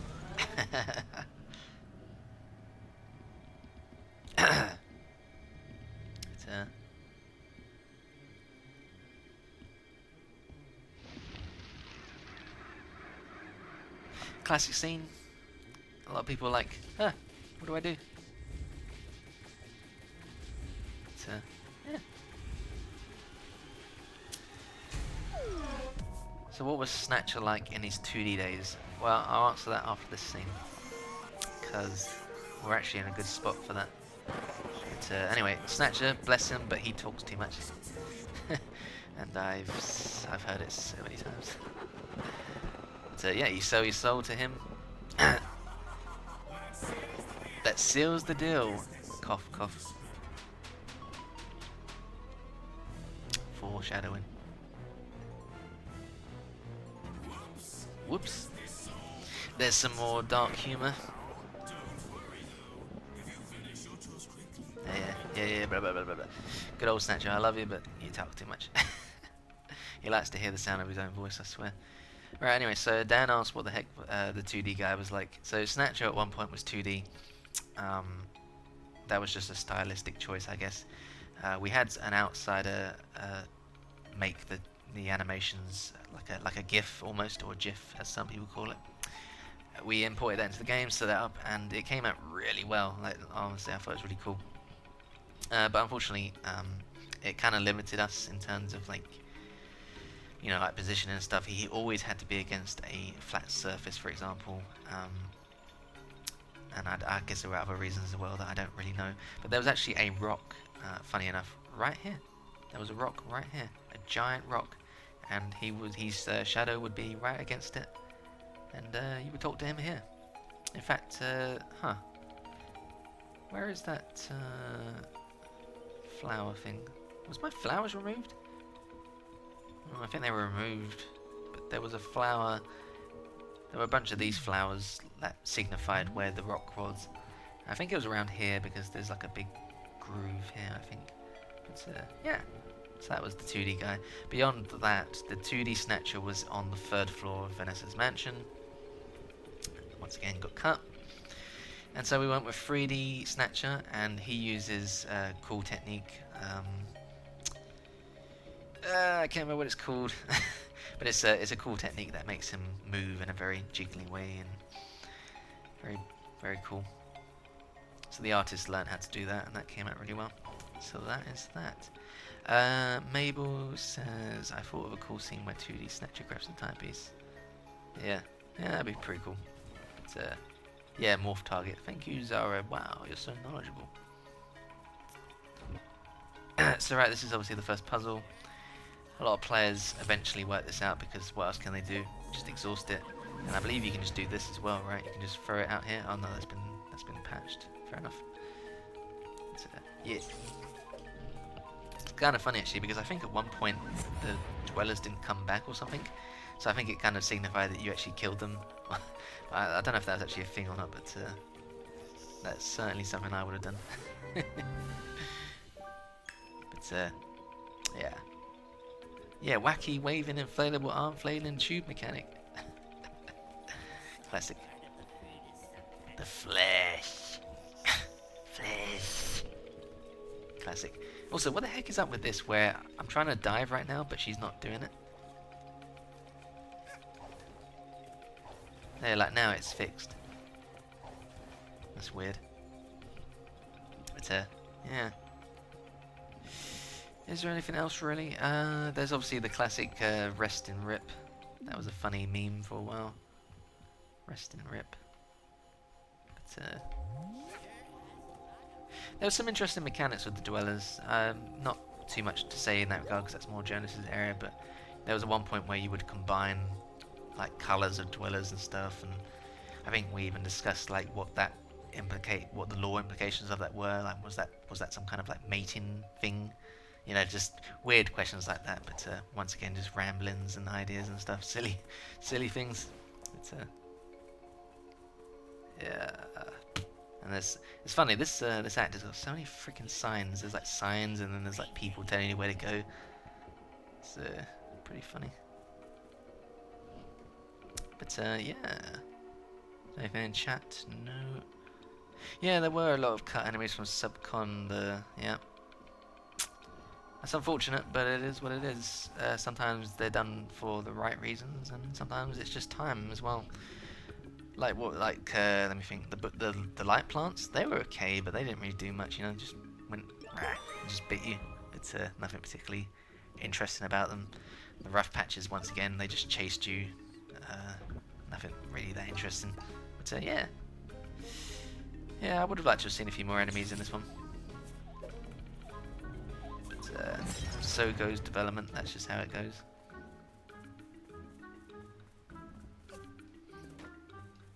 And it's such a pointless detail, but you know, the houses close.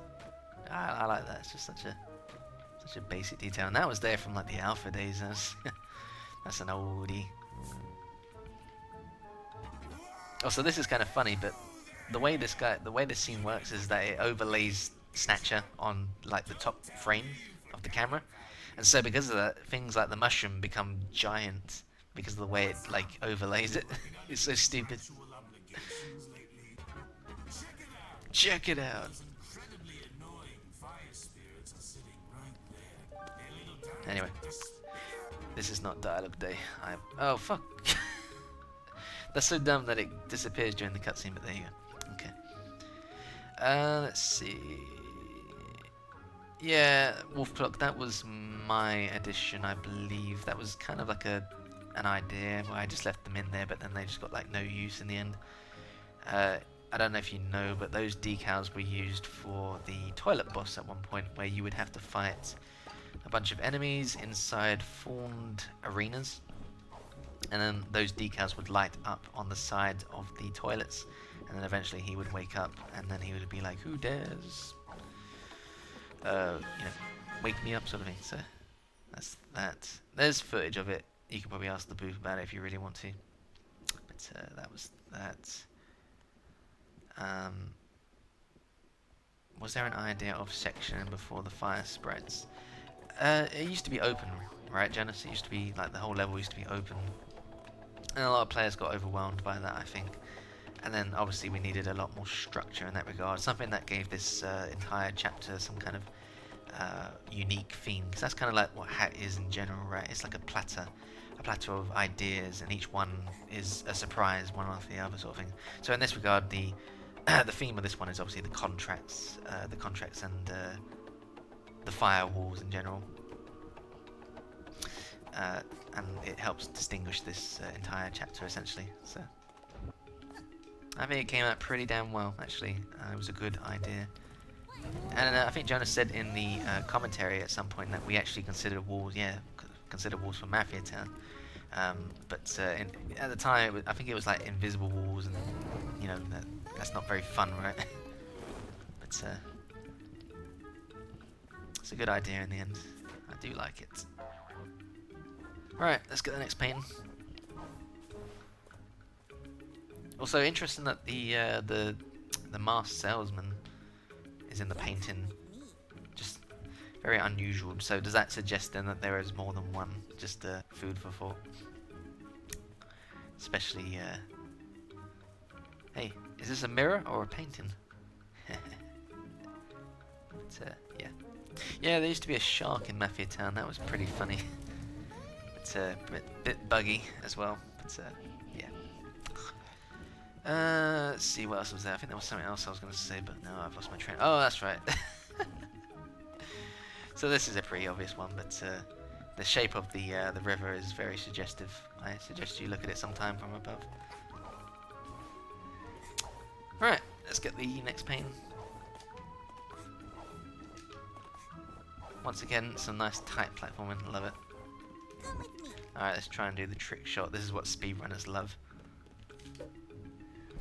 And the bad man gets it! Burn, burn.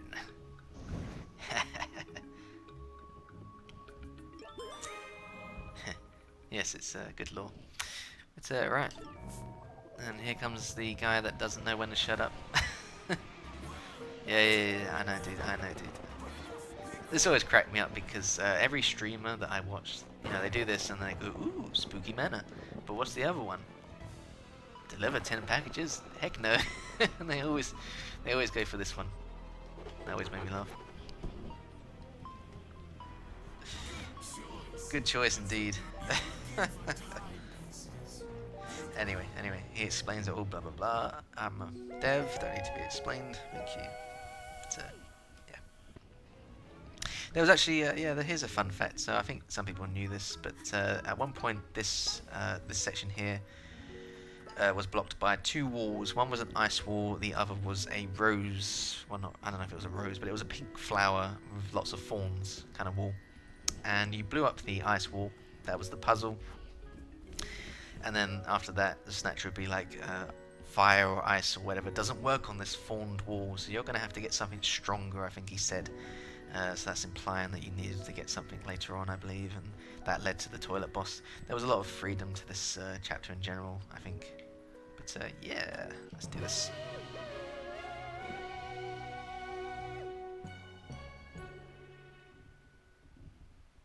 A lot of trees. In order to get this level to run well as well, a lot of trees were faded out and cleverly masked with some black effects. Very clever stuff. Alright, let's see. Let's go back to Dead Bird. Oh wait, no, I need the hookshot, right? Of course, I keep forgetting this second act.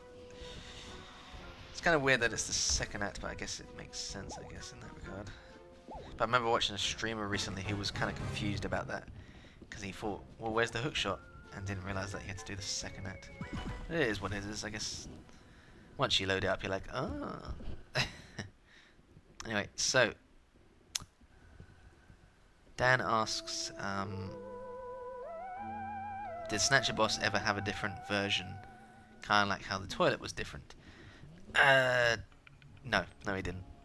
At least I don't think he did. No, not really. I think he had a few. I think some of his attacks were kind of like just slightly different, I guess. But you know, when feedback comes in, Jonas has to polish it and change it here and there, just things like that, really. And I think a lot of polish came in as well.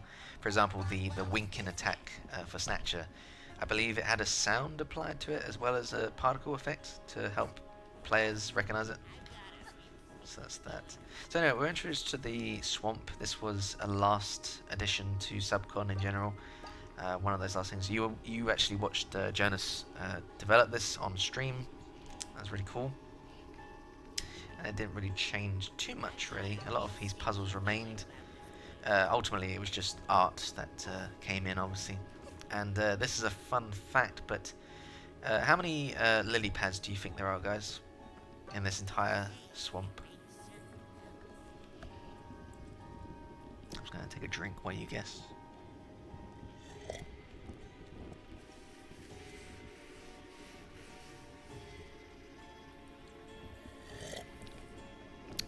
The correct answer is what Jack said.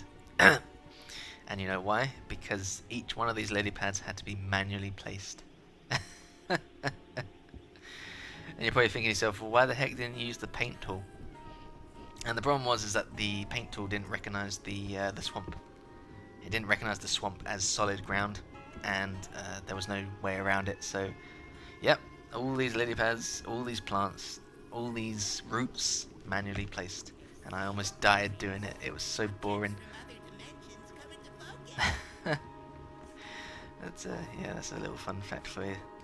Yep, yikes indeed. Alright, let's get this yarn. Let's carry on. It does reach this point, right? Yeah, okay. The Madman, I can't believe he did it. Well, it's the same thing with those red leaves. These red leaf platforms, once again, all manually placed. That was so hell. I never want to do that ever again. Right, let's go and get our hook shot. Zelda style. Man, I can't believe he's not using the skip. Yikes! But yeah, right. So in terms of subcon, wow, what the heck was that? Something just caught my eye. What the heck was that? Oh, it was the spider. Okay. So this is one of those like beta levels, right? And there's not really much to say in that regard. In terms of layout, excuse me, didn't change really. This area was partially made by myself and Jonas, excuse me, where Jonas was like, can you make a platforming segment for me? So I obliged, and that was really fun to make actually. A nice little short challenge. Kinda wished it was a little bit longer, but yeah, there's a yarn up there. Didn't you know that? Let me show you. Boing, and there you go. Not yarn, but a relic. My bad. So there you go. And there's some light up here as well, because I remember seeing like some dude on 4chan was like, oh, the devs suck, all the areas are too dark or something, so I put a light up there to shut them up. But yeah, this is the only area in the game that uses Wind Waker grass still. It's really dumb, but it, you know, we just, whatever, I guess we just didn't bother replacing it. So there you go, Wind Waker grass. That's pretty funny. Alright.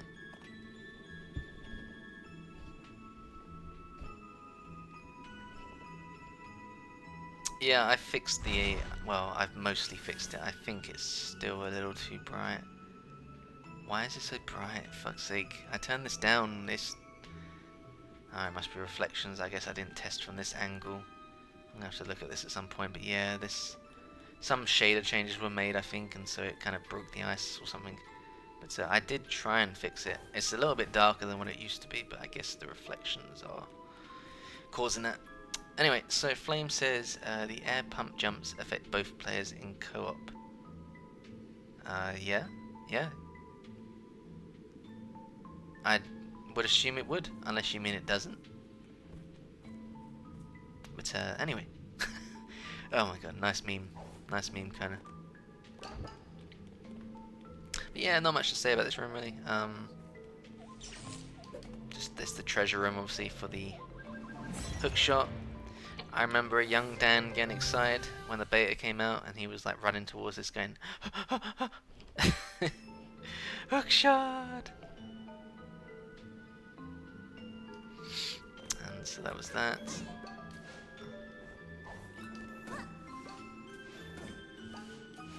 Obviously a nice introduction to the hook shot, which is pretty cool. And this is the most ghastly texture I've seen in a while. Look at this texture. Oof. That's a 2012 texture. It's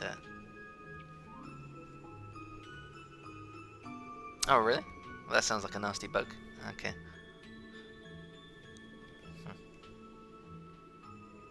Do speedrunners use it for anything? But yeah, apart from that, this was one of those sort of early levels once again that was made early on in Hat's development.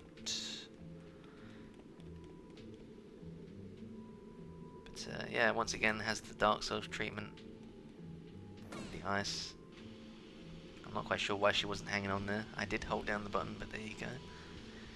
So yeah, this is kind of a cool segment. The water rises obviously, but I think at one point I was like, hey, wouldn't it be kind of cool if the water was poisonous? To kind of, you know, give you a sense of urgency. But also the water was green in the early days, but when Dead Bird took on the water, the green water, that had to be changed because we couldn't have, you know, we couldn't have a well with safe water that was green essentially. So Jonas changed it to purple. Was that, and then I believe there was a secret in this tunnel here which went unused. Yeah, there was a rift portal here, but that's been removed. That's from the beta days. But yeah, this was just a simple platforming gauntlet. I added these spiders last minute as well, just to spice it up a little bit, because you know the Boochu have played this level so many times. So, well, it's because of the lighting, but yeah, it is purple. Let's get a Rift token, boy.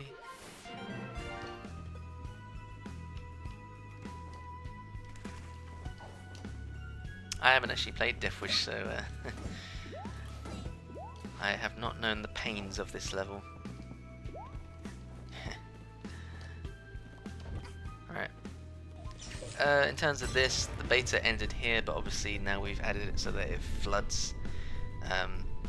Nothing really particular. Oh, look, you see, look, she's stuck at the top there. That's a bug that I thought was fixed, but apparently it only happens on high frame rates or something.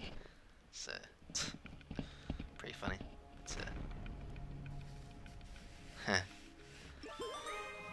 I mean, Deathwish. I'm a bit particular about Deathwish. Some of it I like, some of it I don't. I like the boss stuff, but the boss stuff is locked behind some other stuff. But I'll probably do some Deathwish sometime, maybe. I don't know. But right now, this is celebrating the anniversary, so it's pretty cool. So yeah, let's carry on.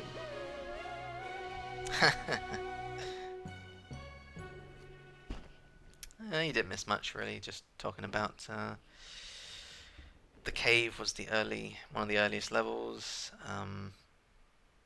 It had the ice theme, which was from Dark Souls. About it really. Hey, this is one of my favorite scenes. Yeah, okay.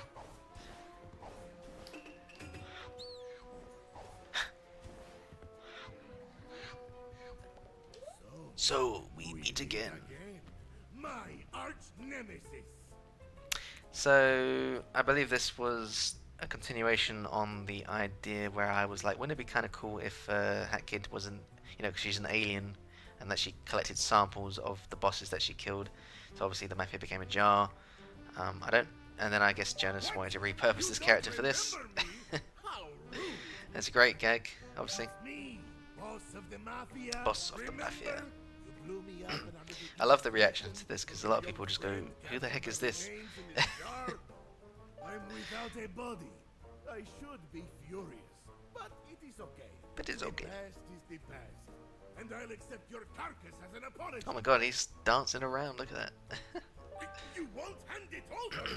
Such nerve on such a small child. If I had hands, I would slap you. Slap you. I'll just buy Can someone make that a mod, please? There has to be some poor soul out there who would be willing to trade his body for money. I may not look like it right now, but I'm well traveled. I know the whereabouts of all the secrets on this planet.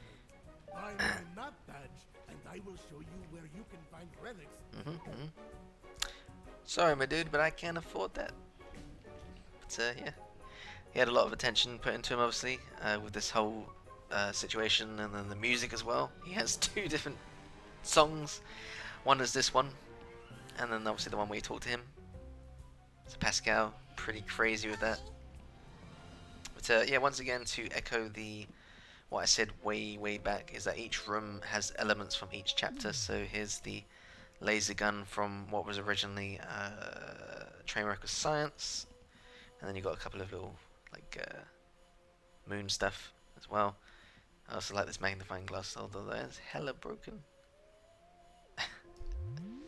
That's pretty cool. Why did we change the relic badge? Because the relic badge was kind of lame.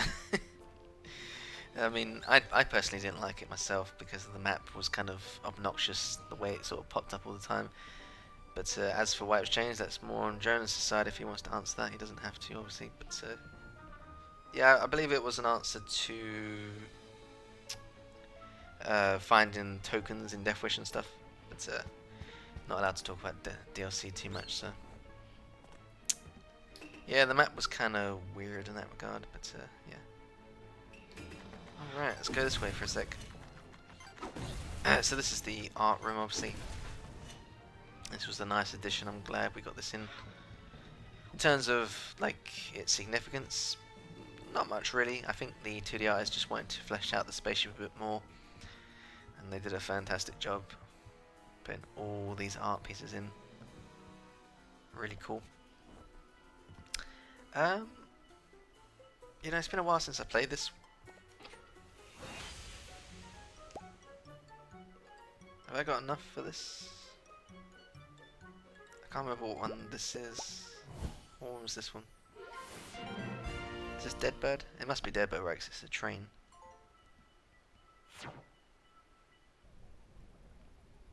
Hey, cool. Alright, I think we might do that and then call it a day. And I'll probably do this again sometime. Maybe tomorrow, maybe not. I don't know. I'll think about it. But yeah. Let's see what questions we got. We got Wolf Clock. Who's this? Not much to say about that Wolf Clock. A conductor was just another character that came on the ship. Was going to tell stories and stuff, and that was about it, really. Just like a grandpa. But any stories behind some of the art? That would be for 2D to share, to be honest, because they're the ones that drew it. But yeah, you know, some really good references there. I think Jenna just wanted to show appreciation for some, you know, famous classical art pieces and how to fire them up. So there you go. Right, let's carry on, shall we?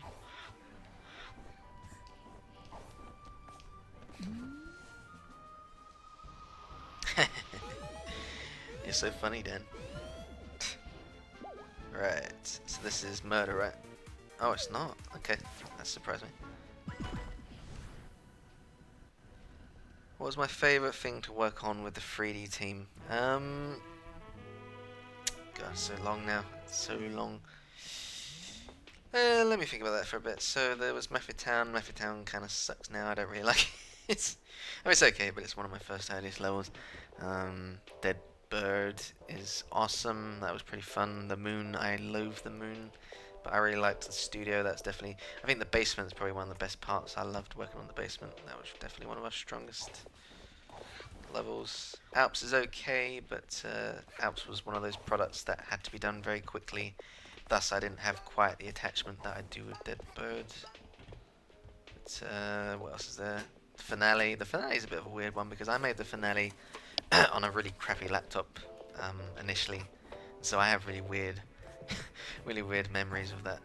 It's definitely enjoyed working on the basement in general. I had a lot of cool direction, very Portal-esque in that regard.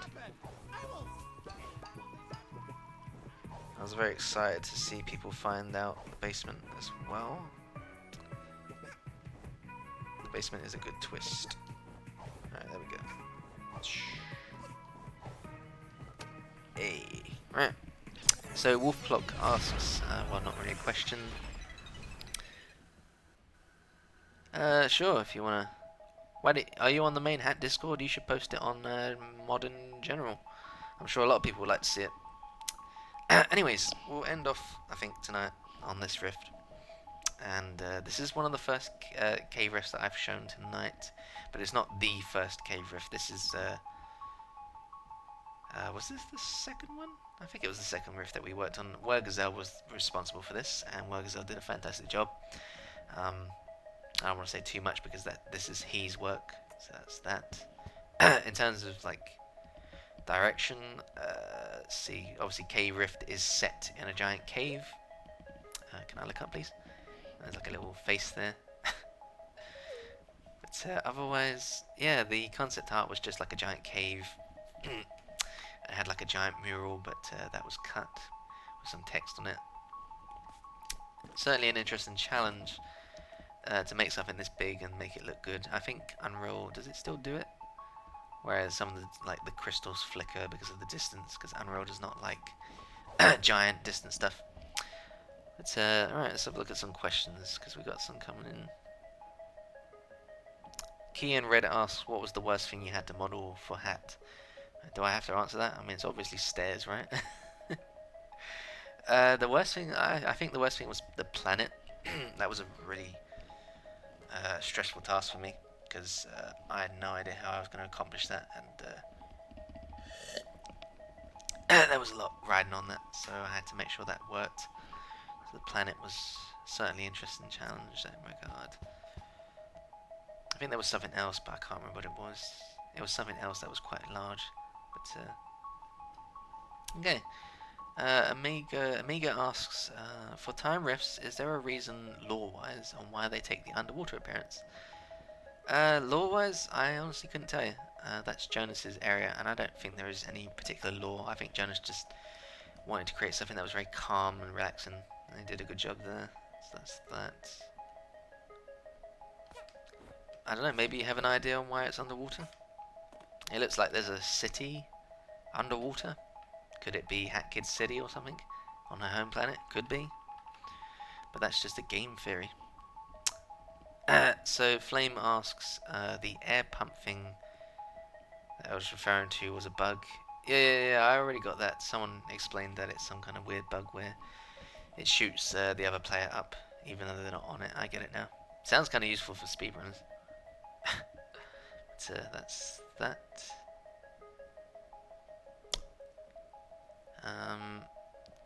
Woozy Wink asks, in the Battle of Birds trailer, it showed that the train crashed on the moon. What was the original story behind that? So I've already told that story, but the short version is that originally the theme of Dead Bird in general was science versus disco. I believe that was the theme. And there was a lot more linearity to it, I guess. I think the idea was that I think you crashed the train. I think because the train flew in space. I believe this was the idea. And then you crashed the train in one of the acts or something, so it crashes on the moon. And then DJ Grooves is like, "Oh man, you've wrecked my town. You gotta pay the debt." So you had to go around the moon and fix all that. So that's what the train was about. And then you'd have to get like a suit and get inside the club and stuff. But once again, these are all just like cut ideas and stuff, and it didn't really flow together very well. But then one day someone pitched the idea of movies, and it really just started to click, you know. There was a lot of good ideas there, so that was that. But, yeah, it could be half memories or something. But, yeah. Eli Sports asks, what was the purpose of the electric badge that was cut from the game?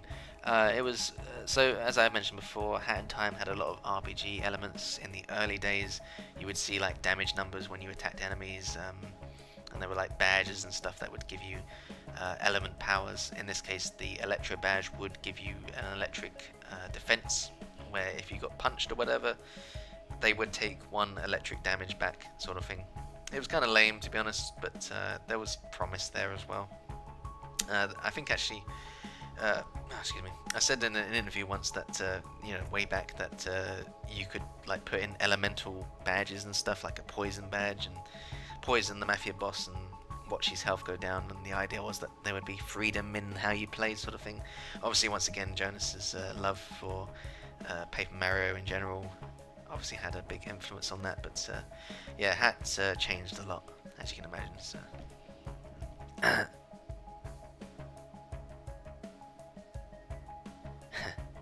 So Clink asks, I don't know if you can answer this, but what was the potential idea behind the Kickstarter image of Trainwreck of Science level with a rolling mass of trains and such? I honestly don't remember, Clink. A rolling mass of trains and such. I honestly don't remember that, my dude. But there was nothing like... There was no like balls of trains that chased after you or anything like that. So... it's... I don't know, maybe you can link it to me afterwards. I guess I can look at it and tell you what I think. But yeah, happy 1 year anniversary. Heck yeah. Crazy, man. A whole year. Time flies by. And soon gears will be moving on to better adventures. So that'll be exciting. Alright, definitely one of the more... Ooh, that was kind of cool. One of the more platformy, challenging sort of levels. I mentioned before my old man struggles with gaming in general, and he had a go at this, and this took him, I think this level took him about a day, so... Huh? What's that, Melon? What, the messages? Yeah? I'm not going to read your messages during a stream, my dude. Unless there's something I missed. If you have a question, you have to answer here, my dude. So yeah, this level has the best music. Fight me. Once again, I believe this is where Gazelle's writing, yeah.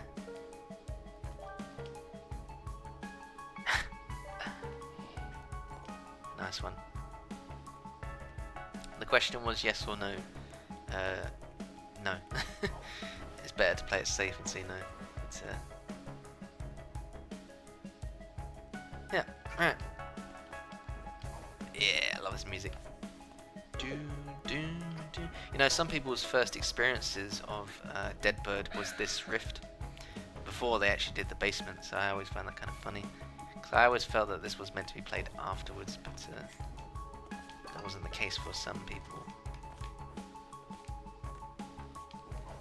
Eli Sports asks, is there anything you wish you could have worked a little more on the game before it got released?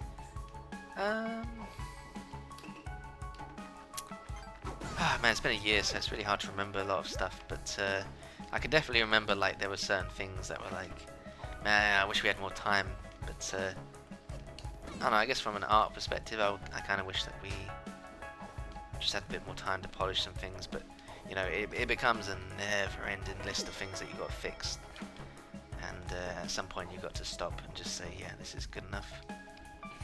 And of course, there are some bugs here and there, obviously I pointed some out in Mafia Town at the beginning of the stream, but I believe every dev has a regret. In fact, there's a saying that no game is ever completed, like no game is ever truly finished. You know, dev constantly wants to add new things, and it's mainly because they grow as well. They get better, so they want to revisit old stuff and then bring it up to the standard that they know and love. But the thing is that you are continually growing, and this is something that I've noticed with a few modders as well. A few modders are realizing that their old mods are not as good, and so they come back to them and fix them, but you know, they should just apply that to new stuff. You know, take that as a lesson learned, and yeah, so that's that. Yeah, you could say this foreshadows the basement, I guess, but I don't know, I just kind of think that timers are more like a past thing, so when you look at them you're like, man, I can't wait to find out what the lore of this Deadbird stuff is, and wow, we're going down this like weird basement-y stuff, and it's kind of cool, but yeah. So what else is there?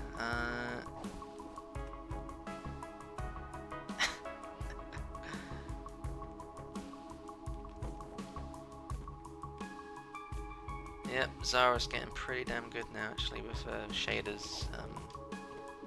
Hopefully he keeps pursuing that. It's a good skill to have that actually. Because when I say, Jonas as well would probably say this, but one of the things, if you really want a job in the games industry, pick a job that's not common. So sky dome textures and particle material shader makers, these are highly skilled tasks that not a lot of people do. So they're more sought after in that regard. I didn't get all the pages. I wasn't really paying attention, to be honest, but whoa! So yeah, this moment here was like the first introduction to this for a lot of people, and that was kind of cool. It's got a nice atmosphere to it. Kind of reminds me of the forest temple in Zelda. I don't know, the music and stuff, just very mysterious. I like it. Definitely, actually, when Jack said what was my favourite thing, honestly, I think this room in general is definitely one of my favourites. I don't know, I just really, really like it. It's got a good direction to it. Kind of want to experiment with that, actually. I mean, if I was still modding, I would actually experiment with making a kind of Portal-esque, like, worn-down facility like this, with this kind of green effect. I like it. Anyway, otherwise, I'm sure Wergzel doesn't mind me sharing this just a little bit, but originally this level went on a little bit longer. You would go up this, and there was a hole here, and that would lead on to some really cool stuff. Where stuff was like sideways and upside down and stuff. It was really cool. Unfortunately, it was too long, so it had to be cut. So that was really cool. So that's that. Well, when I say upside down, I mean like, you know, like the corridors in the Dead Bird basement? They were like sideways, but you were normal ways. So you were just like walking on walls and stuff. It was really cool. Really cool effect. I was like really impressed by that. Oh my god, the lore. They're so happy. Once again, drawn by Jenna, I believe. It came out really good. But we'll never know what happened. And obviously the peace music, Jack's favourite. It's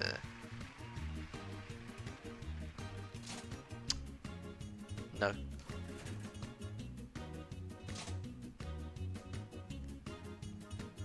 No.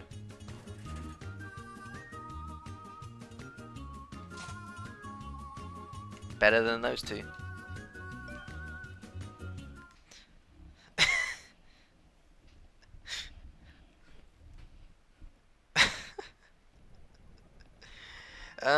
I know I said I was going to end now, but I might just round it off at 3 hours. Not 3 hours, 3 o'clock. Because it's 2:30 right now for me, and I think I'm still got a little bit more to show off, I guess. So let's just carry on, get this out of the way. Let's see what we got. What do we got? What do we got? Ah, Train Rush, that's a good one. Let's do Train Rush.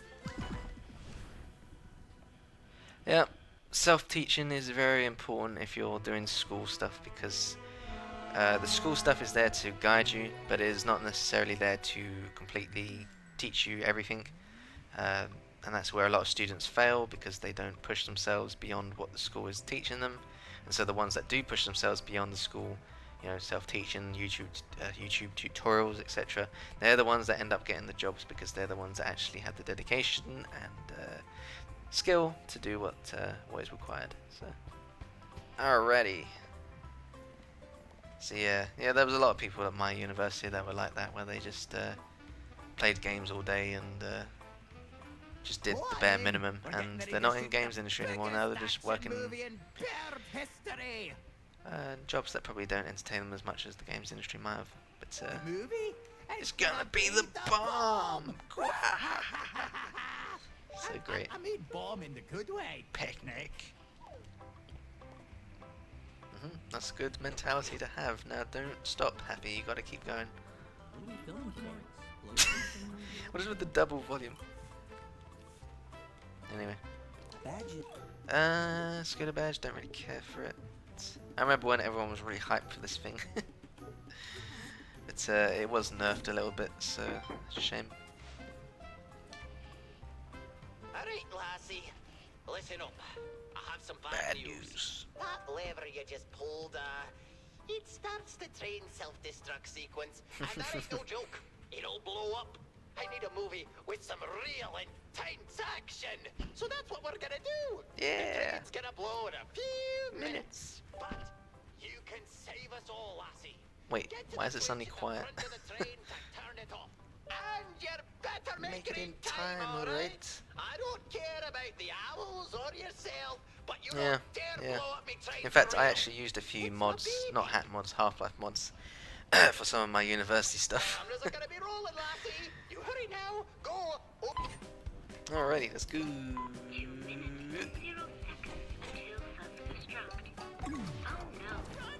Oh my god, this is the speedrun build. We gotta go. Actually, probably should talk about this a bit more. So this is kind of mostly Jonas's level design, but I did a bit of it initially. I was in charge of this level before Jonas took over. The rules weren't pretty particular. There was just like, you know, teach players the basics. So that first room I just did teaches you to, you know, jump, double jump, basic stuff. And then I made this room, but then Jonas really amped it up like crazy. All these like cannons, this giant egg, all Jonas, crazy stuff. It suddenly turned a very boring room into something very fun, so it was good. These were added last minute as well, which was pretty cool. Yeah, these were modeled by myself. They are extremely detailed for what they should be. I don't know, I guess I was just trying to go a bit over the top with this one. Even got a hollow apparently. And wow, yeah, I believe I came up with that name. I think I did. It's been so long now. So yeah, once again, I looked up a lot of references for this one, so it's kind of silly how detailed it is. Such a thing. And then this one as well, this one's quite detailed. Look at this, like, it's even got the strings that wrap around it. And they wrap around correctly. And it's pretty ridiculous how accurate this is. With the bow as well, oh my god. I went a bit over the top with this. And then the piano was just Vanessa's Mansion one, so I didn't actually make that. So yeah, right. Do you remember there used to be balls in this level, but they had to be removed because players would like avoid them or something? That's pretty funny. Is there anything else really? There's an Easter egg that most people don't know about, which is down here. There's an egg, not egg, there's a cheese sort of down there. Pretty funny. And I think I already skipped it, right? Where the train was falling apart. Yeah. So the train that was falling apart, that's the old train. That's the original train. Because of the way it was cut up, I couldn't like remake it in time. So pretty funny little nod there. And I believe there's an Easter egg up here. Maybe it was this one. Damn it, I'm not close enough. I think there's an Easter egg in here? Maybe I moved it. I think there was an Easter egg in here. Oh, there it is. Start off. So dumb. So yeah, a lot of people struggle with this level in the beta because they didn't know how to dive. It's kind of funny. So yeah. Apart from that, not much really changed. Standard stuff. These galaxy things, or should I say Wind Waker platforms. Just that. And yes, that terrain at the bottom there, that did Are you fucking kidding me? This is what happens when I get distracted. And I could have saved myself too, because you can actually go through the bottom of these things. Whatever. It's yeah, the terrain disappeared for some reason. It always does that. I don't know why. I think it's got something to do with fixed cameras or something. Man, do you remember the speedrun build, guys? That was pretty hype, right? When like the run was coming, and then like Mildew was like, and then Kona as well. Fucking hell, they were like so intense, trying to get that fast time. That was funny. But you don't see that anymore. For some people that don't know, there used to be a skip here where the boop would jump on this and then jump across to this and then just go straight to the end. But we patched that. So can I please focus? Awesome. Alrighty. Oh shit, I thought I got them all. I should land on it. There we go. Cool.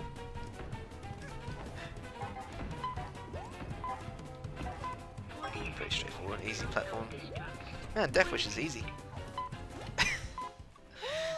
Anyways, what have I missed in chat? 'Cause I've been kind of focusing on that. Diving was SMS. The diving was SMS. That's such a good meme. Clone asks, so why does the sky go black on these screens with the conductor on it? I don't know. It's like an Unreal thing, I guess. Excuse me. Excuse me. But yeah, it's a problem with Unreal in general. Just like cameras and stuff has an issue. A surprising amount of people. Yeah.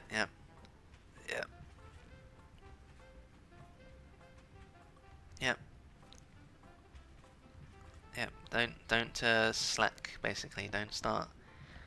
Like, give yourself some time to enjoy yourself. Obviously, because university or college or whatever is a good time to just like explore yourself, meet some new people, blah blah blah. But obviously, if you're trying to aim for games industry, you gotta focus. You gotta get into the mindset, because at the end of the day, a game studio wants one thing, and that's skill. They want well, obviously they want a nice person as well, but at the end of the day, they want skill. They want someone who can just say, I tell you to make a box, and you make that box. And if you can't make that box, you're not hireable. Okay. So get to practicing and try and replicate what you are seeing in games. Learn from it, improve, and that's how you'll get a job in this industry. So that's that. Oh my God, Jack, shut up! There's no death wish. Cool. Right, let's get this. Boxes. Yeah, make 2 boxes. I make boxes. So, nothing particularly interesting in this room. I've already brought this up. I really like the radio. I don't know why, I just got a nice little shape to it. Although that texture could be a bit better with some normal maps.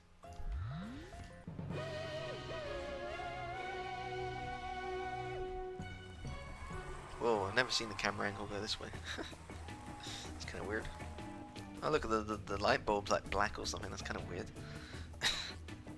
Anyway, let's speed this up. So it looks like the conductor's winning. I actually like DJ Groove's Brother. Darling, darling, darling. But, Alps. So that's another thing, right? I've unlocked Alps quite early on. After, what was it, 14 timepieces out of 40. And the reasoning behind that, I don't want to like misquote too much, but I think just in terms of pacing, Jonas wanted to make sure that the best parts of Hat were accessed early, because a lot of people just don't want to stick around and grind for things. So by having access to all these things early, they can choose what they want to play. And that's also one of the reasons why the boss is only 25 timepieces. Yeah. Just another reason to get people to just, if they want to continue playing the game, then they will do that. But if they don't, they can just finish the game straight away at 25 timepieces. So that's one of the reasoning behind this low number requirement in general. So yeah, I do love boxes, guys. I mean, I know I joke about boxes and stuff, but honestly, some of the stuff I've been making lately has just been boxes, but with rounded corners. Kind of a meme.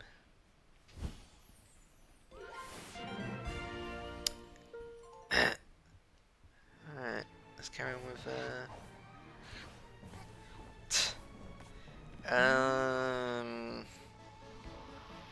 after playing Kona's level for like an hour or 2 hours now, I really hate mushrooms.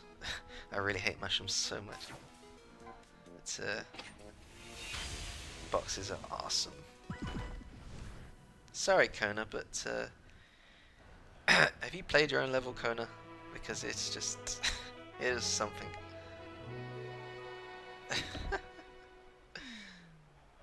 Yeah, that was a placeholder, Mabel.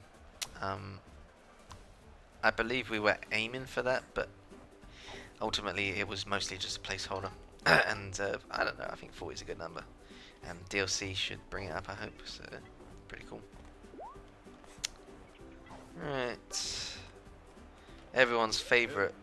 If someone could quote the speedrunner meme where Parade is perfect, how could you question it? Why would you remove it? The perfection, the skill. I love that meme. The movie that'll take the breath away from audiences worldwide. You'll be the star. What was that meme that Jack did? It was like Cars or something. Thank you, Kona. For this movie, we'll need to use our special prop.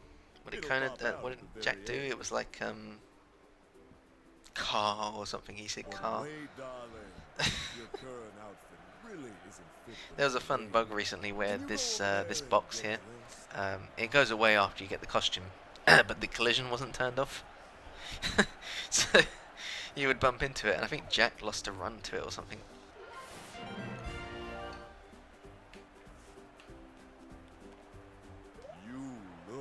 Great, darling. Don't worry, this movie is really. So yeah, not much to talk about here really. I made the Parade outfit. Came out pretty good. Keep an eye out the parade. Yeah. Let's just get this baby. Good luck, darling. Good luck, darling. Get ready. And obviously this is Jonas. Get ready, go. That's Diddy Kong Racing. Just wanted to look at the costume, but unfortunately Diverin is a thing. I really don't like it when Diverin does this. Jonas, if you're here, can we turn off Diverin for camera badge? It's so dumb. But, yeah. So yeah, one of the things about this is, you know, I had an issue with this, and I was just like, Jonas, why wouldn't players just go in a circle, you know? And so I guess, you know, he said tokens are the reason. Not every player's gonna like care so much. So I guess that kind of evolved a little bit here, because obviously we have the the hazards that come up later on. Definitely one of the weirdest things is the timer in the corner.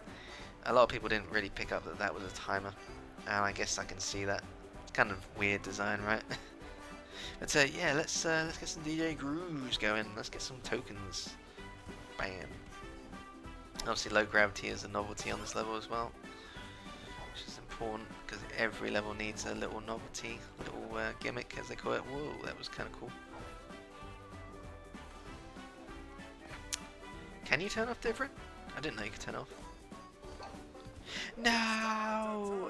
Let me just get a drink. Cause I'm dying. Hey there, darling. Darling, can you turn on the pyrotechnics?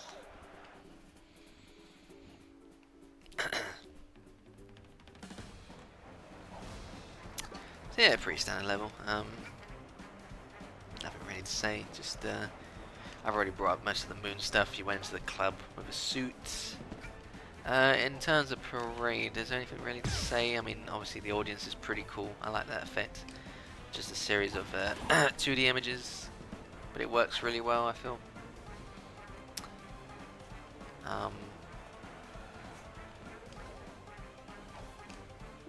And I think this level was quite a little bit harder initially. There was, I don't think there was any checkpoints, so you had to start all the way from the beginning.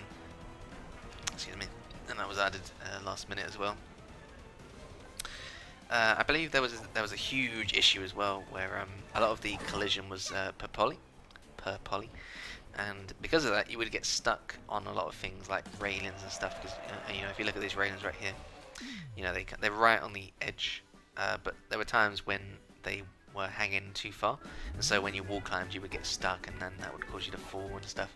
So there was a huge task involved where Jonas required me to essentially fix collision for the entire level, which was quite a hassle because of how modular it was, including things like this, and turning off collision for things like that wasn't a simple task. But yeah, it came out pretty well in the end. I don't think there are many two spots that you can get stuck on, but yeah. Oh, whoa, sparks.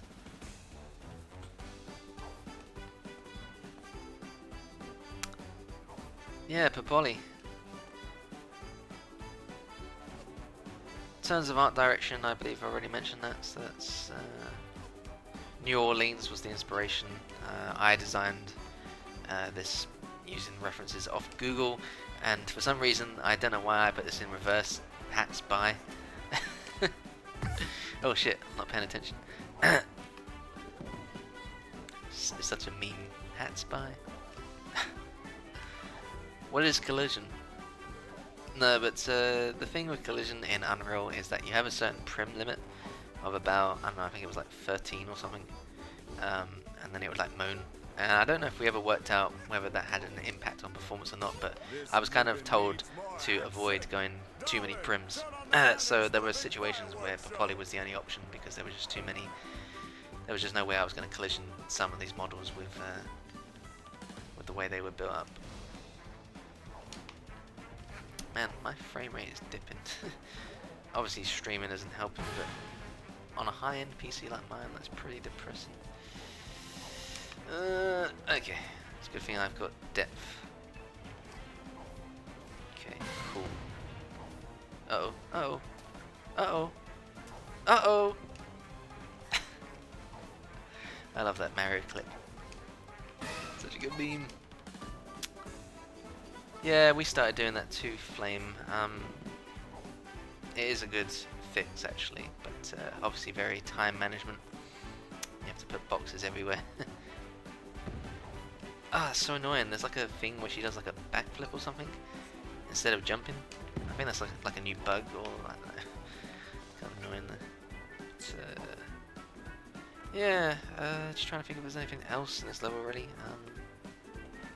I think this level was kind of harder initially. I think it got a few nerfs here and there, and obviously a checkpoint. I remember distinctly at this point coming up now, where it was released. Obviously the music, as you know, is very intense right now, and I believe there was a point where like, I don't know, like 50 rockets were let out, and I distinctly remember my first playthrough, I dashed for the timepiece, and there were like all these rockets literally all around me, frozen like this. It was pretty ridiculous. I don't know if that was nerfed or anything, but yeah, that's kind of the reason why it's got the intense music, because literally everything comes out to kill you. I mean, right now it seems kind of calm. Maybe if I hang around a little bit. Okay, okay, okay. This was a bad idea. So yeah, it seems it's still quite intense, but I kind of remember it being a bit more intense than that. But maybe I'm just misremembering. But, yeah, that's Parade, the perfect level. It's, so that's that. So that's the two awesome acts done. So what does that leave then? We got an intruder alert as well. What's this? That's strange. I didn't realize that this unlocked at this level. Well, might as well get it, I guess. Which I don't have enough. No, I need one more yarn. Actually, hello. Do you not give me yarn? I thought you dropped a yarn if you didn't pick up any. I know that you drop a pon every time. For every timepiece, there's a pon or something. So for every timepiece that you got, there's a pon that she drops or something like that. But that was that.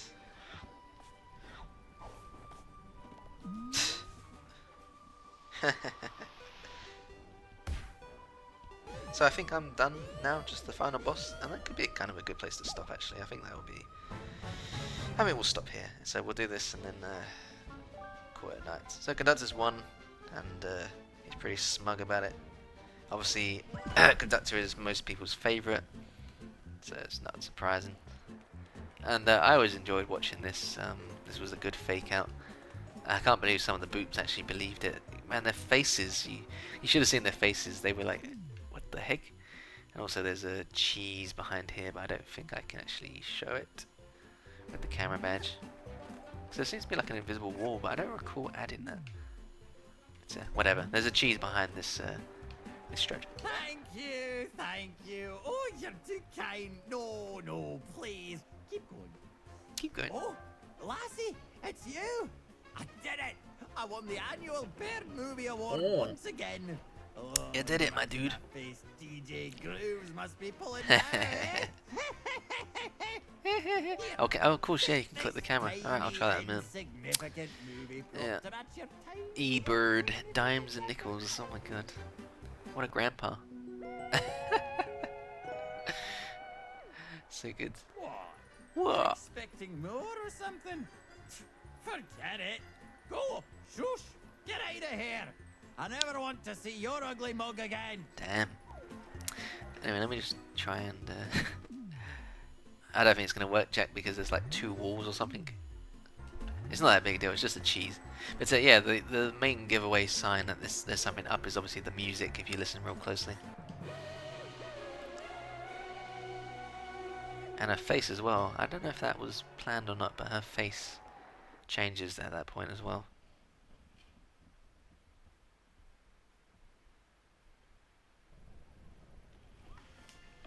I would click your link, Mabel, but that would probably mess up my stream. So, oh, is it that mole man watching TV meme? That's Void's meme, isn't it? So yeah, one of the signifiers, obviously, that something wrong is the music. You'd be surprised how many people didn't recognize that. They just thought it was like, oh, I guess we completed it or something. Which is kind of dumb. Excuse me. And I don't know if this was changed or not, but I think you could originally just go straight to Deadbird and it would load the actual creepy version, but I think that was changed. So yeah, you have to trigger this now, I think.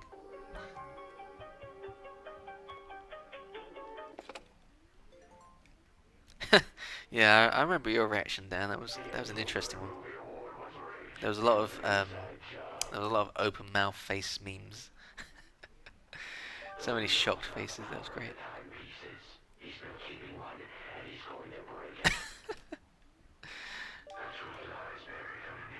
Studio.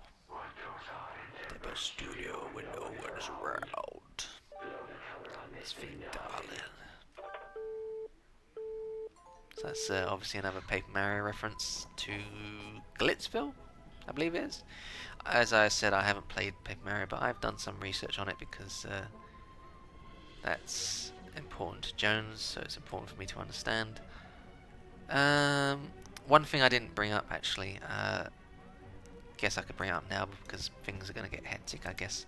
So the boss for this chapter in general was originally just in DJ Groove's club, and the plan, if I recall, was to have a kind of mob onslaught. So on the dance floor, disco-themed enemies would attack you, and it would just be like survive this essentially, which sounds kind of lame compared to what we eventually got, obviously. But that's why there is a Mafia that has like a DJ kind of style to him with the orange shirt and stuff. And there's also the raccoon who has the chips bag or something, and you might find this amusing, but it's also the origins of the Elvis bird, so that's where it came from, and we repurposed it for the annoying birds that we all know and love. And oh my god, this music! So that was that. So there was no conductor boss fight initially. Yeah, and Jenna was so pissed off with that because she really hated the fact that the Elvis birds were like there. They didn't fit anywhere in the game except for, you know, the boss fight. But once again, victim of time, I guess. And you know, you get kind of used to it, kind of attached to it. So I'm not too bothered about it, to be honest. But yeah, definitely a cool defining moment. A lot of people were like, "Oh my god, this is so hype." And a lot of streamers were really into this, so this was a really cool moment. Oh yeah, that's a good point, Jack. Thanks for bringing it up. So as you can see, it turns really blue right now, and Jonas was responsible for this. He showed it off when it was like kind of blue, and then I was being sarcastic at the time because he was asking feedback, and I said to him, "Make it a bit more blue," and so he made it even more blue, and I was just like, "Oh shit." Because I didn't want to like expose to him that I was being sarcastic. So blue, very blue, it remains. Yeah, this was post-processing. This is just done with I believe it was done with a post-process, I can't even say it, post-process volume brush, I believe it was, whatever it's called. So yeah, we got obviously the dark twists, the elevator. Yeah. And obviously the elevator's not actually moving. Nice little trick. Though for some reason this effect coming up, some people's computers absolutely died from this. Like 1 FPS died. So as you can see, the elevator's not actually moving. Nice little trick there.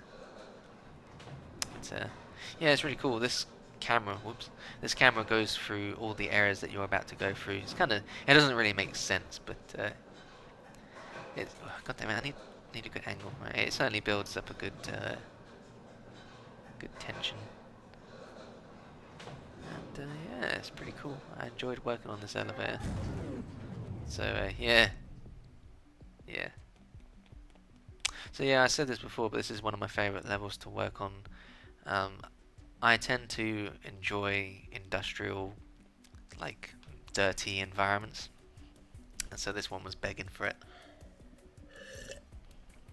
At the time, I had a bit of creative freedom with this one as well, so I added a lot of things like this, where it's such a simple thing, but it just sort of adds a bit of element to it. So this is like floor basement 1, and I don't know how many people know this, but there's actually a sod off behind here.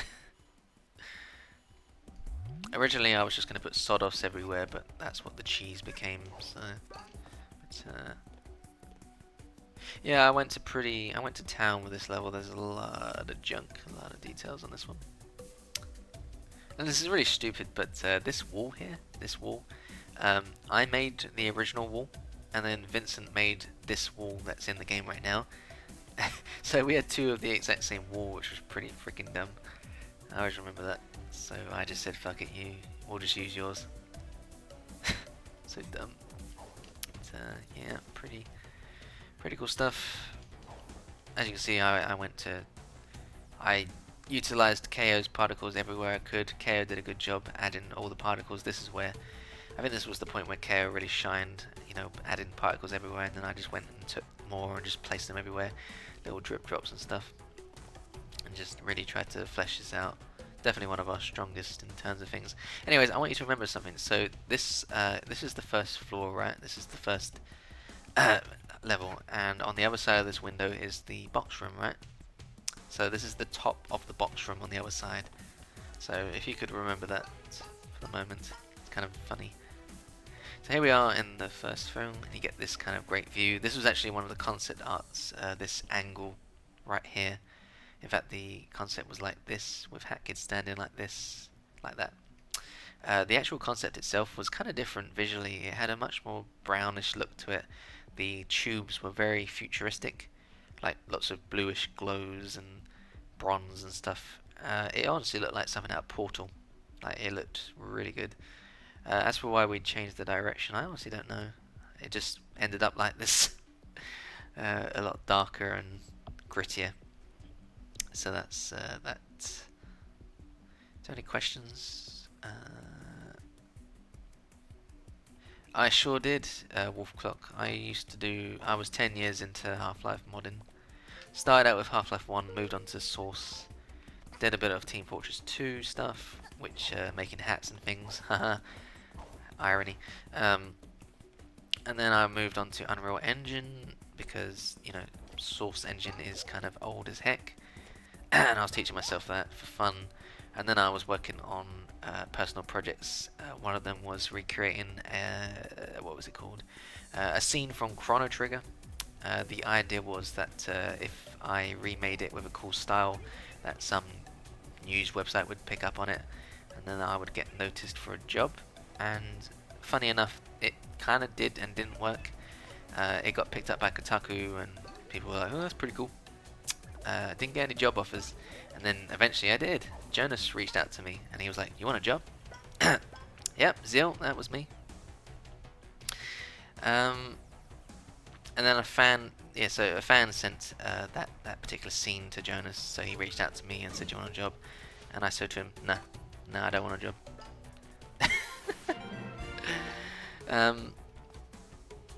And then I carried on with some personal projects for a while, and then eventually I had nothing to do.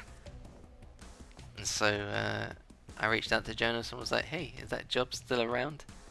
And he was like, "Yeah, totally." So yeah, after that, joined Hat and been working on it since. This is kind of a cool room. It's such a simple room, but a lot of detail went into this one. I feel kind of unnecessary detail. I think these pipes were kind of stupid, so I just sort of put them together like that, and there's even like a wire sticking out of it or something, and just little details like this. The player's never gonna like notice these things, but it's just funny. Like I said, I went to town with this one. But that's that. There's a lot of detail as well down below. It's pretty cool. A lot of detail up above. Zara has been playtesting this like way back when Deathwish was still top secret, and he found some really fun skips which I patched out recently, so that's pretty funny. You can actually get out of bounds in this area, so I don't think you can do that anymore now, so thank you, Zara, for that. Called you out. So that's that. Surprisingly, a lot of people struggled with this part. Obviously depth perception is a big deal. Also, these vents are brush based. It's kind of dumb, but yeah, we made these out of brushes. And sometimes there's a bug where if you don't build brushes, then they lose their collision. So I think in some builds that we released out to the public, these things didn't have collision. So yeah, those are BSP. Pretty dumb, don't ask why. You know, if you can get away with it, then just get away with it. That's the dev way. That's Yeah, thanks for that. The Zeal thing was quite an interesting little project, but it was initially, and such a meme at this point, but the Wind Waker style was what got me the job in the end. So all those memes where people were like, haha, hey boy, Wind Waker. Oh, there you go. So that's that. But yeah, reusing props and stuff. You gotta reuse, my dude. So is there anything else really? Other than I just vaguely remember working on this on a Christmas day and everyone else was like chilling, and I was like, no, gotta get this level up to a standard. So I worked my ass off to bring it up to a good standard. And like I said, I went to town with this, a lot of details like these fans. Like this wasn't in the concept, so I just sort of put things like this in and got it all working up. That was really cool.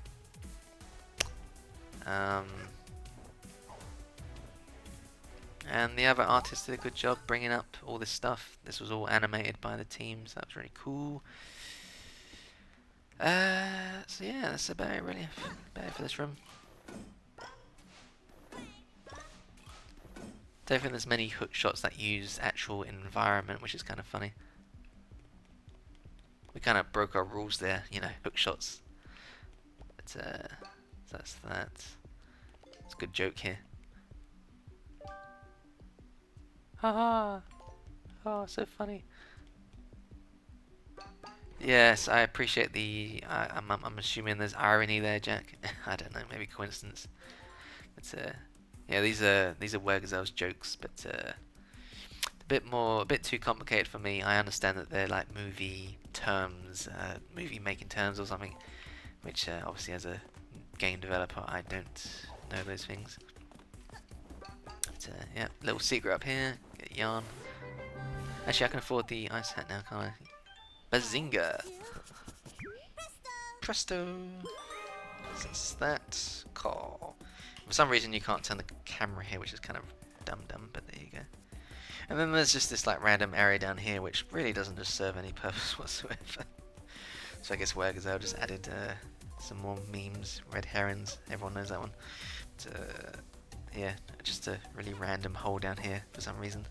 But yeah, in terms of art-wise, these boxes had a very strict rule from Jonas, and that was that not one box could face the same way. So you're probably thinking to yourself, what the heck? How does that work out? So these are modular meshes. There are probably about 6 or 8 of them, like big chunks of them. Jack, I'll read your stuff in a minute. I'm sort of reminiscing there. But yeah, so one of the rules was that they couldn't face the same way. So the way it works is that I had to color code them on each face, and it was like a big freaking Rubik's block. You can imagine this entire space was just rainbow colored, all these different angles and faces. So that was quite an interesting challenge, and it was kind of pointless, really.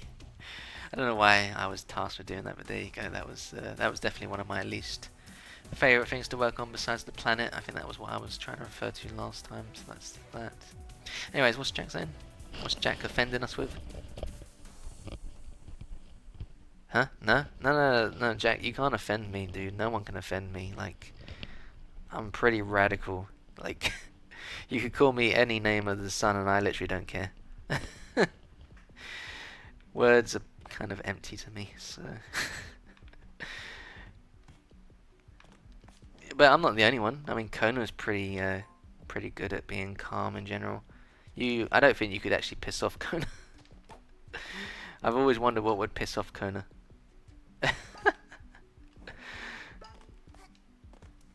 I sometimes imagine like Kona, he's like really nice and stuff on the internet, but then like afterwards when he like stops streaming, he's like, fucking fucking hair boy.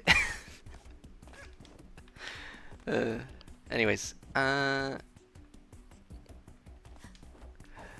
bless the Kona. So yeah, not much really to say other than that. This was quite a challenging room to make for quite a short amount of time that was spent there. This camera is such a troll. It blends in with the red thing, so a lot of players walk into it. I've noticed. It's kind of funny. Alright, yeah, so I was going to point out something, so let me get to the top and then this will make sense in a second. Also, you probably didn't notice, but there's actually silly little details like this decal, it's just a fan. This, like I said, we really went to town with this this particular level, definitely pushed hard with it. But then, like I said, I really enjoy industrial stuff, it's really cool. And then this challenge is kind of cool, but I really dislike how the camera does this when you get to the top. It's kind of not good. And it doesn't even give you anything. I think it used to give you a prize or something, like a relic or something, but yeah, kind of weird, like an old relic from early hat days or something. But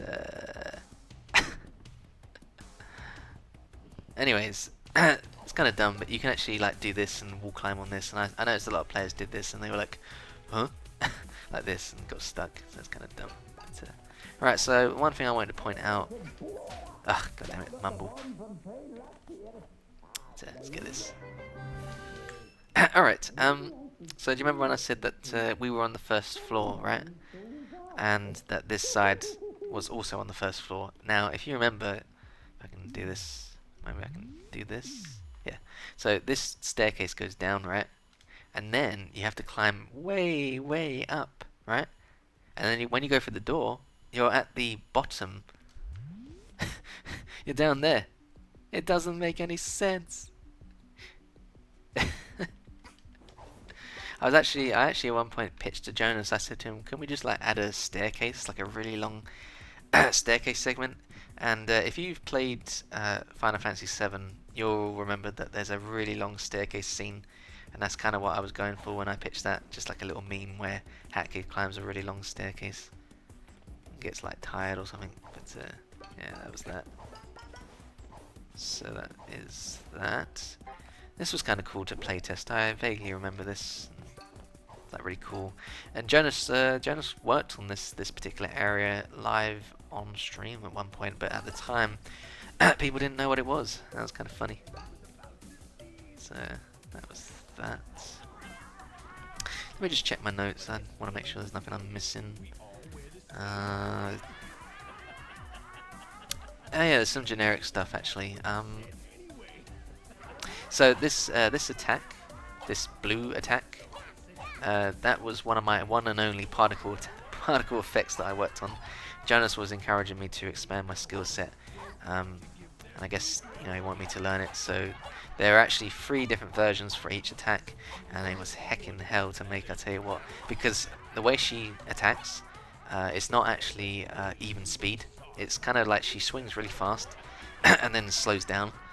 And so it was really hard to time that, as well as not having the experience. So freaking hell, it was pretty crazy. Alright, Stairmaster, I'm going to be ending soon anyway, so yeah, there's not much else to share in this regard. But so yeah, I worked on this effect. That was pretty cool. I was glad I was able to work on that. So that's the generic little fun fact there. And then what have I got here for hats? The witch hat, when the alpha witch hat, when I was working on that, I was looking for references, and there wasn't actually a witch hat planned at the time. That was just a pitch that I made. I just literally went to myself, you know what, I just want to make a witch hat. So I made that, and I looked up Harry Potter for the witch hat. And so you can actually see the face of the sorting hat if you look really closely. So it's pretty funny. But, that's that. Kind of a little dumb fact there.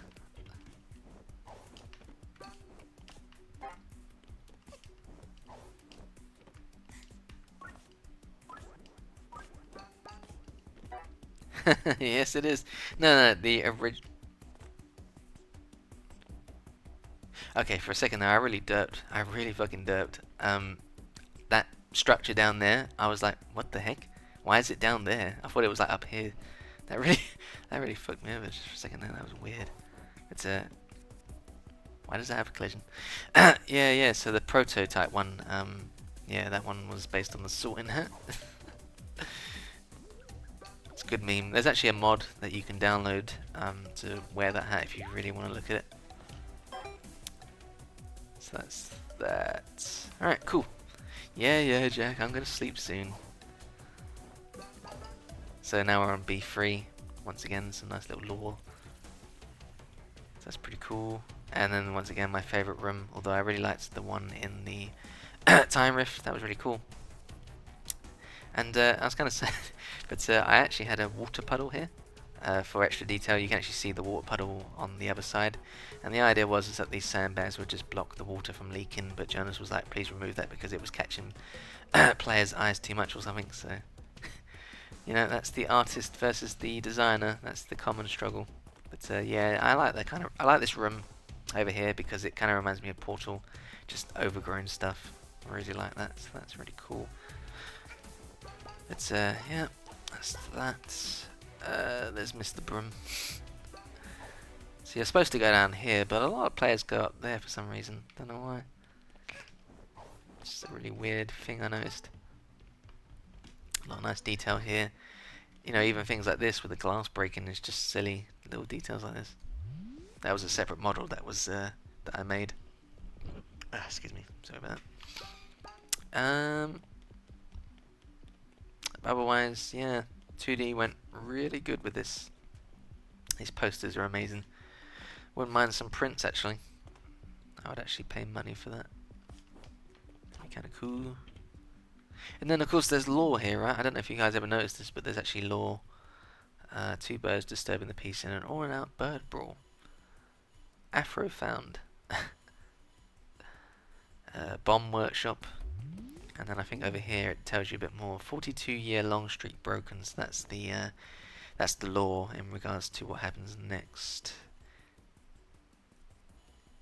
Local bird misses the only train in existence. Conductor spotted laughing. Ha ha ha. That's pretty good. Oh, whoa, this PBR. I haven't seen this before. This looks nice. Jack's favourite. Well, you want me to play as Brilliant Bob? Because I have got the mod for Brilliant Bob. At least I think I do. But yeah, so the key, just an optional thing, nothing particularly interesting, but I always took this to be Grooves' room, because of the stars, I guess. So does that mean that Grooves is actually the one who won all the awards? So is Conductor the boss being... Is that actually the official timeline, is what I'm trying to say? But yeah, so there's this green room. I put a little joke here, the fake moon landing kind of thing. Kind of little meme there. But otherwise nothing particularly that interesting. So Jack asks, well, what the heck? Okay, that's kind of dumb. Jack asks, how well do I think PBR helped the game? I think it helped the DLC, but the base game, some of it had, like, you know, benefits. Like the key looks pretty cool, although I don't think that's actually using PBR. Also, the UVs on that tooth are pretty broken. And that tail was bent. But otherwise, PBR in general is a good addition to DLC and everything going forward. But for base hat, it obviously took a lot of adjustments. And like I said, not everything is using PBR, especially this. That is Fong. Also, it's funny that detail went as far as, I don't know if you ever noticed, but closed versus open. So that's pretty funny. A little sippy.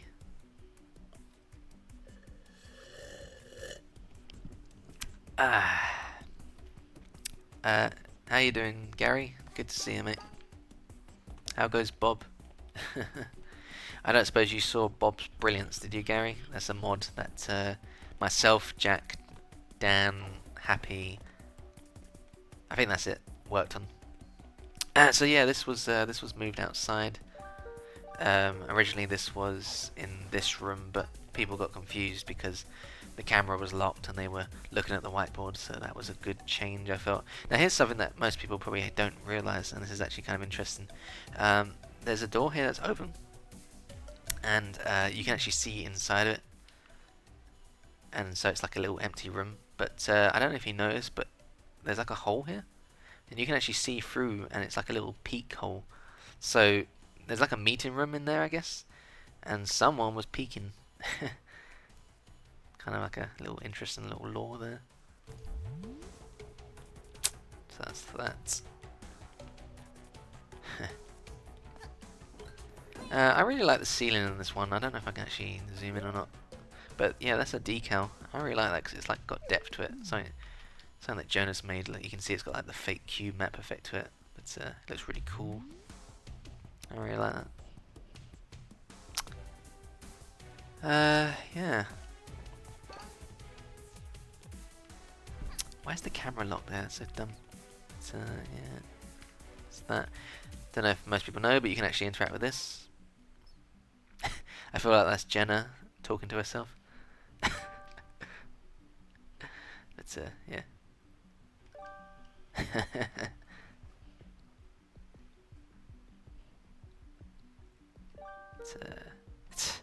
Sorry, I was just daydreaming for a second there. I always like to tell Jones off for this, but at one point he adjusted my lighting for this area, and so these mirrors were like 5 brightness with, you know, whiteness, and it turned Hatkids so freaking bright. It was ridiculous, and I was so pissed off. I was like, stop touching my lighting, Jonas. Gave me a good laugh. But, yeah, pretty straightforward. This part is kind of air. So the camera is locked now, which is kind of dumb, I feel, because I know the idea is to focus the player straight ahead, but the thing is that they can't look down. They can't look down, so they don't understand what they do. So they do this, and then that, what the fuck was that? Sort of thing. And then they're trying to like turn the camera, and they're getting frustrated. I actually watched a guy who got really frustrated on this part, because this is a very strange jump as well. You have to basically jump down, jump, and then up. It's kind of weird, and even then you can't rotate the camera. It's kind of, I don't really like it, to be honest. Definitely not one of my favorites. But, yeah. So that's the end of Basement. It's definitely one of our strongest levels in that regard. I had a lot of fun with this area as well. I covered this in, I don't know, Blood or Rust, you'll take. And then obviously you get the present, the relic, little bonus. You are a silly goose for zooming in on this. No yoke. I'm warning you. Fine, who cares? Do I look like I give a fuck? But yeah, so that's the end of Dead Bird. Kind of like a Half-Life abandoned look to it. I really like this level. Definitely one of my favourites in general. So, on to the boss. Definitely one of our better bosses. Jonas evolved a lot when making this. This was the 3rd boss that he worked on, I believe. No, the 4th boss maybe? I believe it was Mafia boss, Toilet boss. I think it was Snatcher and then this, although I could be wrong. But this is definitely one of Jonas's last bosses, and he did a really good job of this one. So yeah, look who we got here. This last timepiece is all mine. All mine. If you want it, you're gonna have to take it from me. Oh damn it! I didn't show off the cheese. So there's actually a cheese. Excuse me. Above the elevator. That's just a little nod because for some reason there was just a random hole above the elevator that speedrunners were using. So I fixed that and put the cheese there that says cancelled. So, right, let's get on this boss. So this boss is kind of cool, but if I had one complaint, it's that you can literally just stand like in the middle here, and it's kind of like, just kind of, I don't know, I wish you were forced to move around a bit more, which I guess in a sense Deathwish kind of fixes. You know, you just stand in here like, wow, so engaging, woo. You know what I mean? It's kind of, but you know, as a first impression, a lot of people ran around like this and had a good time. So, yeah. Hey, has his health been nerfed or something? Bam.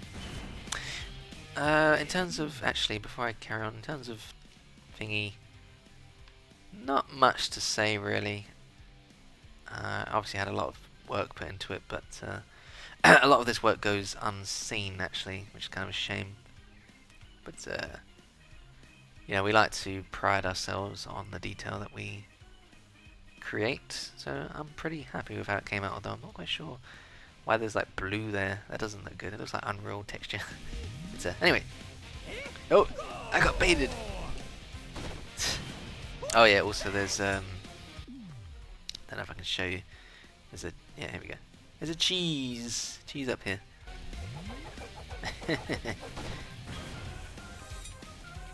Yeah, I can't believe I killed all the runs. My little cheese, bam. So if I recall, the hover badge was one of the best places to use this to use it on, because his knife attack obviously lingers. So a lot of our more casual playtesters were using the hover badge to just hover like this. I have to admit, even I was doing it. So it's definitely one of the like painful, losses in that regard, because while it was a good badge, it was really OP, but it didn't really have a purpose. So the only point was this one. This was a really good purpose for it, I felt. And I think Yellow as well agrees on that. Ow! But yeah.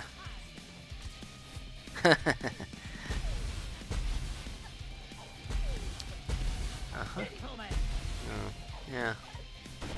Yeah, but other than that, not much to say in that regard. The bosses, more Jonas's area came out pretty well. I think, don't know if that's, is it in this one? No, it's in the disco. I'm surprised we didn't use that one, but there's like dancing speakers or something, which animated. It's pretty cool. Yeah, the ice hat, but the ice hat's kind of Who uses the ice hat? Why am I getting hit so many times? There we go. Cool. Picnics on meat train, only to have be a troublemaker. So yeah, this is Jonas's thing. So this was originally for the Mafia boss, although albeit a bit different. Let me just let him talk. Okay. So yeah, as I mentioned before, the Mafia boss. Well, what the fuck was that? The Mafia boss had this kind of in-between moment where he was kind of, because it was on a stage, right? It was very dramatic in that regard. He was kind of like an opera singer in a sense, and so he would sing a lot of his stuff. But obviously, this was like prototype, non-voiced, very rough stuff. So all that was stripped away, and I guess Jonas wanted to reintroduce that kind of intermittent, joke. So that's where it ended up here.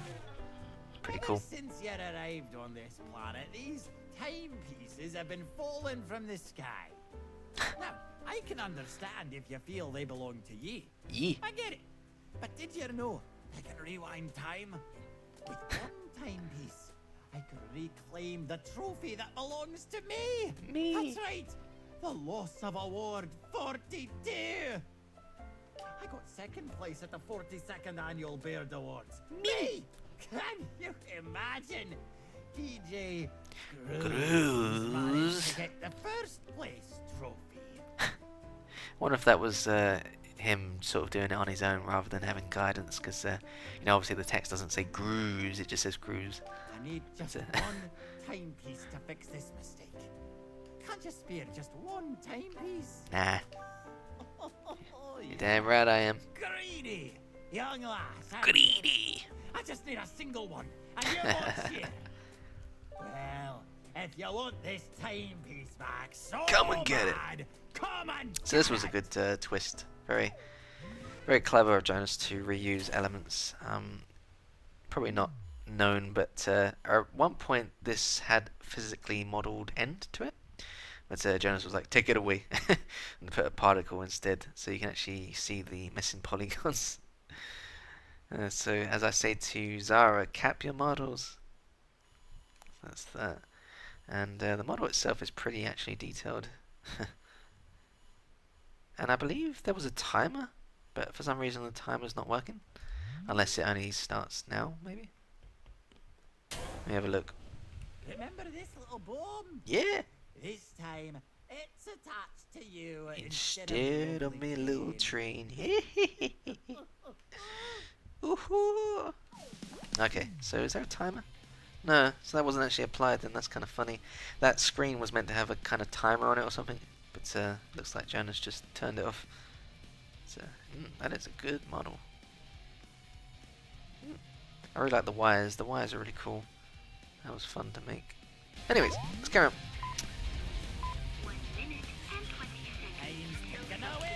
Time's ticking away. You probably don't know this, but you can actually fail this. If you take too long, you can actually fail this. But It is slowed down slightly as well to accommodate for casuals, I think.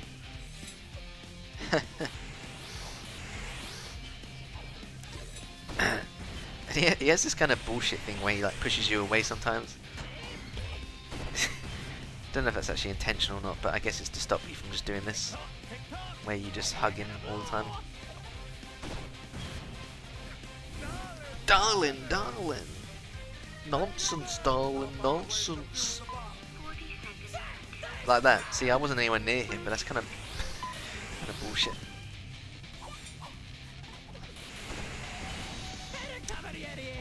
Yeah. Get over here, you fuck. Alright, cool. Actually, I remember a bug I had where he knocked me behind the curtains or something. It was really freaking obnoxious. I think that's been fixed now. Yeah, it looks like it's been fixed because you can't get behind there anymore. That's good.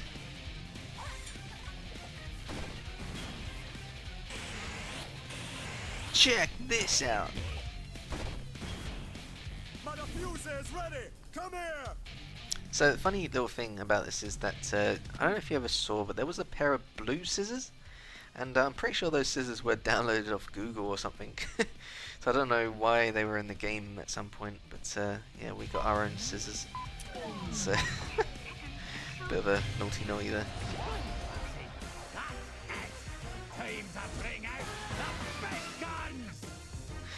Oh god, it's a hell map. Yeah, a lot of people struggled on this actually. They were getting a bit frustrated with why it died. The tongue twister. They died quite a few times and they were getting frustrated basically. And then there's no checkpoint if I recall. Although there is a system in place now where if you die, then they have less health each round, which is kind of like the Resident Evil thing, right? The thing that Mark Brown discusses, which is pretty cool. So it makes you feel like you're improving, but the reality is that the game's getting easier. But it's a pretty good trick. So yeah, that's that. There used to be a bug where he would like rotate around you. That was kind of weird. But yeah, that's pretty much it. And thus ends one of the best chapters. At least most people agree, I think, right? Pretty good chapter, right? I think the moon is pretty weak though. I don't like the moon. Parade is so perfect. But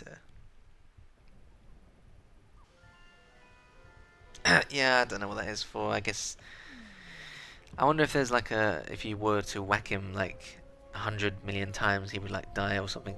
It'd be kind of funny. Yes, they are. But that's actually posters and stuff. Kind of just one of those things that you just gotta overlook basically. So yeah, I think I mentioned before that there were orbs, right? Where is the orb in this one? I honestly can't remember. Did I actually put an orb in this room? I feel like I did, but maybe I didn't. Maybe I actually fucked up my lore. Nani? You know, I actually think I forgot to put an orb in here. Huh. Interesting. So yeah, nice little details like this. Obviously, pretty freaking cool. I love it. That's what Jack. Oh, I can't even say it. That's what Jack's face looks like when he plays a hell map.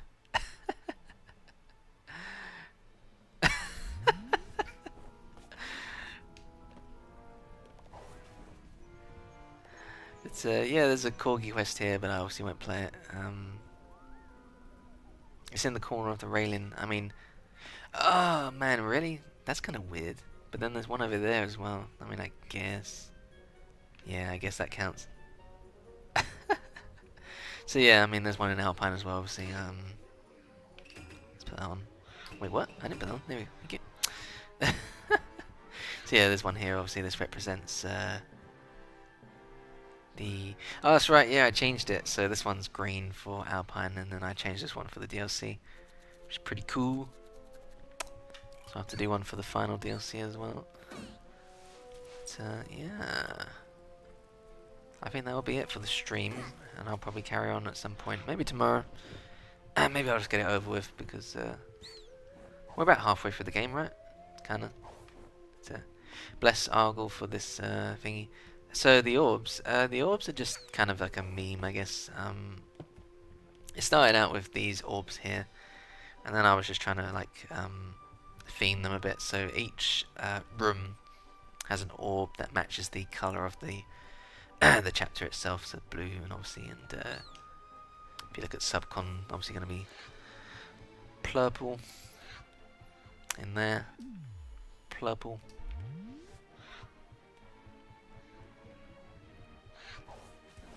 There is actually snow in Alpine. If well, I'll show you. Alright, so first of all, snow here. Also, I know in the last developer commentary that Janus said that there was no snow, like there wasn't meant to be snow, but our boy sneaked in some snow. I'm just gonna do this quickly and then that'll be the end of it, just because I want to, excuse me, show off some snow. So, where's the snow, guys? Can you see the snow?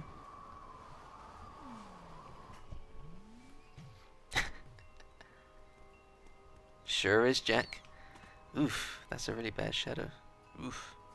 But yep, snow. Yeah, look, see, snow. But yeah, this is kind of interesting. Obviously, you can see that there's like an endless void, right? You can see the sky. You can actually see the seam, which is kind of dumb. But originally, there was a mountain that surrounded this entire area. It was green, and I really liked it, but unfortunately we had to cut it because of some silly mistakes that I won't talk about. That was pretty dumb actually, but yeah, so that was kind of cool. Yeah, this is Alpine Skyline. More like blurry skyline. What the heck? This is really strong depth of field. But yeah, you can only see this place once. Pretty wild. It's, yeah, definitely one of our stronger visual areas. Jonas worked pretty well with making this impression, which is really cool.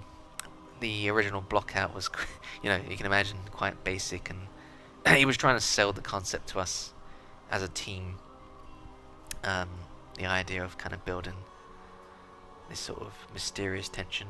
I wasn't convinced myself. I thought it was kind of dumb, but it did grow on me after a while. That's the kind of thing you kind of find it, like you find like you don't like an idea, but then it grows on you, and now I can't imagine it without it, sort of thing. So, but yeah, there's a funny little bug. I don't know.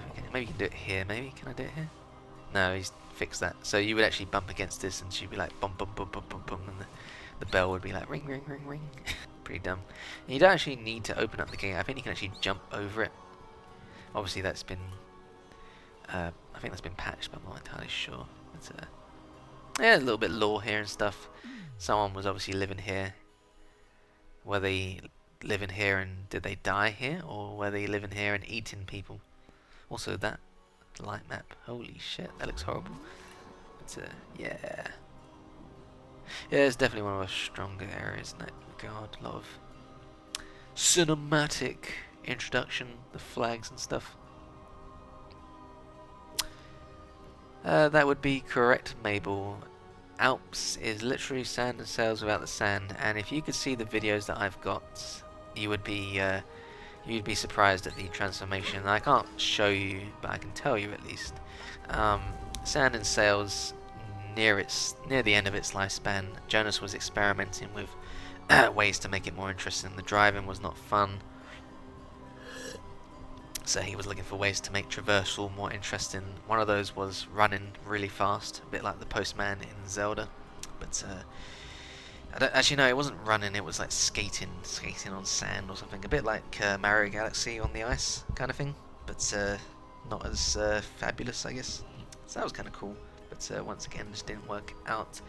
Eventually, that led to zip lines, and Jonas was tearing the level apart at this point. It was kind of half sand and half cloudy, and there were a lot of weird structures and things, like Chinese structures and stuff that he had just downloaded off the internet.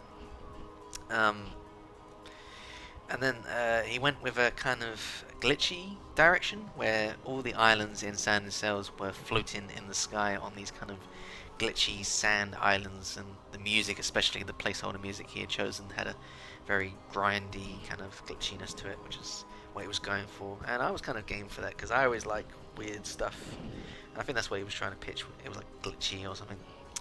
Eventually though, you know, at one point, you know, I think Jenna and the 2D team and whatnot were like, you know, it's kind of silly that we're just keeping this sand theme. Why don't we just start fresh and tie the zip lines to, you know, to a better theme?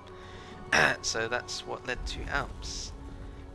Is there anything else really? I'm trying to think. There was one thing.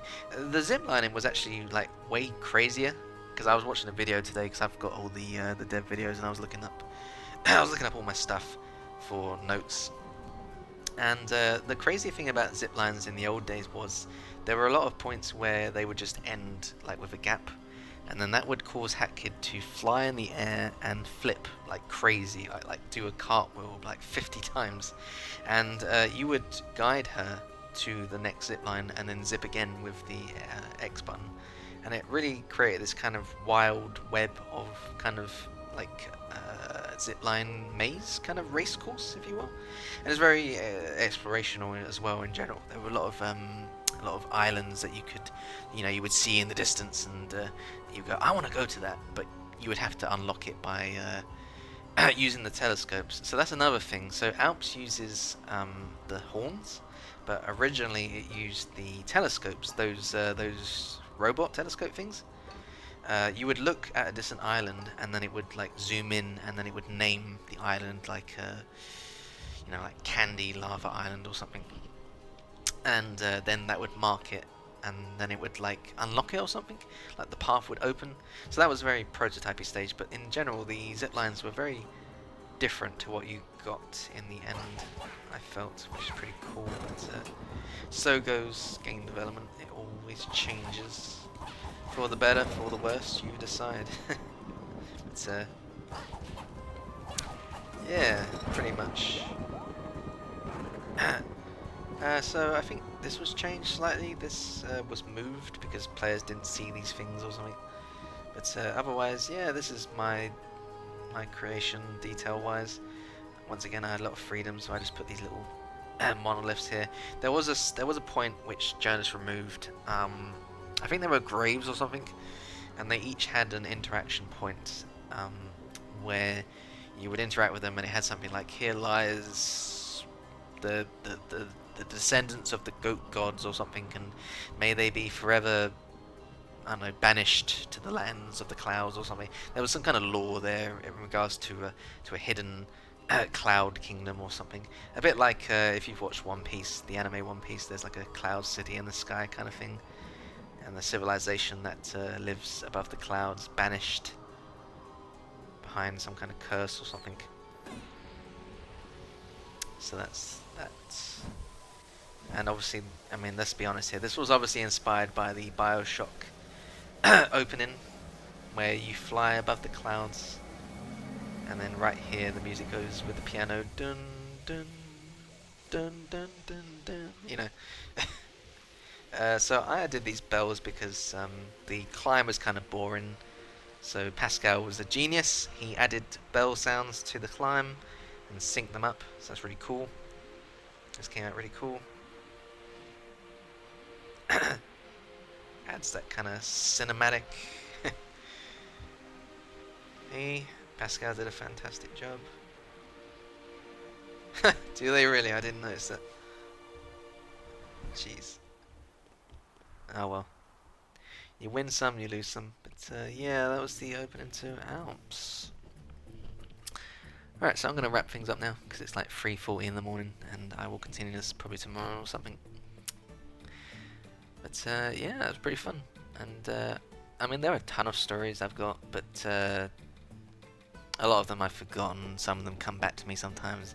if you ask me questions, it usually jogs my memory here and there. But obviously, there are some things that I can't share because there's a line where I don't want to cross it before Jonas, because some of these things are his stories to tell, not mine.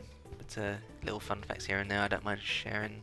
I think I towed the line pretty good there. So that's that. But yeah, Alpine Skyline, one of our best levels, I think. So that was a pretty good stream. That was like what, 10. So that was 5 hour stream, right? 6 hour stream nearly. So that was pretty good. Hopefully you learned a few things. And happy hacked anniversary, right? That was a pretty good year. So Jack's birthday is coming up, right? So hopefully we'll have a cool stream then as well. I'm looking forward to that. And yeah. So if there's any more questions, ask now, because I'm gonna head off.